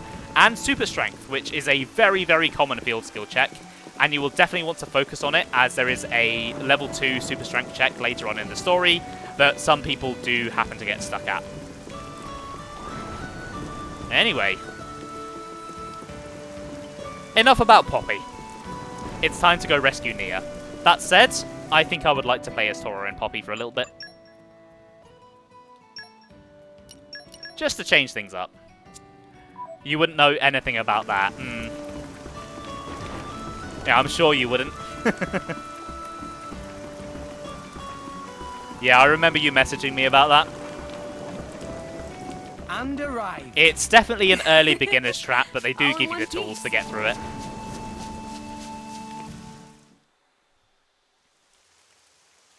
There is Titan warship. Quite the impressive Titan. Another sign that Mor Ardain is readying once more for war with Uriah. Look. That route goes right to the ship, just like Pyra said. Yes, yes! We should be able to climb down over here. Let's go. Okay. Off we go! Understood.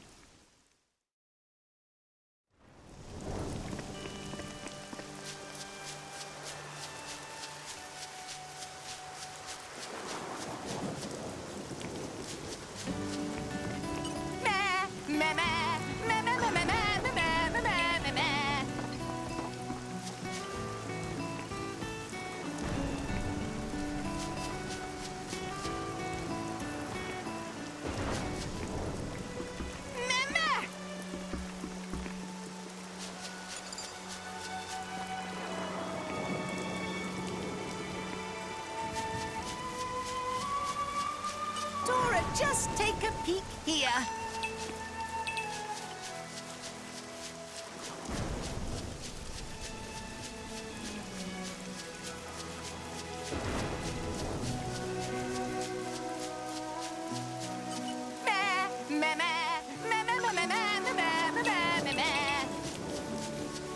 And arrived.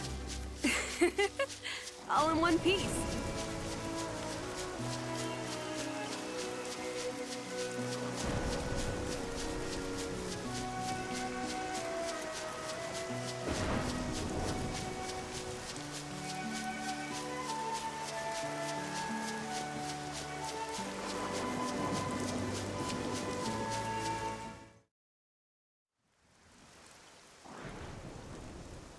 looks pretty high. Give me a moment.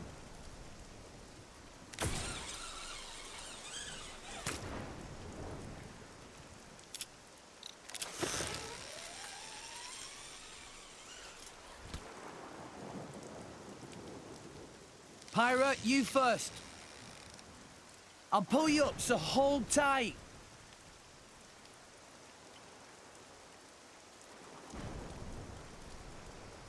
Ugh. So heavy. What did you say? Yow! Now, look here, Rex. You can't just go and call a lady heavy. Oh, Rex a little tactless.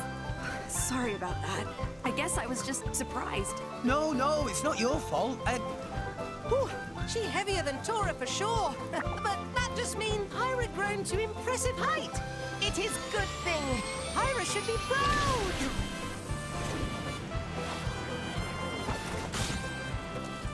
Poppi, pull Pyra up. Please, grab again.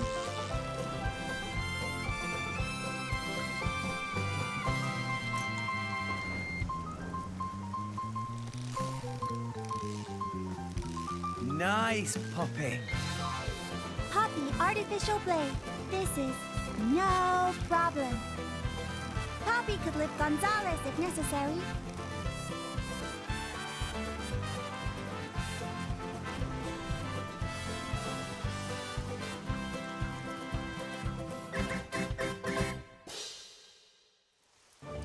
Poor Pyra.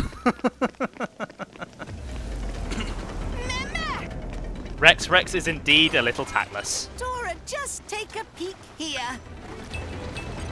Don't be afraid, friends. Ready for action. Right, finally I have Topple, so we can actually start getting some driver combos going. Poppi will protect Mastafon. Thanks for the support. You fight Poppi. We can hit up. I've waited for this all day. Flame Nova. Poppi will protect Mastafon. Why not? Thanks, Poppi. Ha! Keep steady. Poppi and Mastafon have strong bond. Rolling smash. Tora and Poppi fight as one. Big boost. Yeah! Spinning cutter. Right, come on Rex, if you'd like to get your second stage please, that would be very helpful. Topple of the morning to you. Nice. Prominence revolt. Oh, there's an affinity reward for Poppi. That's the wrong button. God damn it. I should probably put a count on screen of how many times I've done that. Poppi's battle set. How's Pyra's trust looking? Only 50 so far. And I've not really used Azuki or whatever her name is. Tora, just take a peek here. We got company. Right, I don't feel like fighting you, so I'm going to use the amazing de-aggroing powers of Never mind. I'm going to use the amazing de-aggroing powers of ladders. Because everyone knows that no one can hurt you if you're on a ladder.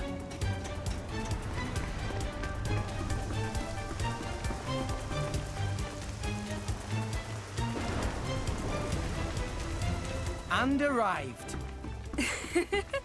All in one piece. Right. Can't get that way just yet. Need to go this way. Poppi power. Certainly comes in useful later on. Oh, yes it does. Alright, through we go.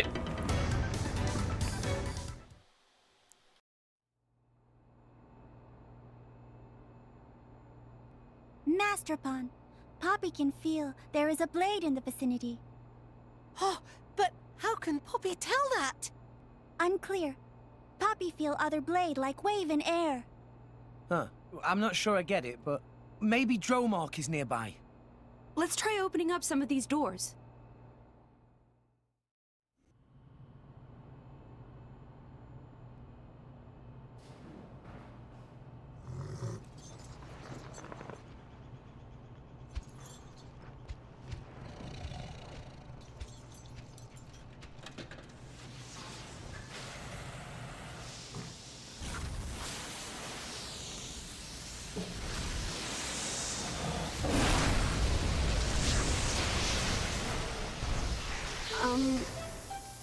I didn't hurt anyone, did I?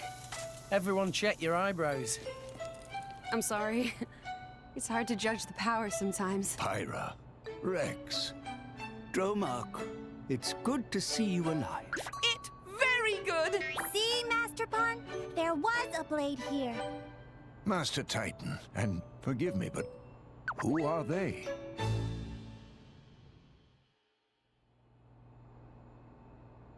Dromark, we don't have much time.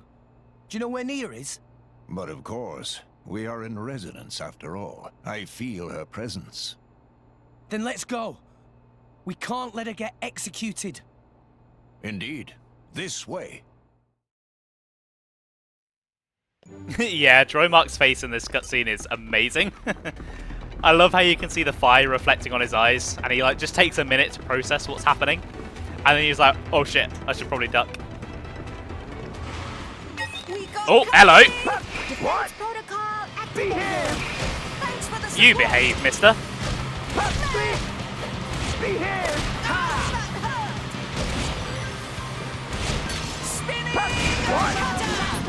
Let me be waiting for this all day.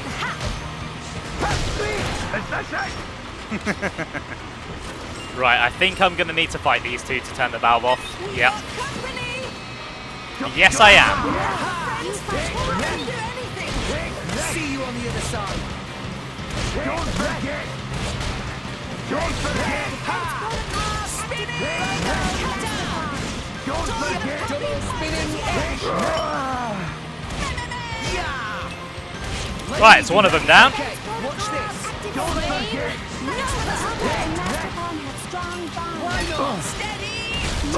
This drill pierces the heavens. And also that guy's skull. Yeah, they're not the most observant of fellows.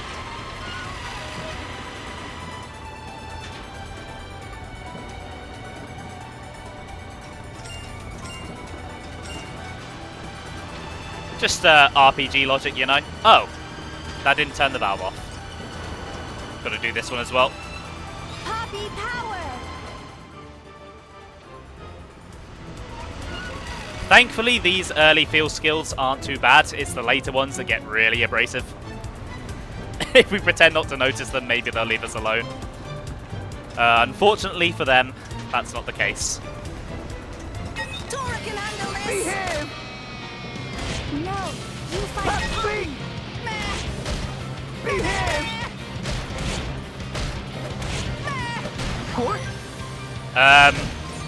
Is there a reason you ran in a circle round me?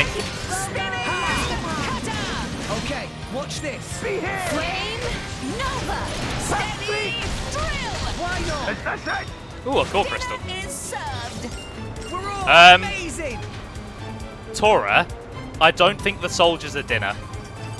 I'm not sure if that counts as cannibalism because you're a knock-on, but it's still quite concerning. Ha! Ah, I missed. Ha! Behave! Here comes Poppi. Power to weapons system! Are you ready for Poppi's capabilities? That's it! Now it gets interesting. That was wonderful, Rex. Really? I'll try even harder for the next one. Just you wait. Wow! Okay, World next has floor. many Where am I amazing going? places in it. Perhaps rest and enjoy view Okay, for a not bit. that way.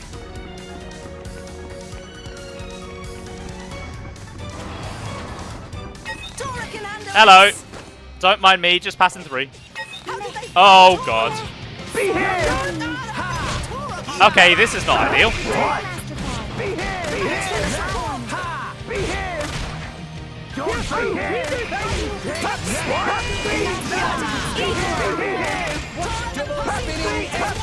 Behave! Behave! Behave! Rolling smack. I've waited for this all day. feel good?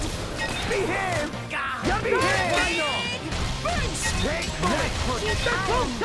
God, there are a lot of these guys here.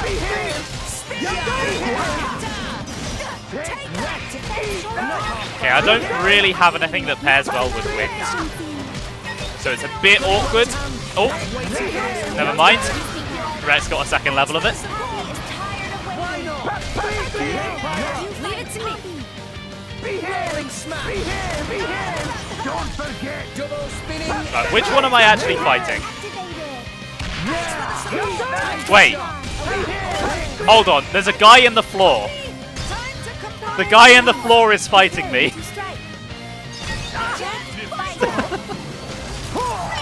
Oh, that's so stupid.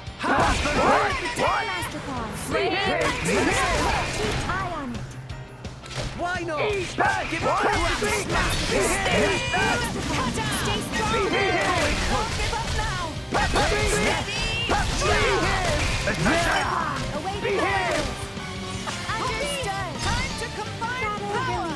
Preparing to strike.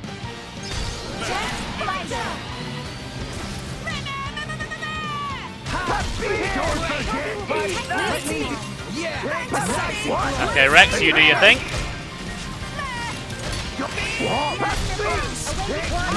God, there's still two of these guys. Maybe I shouldn't have come into this room. It may have been a mistake. Decisive blow. You're strong now.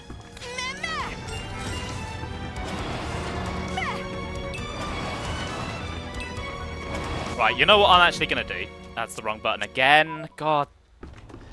That's going to take some getting used to. I'm actually going to customize my difficulty a little bit more. I think I'm going to drop the HP, just because fights are starting to drag on a bit. What is inside box? Sweets or treats or socks? Oh, excuse me.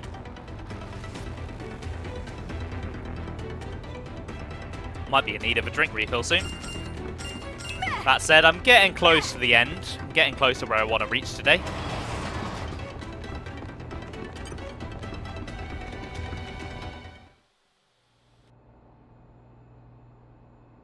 No doubt about it. That's the place. Who are you people? They're the terrorist friends. We are her friends, but I won't let you call her a terrorist.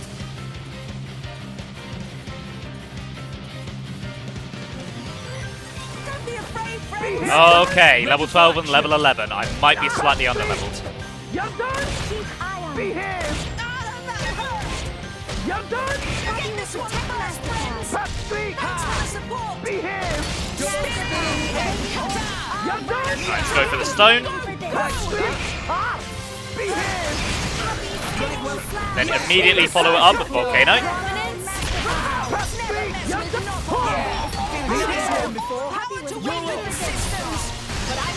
And there we go. Nice.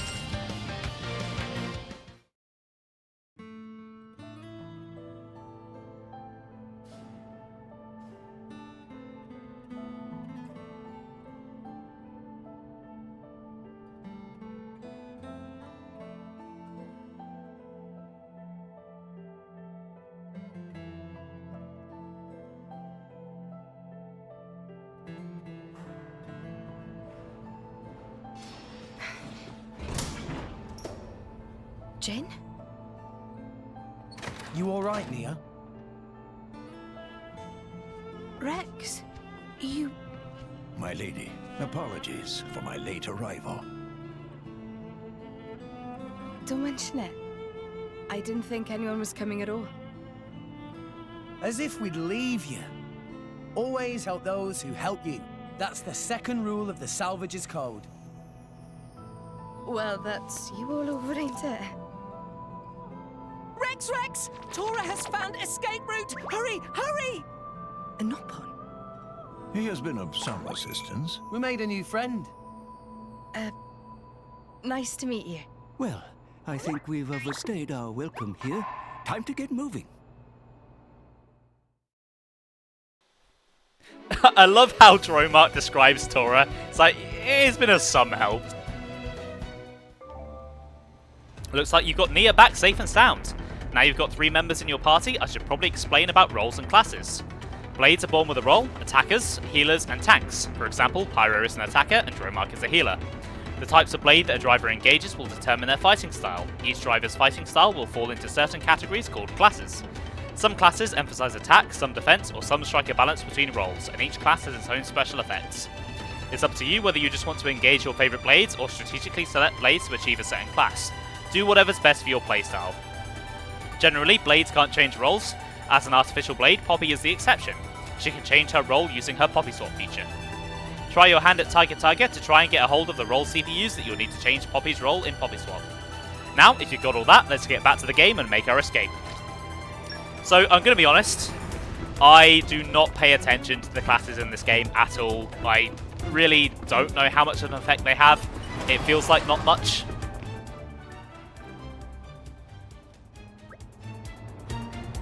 Looks like this is the way to the hangar. Sounds like a way out of here. Meh. Door is locked. No way to open. Even Poppi probably not able to break through this. But we're so close. Rex, take a look over there.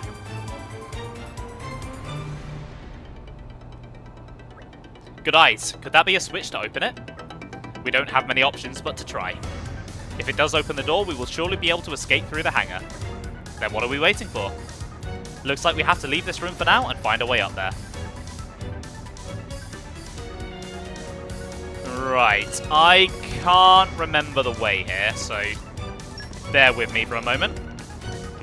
Make sure to grab the level 2 access key, because some people forget it and then they get stuck. Right, I think it might just be through here. Don't mind me, kitchen staff, just raiding the kitchen.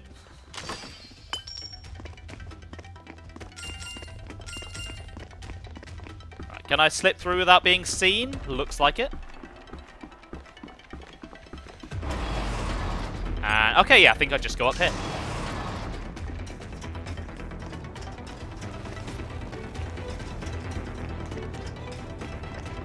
Then this way, probably. Hello, sir. We've got company! Poppi! Be here! Right, Nia, if you'd like to set me up for a break, that would be grand, or we can just kill him. That's also an option. Wow! I like how they just watched me run past the window and did absolutely nothing about it. And enjoy view for a bit. Very nice! Tora can handle this! It's only when I actually try and rob them that they're like, hey, maybe we should stop them. Why doesn't Poppi just fly up there like she did before? Because no, that's why. I guess it's a classic example of gameplay story segregation.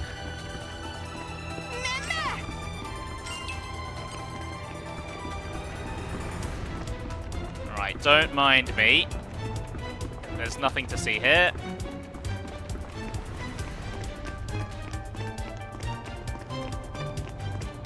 I think I can get through this way. We got company! You're done! Poppi! No!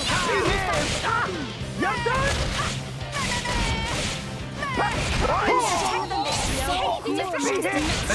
Master Pawn has strong bond. Feel good? Okay, it's promising so far.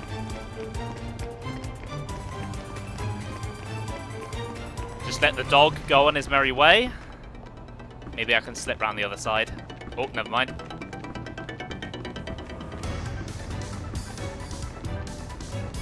Okay, I think a fight might be unavoidable here. Yep. Be here! Get this one first, praise! Be here! I guess I really am the best. Don't forget me! Hey, Blunter, welcome back. I'll think about it next time. People might look at you funny though, so watch out. Is this the way? No, this is not the way. Don't want to be in there.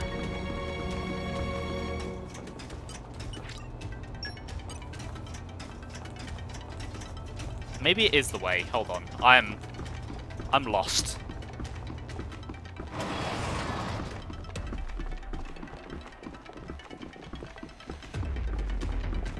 God, there are a lot of soldiers around here. We got company! Right, I think it's this way. Some good progress. Oh yeah. See you on the other side. Got a lot done today.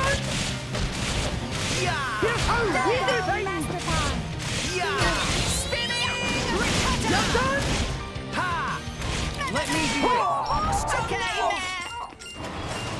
it. Rush Hour, that's a good film. Okay, yeah, I think this is the way. Possibly. No, this is not the way. Can already just tell from that field skill that this is not the way.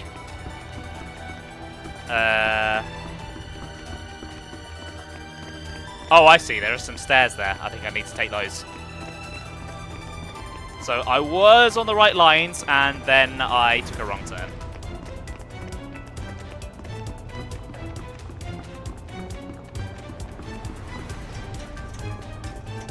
Here we go.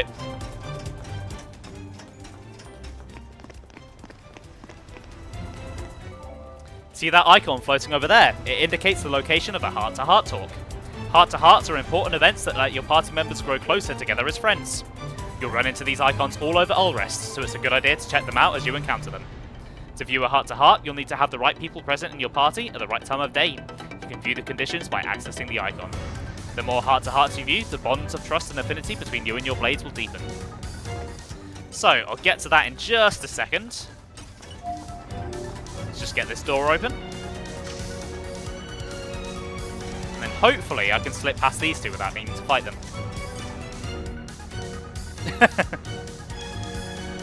The inside of a Titan battleship is way different from a Monoceros, eh? What is Monoceros? Rex, you saw it, right? Moored at a pier back in Gormott. Jin and Co's black boat. Ah, that really impressive one. It runs without being hooked up to a Titan, right? I'm no expert, but yeah, looked like it.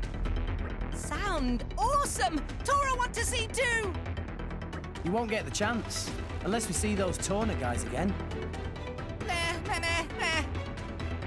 Tora changed mind, no need to see. Master Pawn changed mind at drop of hat. Well, the Monoceros was pretty sweet, but this is nothing to scoff at either. For sure. It's full of things I've never seen before. Ah, that's because this vessel is result of latest breakthroughs in Ardanian tech. Regular folk never so much as set foot on board. You say breakthroughs in technology, but what you mean is salvage stuff, right? Not exclusively. I see lots of homegrown improvements as well. Like this, see? Whatever they've stuffed in here, it's been messed with so much, I can't tell what it was to start with. That control panel, it transmits signal to Titan nerves. By running cables to different parts of Titan from here, can control signal flow much more better. What? That's amazing. And this cable itself have 2.4 times the speed and 12 times the capacity of previous iteration.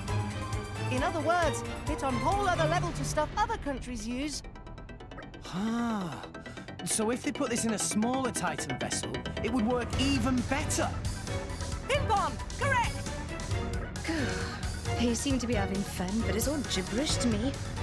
Poppi, what do you think?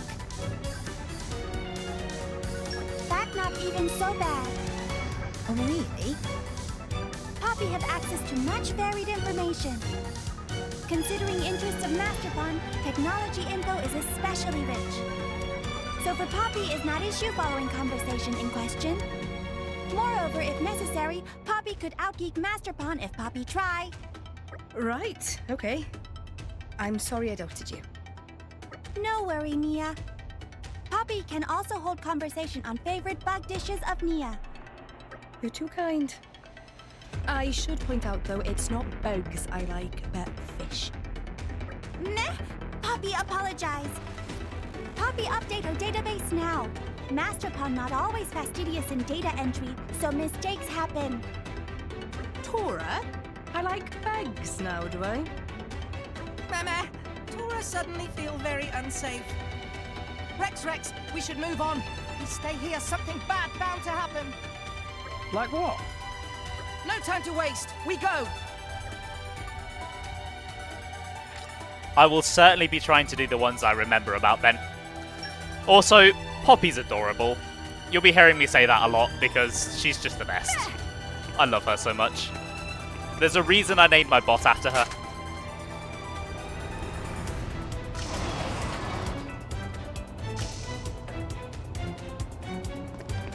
Right, in we go to the hangar.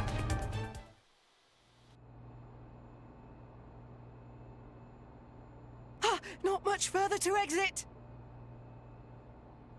Not so fast, my dear intruders! Letting a terrorist from Torna out of my grasp would make me look very bad indeed. Oh, that emerald core crystal! You must be the Aegis! Much as it pains me to admit it, it seems Morag was right on the money. You know who Pyra is? Are you trying to capture her too, you ratbag? No, language. But of course, the most powerful blade in all of history, with the power to rend all rest asunder. Only a fool would know of that power and not seek to claim it. And I am no fool. Therefore, I will claim her as my own. You cannot argue with such logic. Flaw detected in final step of logic. Sorry, pal. But you've done all the capturing you're gonna do today. Such impertinence for a dirty terrorist. Let's go, Pyra. Got it. Right, it's finally time to kick this guy's ass. He's really earned an ass kicking. Now we've got ourselves a decent sized party, it's worth knowing how to deal with aggro. I dare say you've already noticed, but while a driver is being attacked by an enemy, they'll be marked with a red ring. We call this the aggro marker. The wedges on the marker point to the targeting enemy or enemies, showing the direction you're being attacked from. Aggro is a measure of an enemy's aggression toward the drivers they're fighting. The more viciously you attack an enemy, the more it'll want to attack you back. Drawing aggro is dangerous for healers, since they have low HP, they're more likely to be incapacitated by attacks. Make sure to keep Nia's aggro low. Drivers that have defense-orientated classes are better equipped to draw aggro and absorb enemy attacks. So right now, it's better for Tora to have the most aggro. Drivers with fighter-type classes are the ones that focus on dealing damage to the enemy. That's Rex, so make him the mainstay of your offense. Here's the cheat sheet. Defenders take the hit, healers heal defenders, and fighters hurt the enemy. Well now, you know about aggro and driver classes. That's two things to keep in mind while you're giving Dougal what for. Right, this is for hitting Pardraig over the head. He is a sweet man and you hurt him. And now I'm gonna hurt you.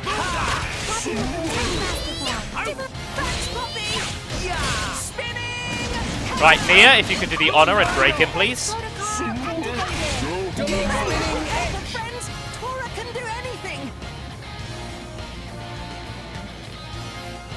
That coward. He's just hiding behind his blade. What? Does common sense elude you?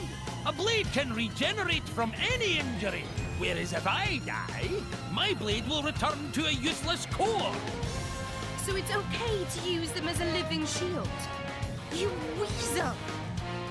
Even if they can regenerate, that doesn't mean blades don't feel pain.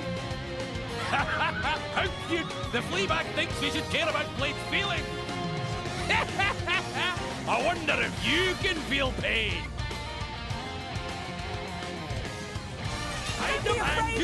Oh, he is a scumbag.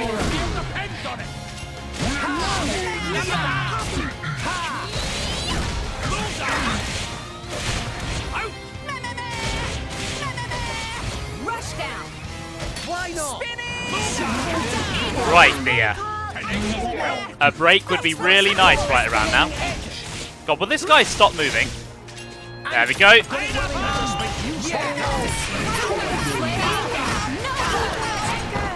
Okay, that might have screwed me.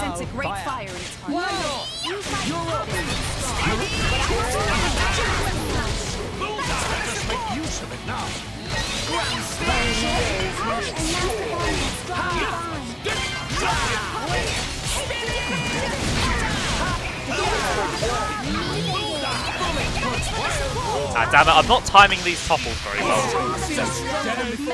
Much stronger. How?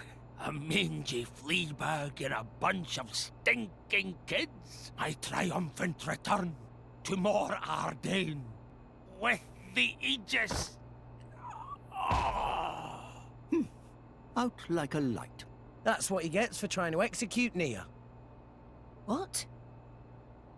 He was trying to take me back to Mor Ardain. Rex, this is a trap. A trap? So they weren't actually going to execute you? No time! Talk later, Rex. We should escape! Master Pawn is right. Chance of reinforcements very high. Let us make haste. Getting out of town would be a good start.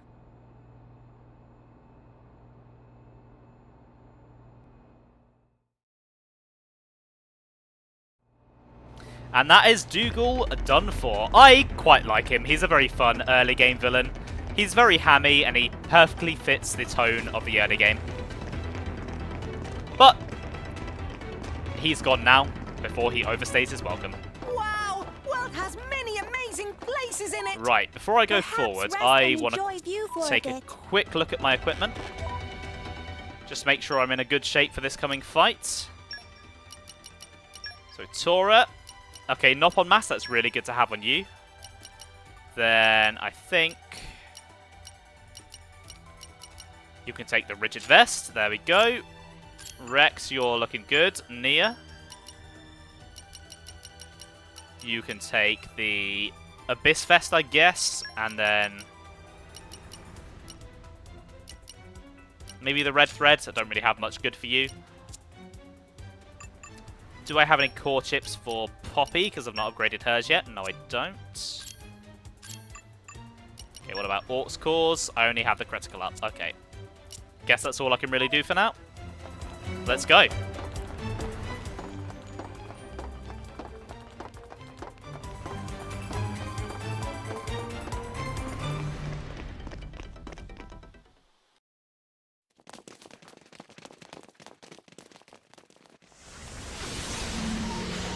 These flames again! It's her!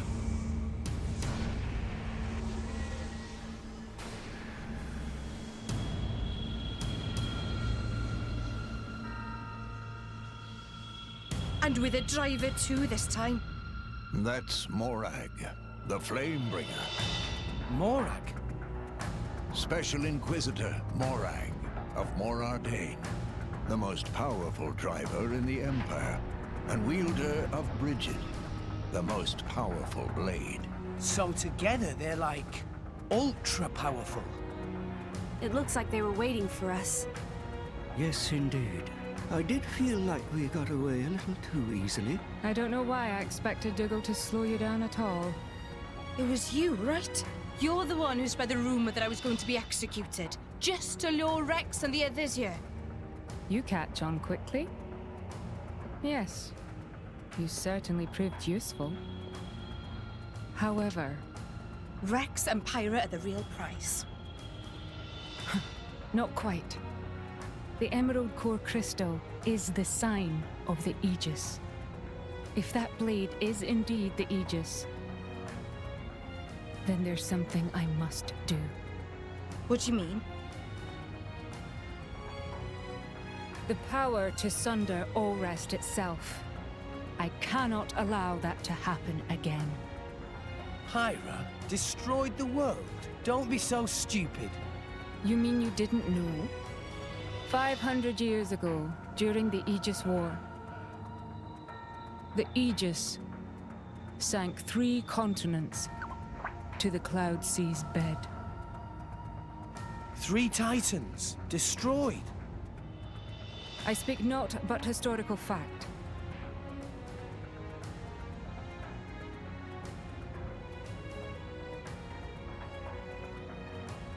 I'm on to you.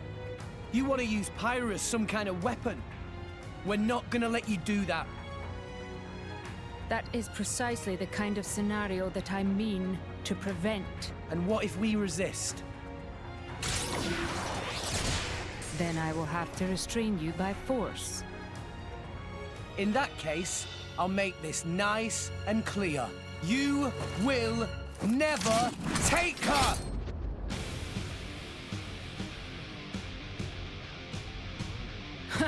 Then let's see if you have the strength to back up those words, boy.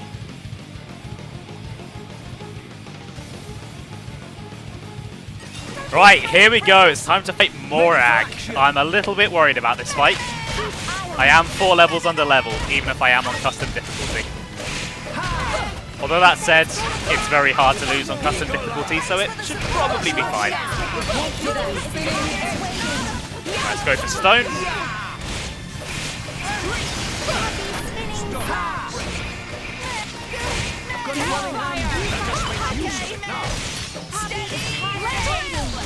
Okay, Volcano's the better choice here.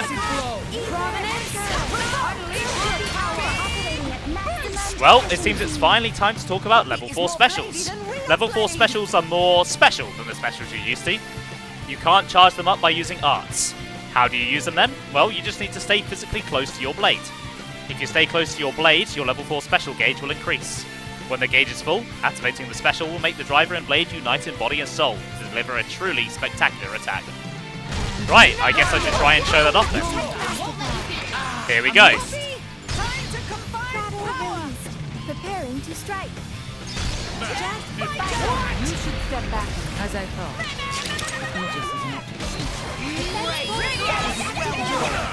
I don't know what I was worried about. I should have faith in custom difficulty.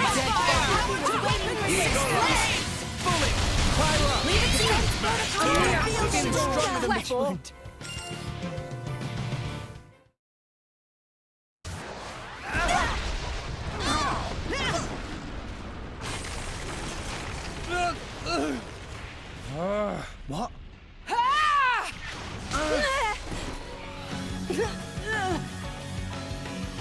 Pyra!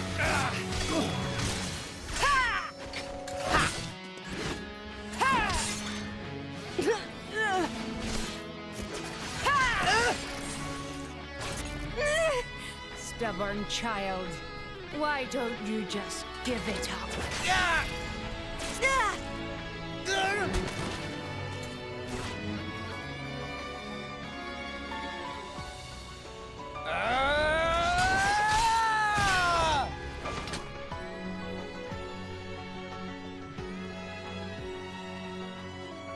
You'll never get Pyra.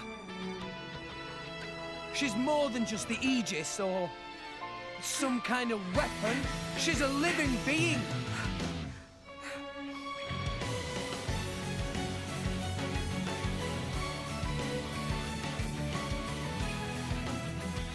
Pyra has somewhere she needs to go. And I'm gonna help her. I'm not gonna let you stand in her way.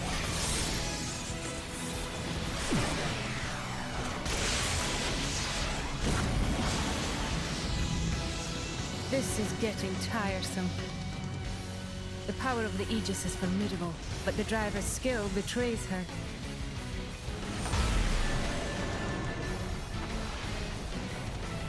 Stay vigilant, Morag. An unknown power lurks within this bow. But of course, this blade he calls Pyra. Your flames burn far stronger than hers, but her flames hide something deeper. Is everyone all right? Hanging in there. Those two, very strong. I know. At this rate, we'll never... There has to be a way. Some kind of... She's a fireblade. We've got to find... water.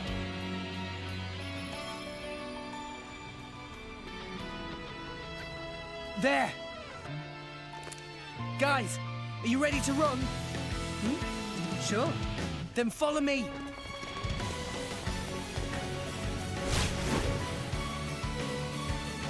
Ah, there they are. Pyra, can you manage a full-powered blast? Yes! Maybe one or two. That'll do.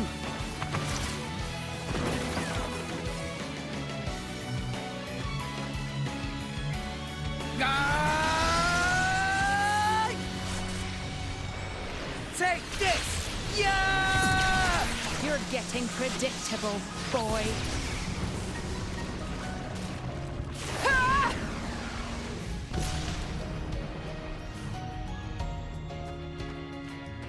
Look who's talking. Poppi, no! Roger, roger.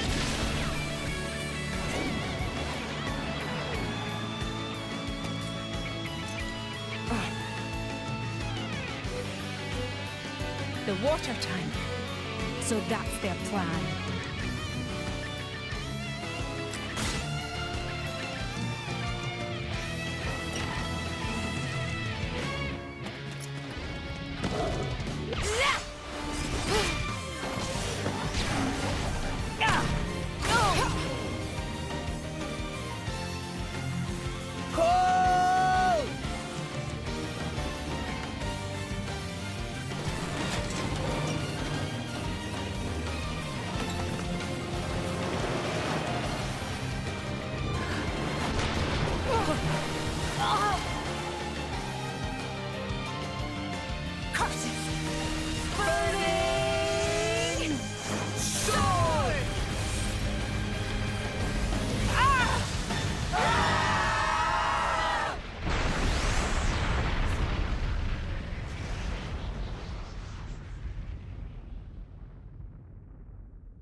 I feel slighted. How so? They actually held back against me in battle. You think that boy... Did you not see? He could have struck me with that blow, but he averted his aim. He did have good instincts, too. And I'm gonna help her. I'm not gonna let you stand in her way. The Aegis. If she is traveling with that boy, perhaps it is worth letting them roam free for a while. You mean... We'll cross paths again. And when we do, we shall see.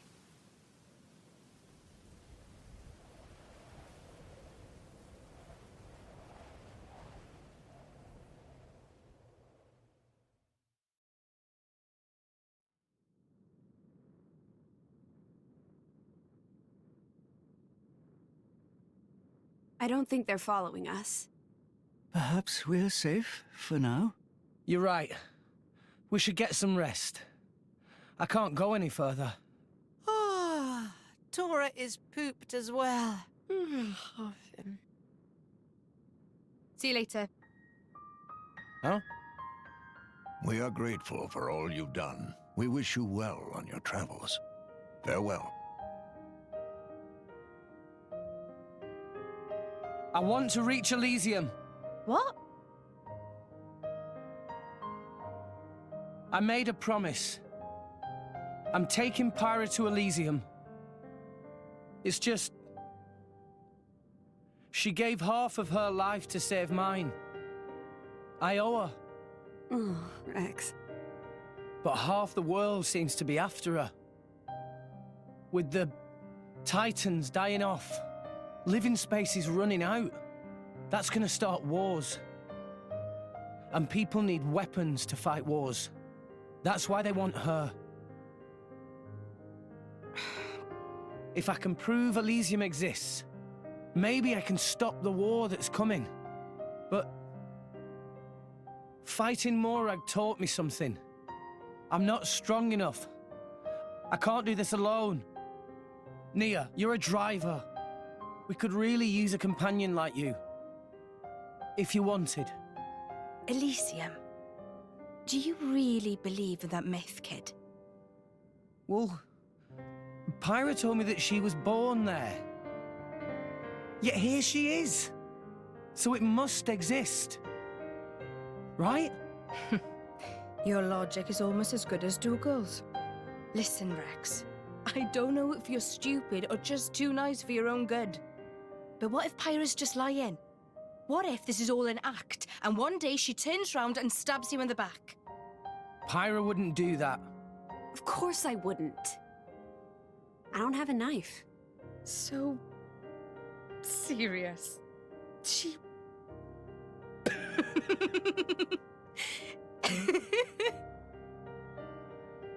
An emerald core crystal is the sign of the Aegis, huh? Sure, why not? This could be interesting. Really? My lady? I kinda wanna see this Elysium for myself now. Maybe it really does exist. It does. An endless field of green among the clouds, huh? If the legends are true, even people like me.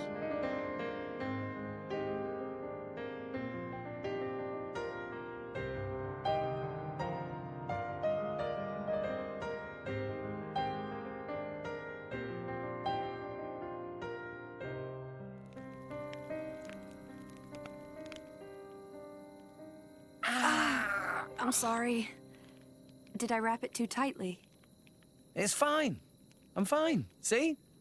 I can swing it like this and it doesn't even... Oh. I knew it. Thanks. I feel much better now. I'm sure that's Nia's poultice doing its job. Thanks.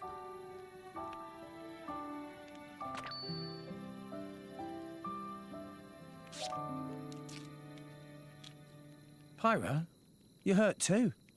Are you okay? I'm fine. It's just a scratch. Hey, let me help.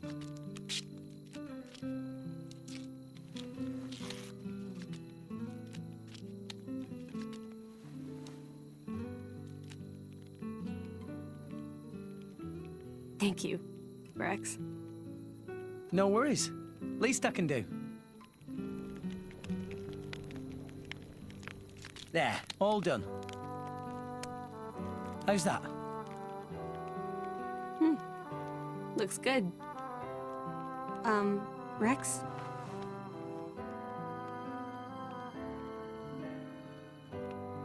Look, they're the same. Oh. Yeah? I guess they are.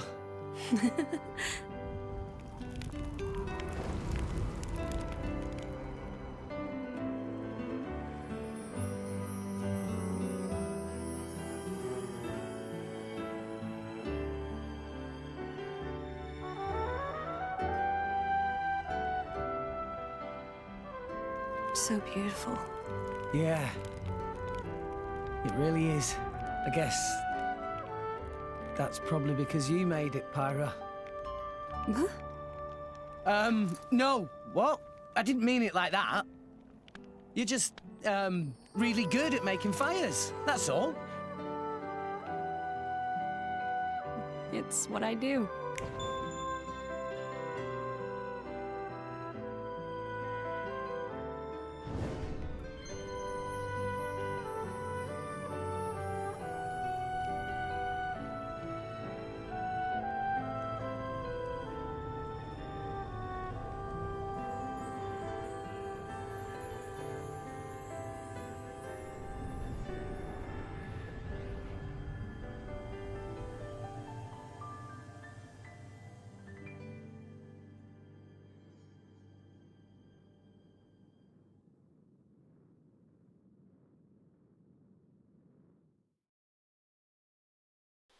Oh, that was adorable. I do really like that cutscene. And Tora dancing is always funny. I like how Rex just carries on his speech without any interruption and just slaps him out of the way like it's nothing. Oh, it's funny.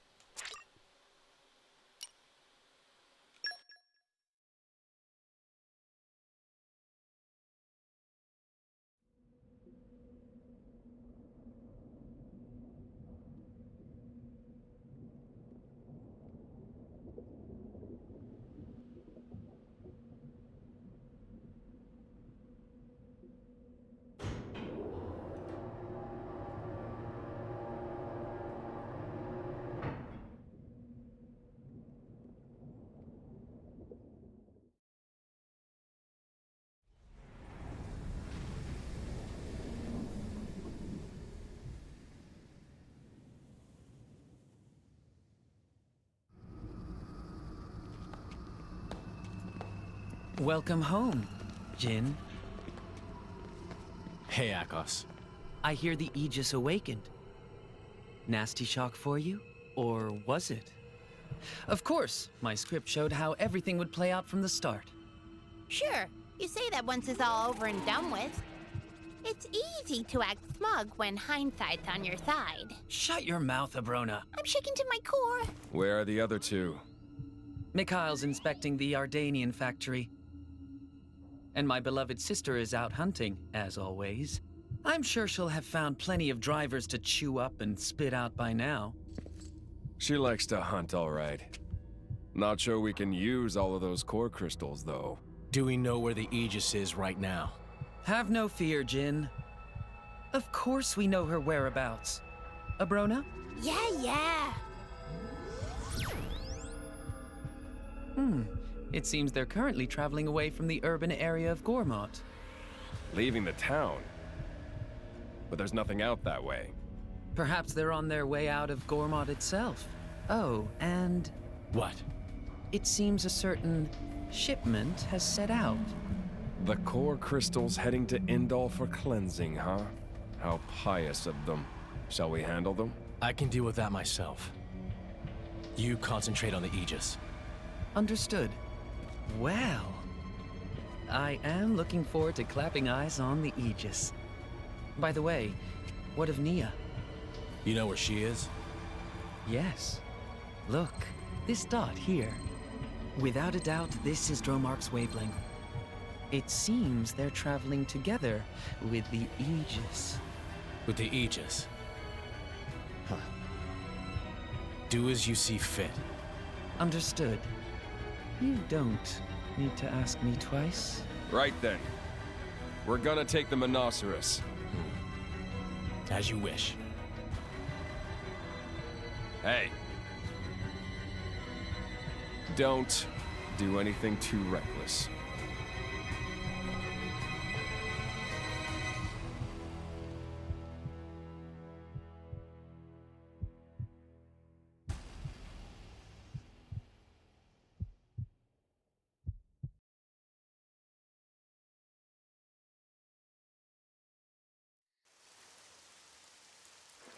What is that? A Cloud Sea compass. A must-have for salvagers. It's sort of a map of the Cloud Sea. If you do this, and this... What's the date today? Amathatober 5th, 4058. Okay. So now we put the date in. See? Oh, this is very clever. Looks like Gormott is the closest country to the World Tree right now. All we need is a ship. The army has every ship in town in its grip. We're kind of stuck. Seems that way. Sorry, I'm no use now. I know. But I'm all out of ideas. Rex needs ship. Tora have good idea. You do? There is shipbuilder living at Gormott Titan's Bum. Old friend of Tora's Grampypon. He called Umon. Maybe he help if we tell him what's what. Sure, it's worth a shot. Let's get going. Hey Tora, the place where this Umon guy lives isn't affected by the Cloud Sea tides, is it? Why Rex ask? Well, I noticed the Cloud Sea's been pretty low ever since we went off to save Nia. It's still low now, right? I was worrying that depending on the situation, we might be forced to find a different route. Rex has a point. The Cloud Sea tides can have a marked effect on the areas you are able to traverse. Sometimes the Cloud Sea may allow you to swim to places that were once out of reach, but equally it can submerge previously reachable areas, halting your progress. Exactly. So I was wondering whether we needed to worry about any of that where we're going now. That makes sense. But it's no problem. Path to Shipyard of Umon not affected by Cloud Sea at all. That's good to know. If it was somewhere we could only reach at high tide, we'd have to rest up somewhere until the clouds rise. That doesn't sound bad to me. Frankly, I'd welcome a well-earned rest at an inn while we wait for the tide to change. No offense, Rex, but your helmet isn't always the most comfortable abode. Yes, you can always have a stretch and a lie down next time we visit the inn at Torrigoth. For now, though, we go to Shipyard of Umon.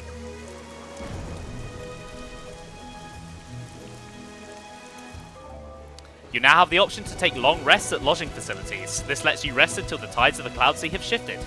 If you ever find that your way is blocked due to the shifting tides of the Cloud Sea, then just go back and have a long rest, whether you're tired or not. Since the tides of the Cloud Sea change every time you have a long rest, it's wise to check the Cloud Sea status in the environmental information display first. Oh, and you should bear in mind that it's not possible to take a long rest at every single lodging facility in Old Rest. But you certainly can in the one in Torrigoth, which is just as well because Torrigoth is quite sensitive to the comings and goings of the Cloud Sea. So, it's been a bit of a long stream today, but I wanted to reach this point because I wanted to reach the point where I could start freely opening blades on both Rex and Nia. Because I built up quite the stack of core crystals, and I'm interested to see who I can get. So, I think I'm going to do 4 rares on Rex, and then maybe 4 on Nia, and then I'll see what I'm doing with these commons.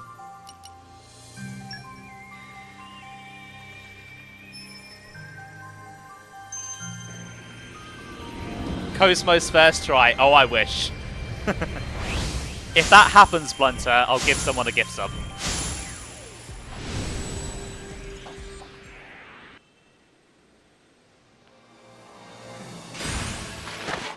Ooh, a Great Axe. Oh, an Ice as well, by the looks of it. That's not too bad, actually. Great Axe is pretty decent for Rex because he gets launch. And I would definitely like to have launch. Oh, it's water, not ice. Yeah, sure, let's set that. Let's swap out Azuki. Ayamori, you are now on the team. Score! Oh, she was really excited about that. That's kind of adorable.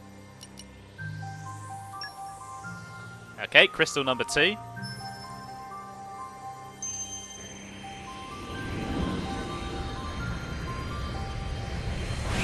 Ice is just very cold water. You are right, Sam. You got Cosmos when you were spamming common crystals for field skills. That is lucky. I had to grind for her. It was hell. Okay, a Mega Lance now. Again, that's pretty good on Rex. I will gladly lend you my It is strength. fire type though, so I'm probably not going to use that one much because I have Pyra. Rare number 3. You thanked Mr. Lost very hard that day. Yeah, he earned that thanks. He definitely earned that thanks.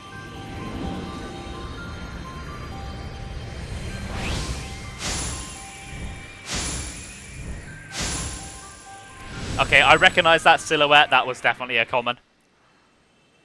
Yeah. Oh, a Bitbull. So that would probably be better on Nia. I'm not sure what Rex's Bitbull kit is like. My life is all yours. What element is he? Ice. Okay. Could be handy to have. And then one more rare for Rex.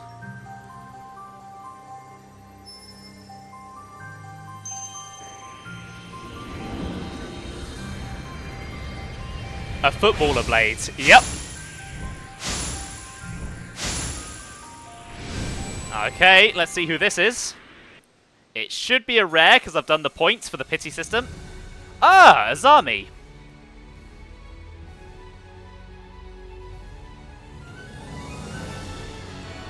Azami's really creepy. Azami. I am your captive. Keep me by your side. So Azami is a dark type ether cannon blade. She's pretty good from what I remember, pretty powerful. She was your first blade as well. Yeah, that makes sense. She is one of the pity blades for, I think, a few of the different seeds, so she is fairly common. You don't like her. Well, tough. She's joining the team. Together at last. Right, on to Nia. Let's see what we can work with here.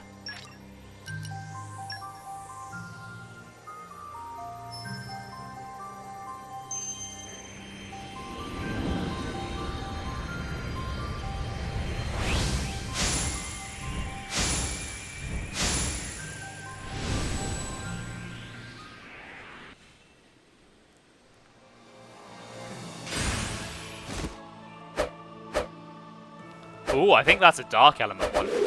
Very nice.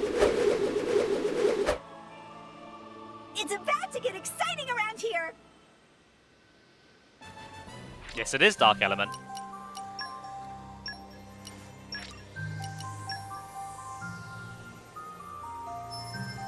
You can skip the Awakening cutscenes, but it doesn't feel right to me. You couldn't skip them at launch, and I feel like you just kind of have to watch them. It's part of the process. Ooh! Ooh! I know who that is!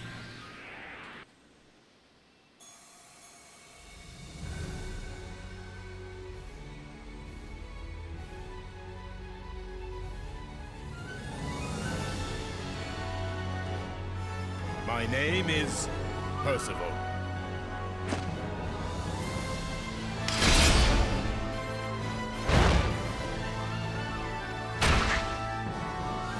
None can stand against me. Oh, I really like Percival. He's one of my favourite blades. I just wish I didn't get him on Nia, because he's not very good on Nia.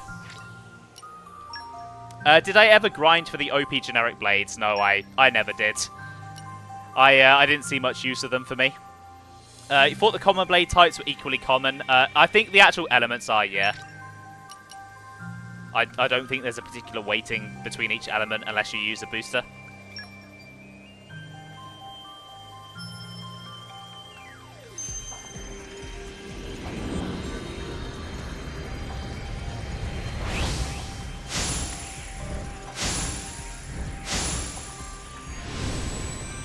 Did that blade come with its own alcohol? Yes, he did. Yes, he did. And also, Percival was not a pity blade, so that is actually a really good pull.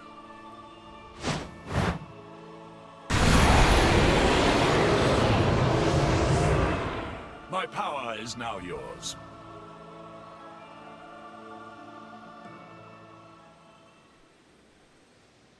Okay, he'd probably be decent on Nia. I'll put him on for now, for lack of a better option. Let's prove our new powers. I do have the overdrive protocol for Percival, but I might wait until I have another driver, because I don't really want him on Rex.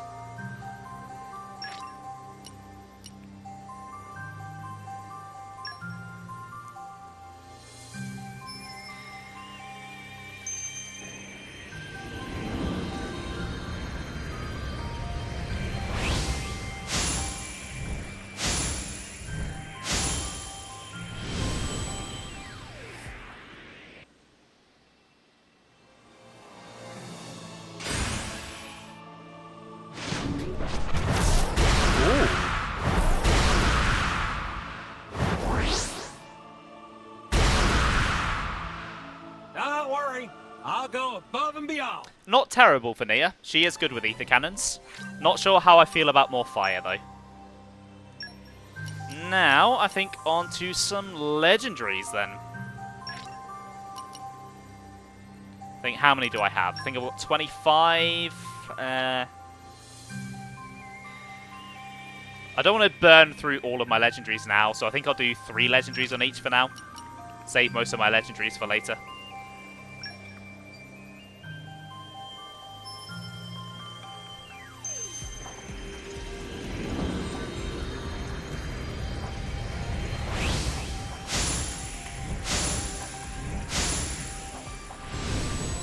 That was an interesting silhouette. Oh, hello. Oh, it's her. I'm Adenine. I aim to fulfill my intellectual needs through mediums other than books.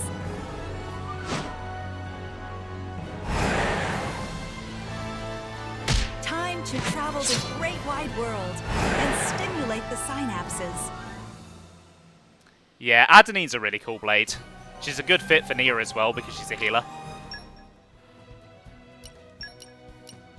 You just leave it to me. I'll use my brains to put this team to good use.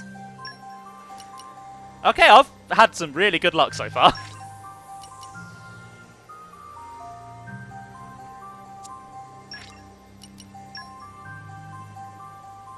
But it's optimal to increase your luck, so you really shouldn't summon until New Game Plus runs 17. Yeah, we'll be doing none of that here.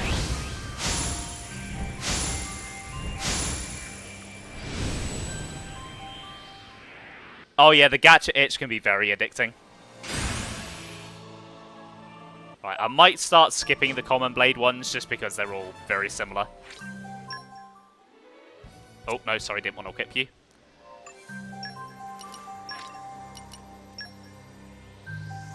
Plus, I have a bunch of common crystals to burn through, so you're not going to want to watch all of those cutscenes over and over again.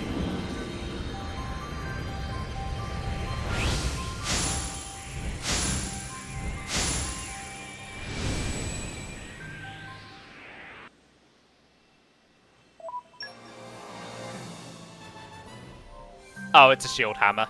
Yep, I won't be using that one. Shield hammers are garbage. They're supposed to be tanks, but they're too slow to grab aggro. They're terrible.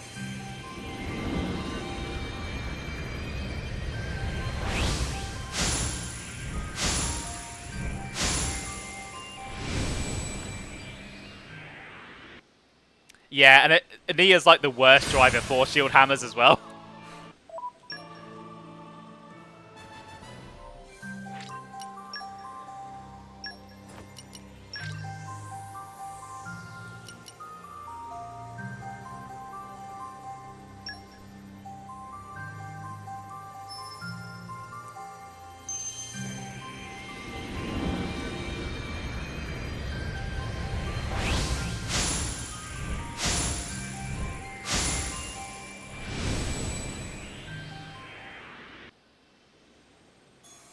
Oh, here we go.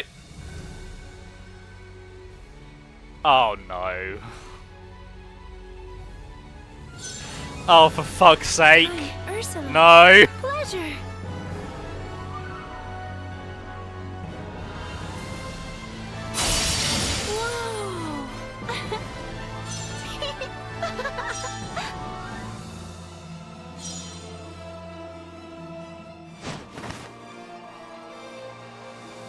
Shoulder to the wheel.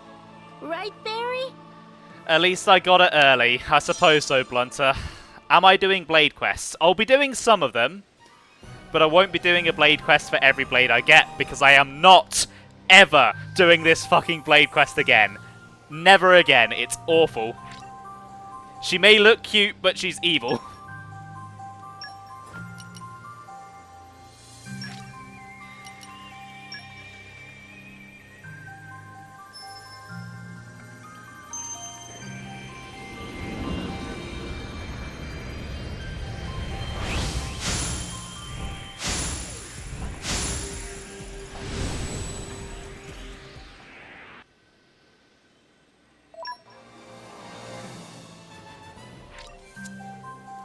Okay, let's start burning through these common cores then. Hopefully it shouldn't take too long. God, I've been going for like 5.5 hours now. I think I overestimated how much I could fit into a stream.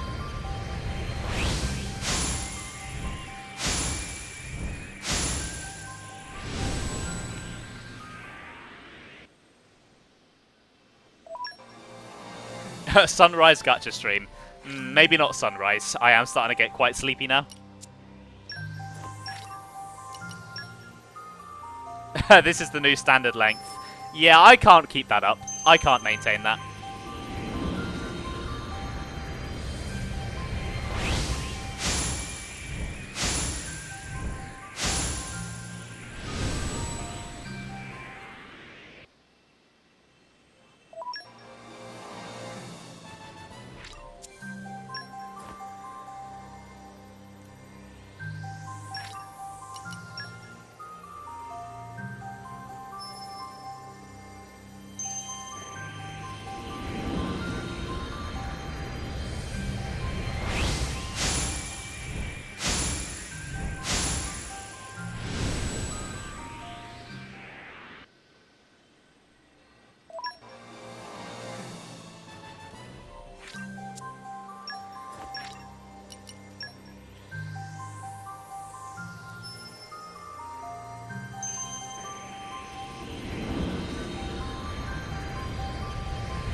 But what does this have to do with Shulk?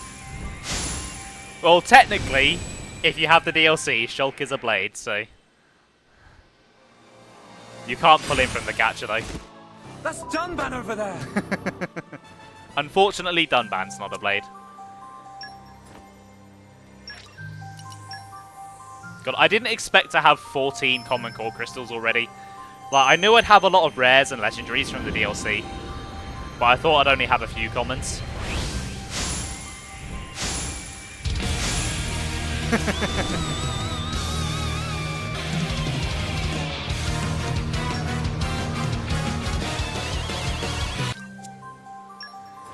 Okay, one more on Rex.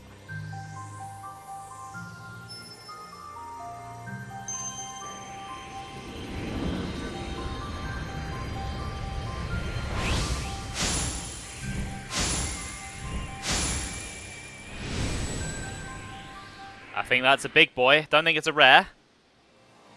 Dunman being a blade is a late game plot twist. Could be. Spoilers.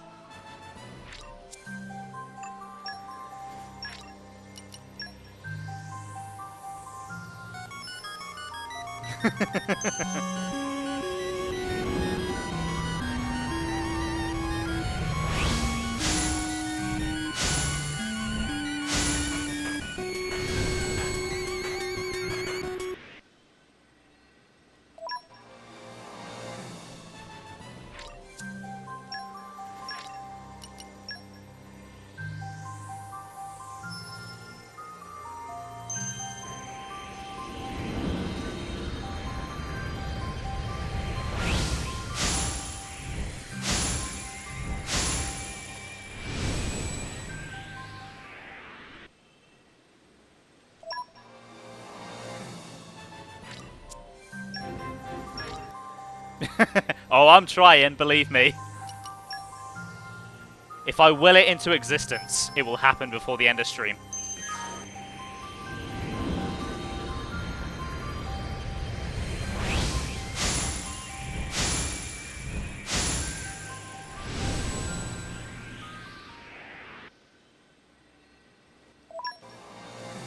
Okay, just another beastie boy. Cosmo speedrun. That sounds like hell.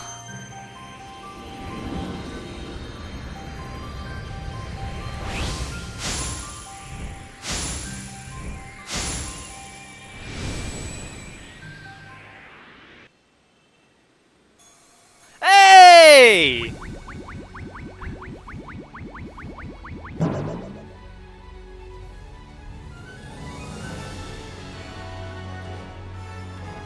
Freshly hatched Finch, at your service. Are you Finch's new driver? Finch's name is... what was it again? Sorry, I can be a little forgetful at times.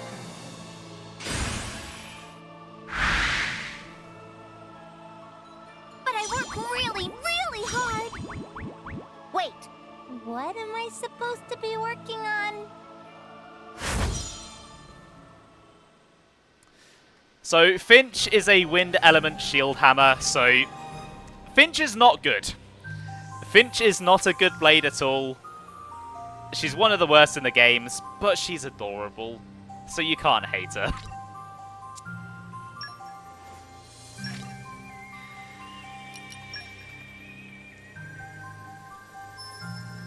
Yeah, Finch is a great character. She's a lot of fun. Her quest is quite fun. I'll have to see if I can get that one done at some point.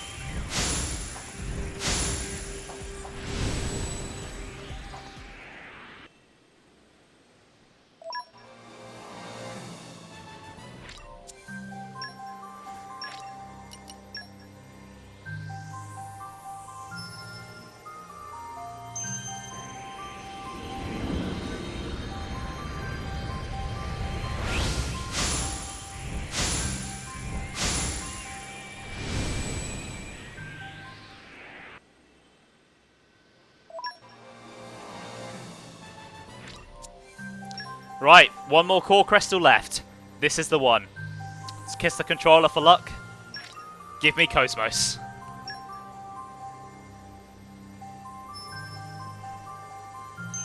If this actually works, someone gets a gift sub.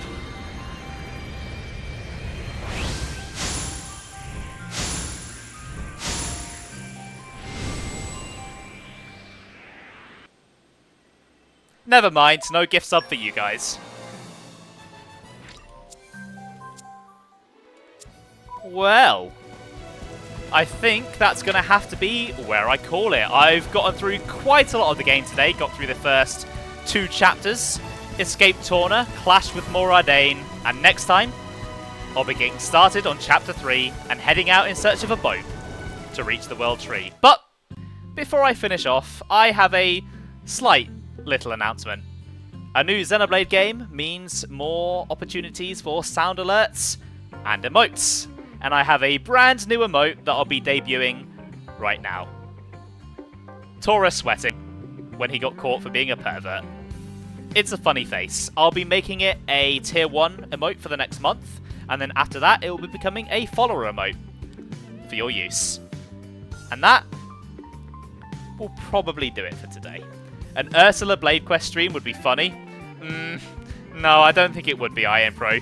I don't think I'll be doing that. Anyway, thank you so much for watching, guys. I hope you enjoyed. I will be back tomorrow with some Splatoon 3. The Deep Cut Splatfest is currently going on, and I am repping Team Big Man. Unfortunately, my Splatfesting has not been going very well, so hopefully I can improve tomorrow and actually get some wins in. And then, I'll be back with more Xenoblade Chronicles 2 next weekend. See you later, guys. Have a good one. Bye.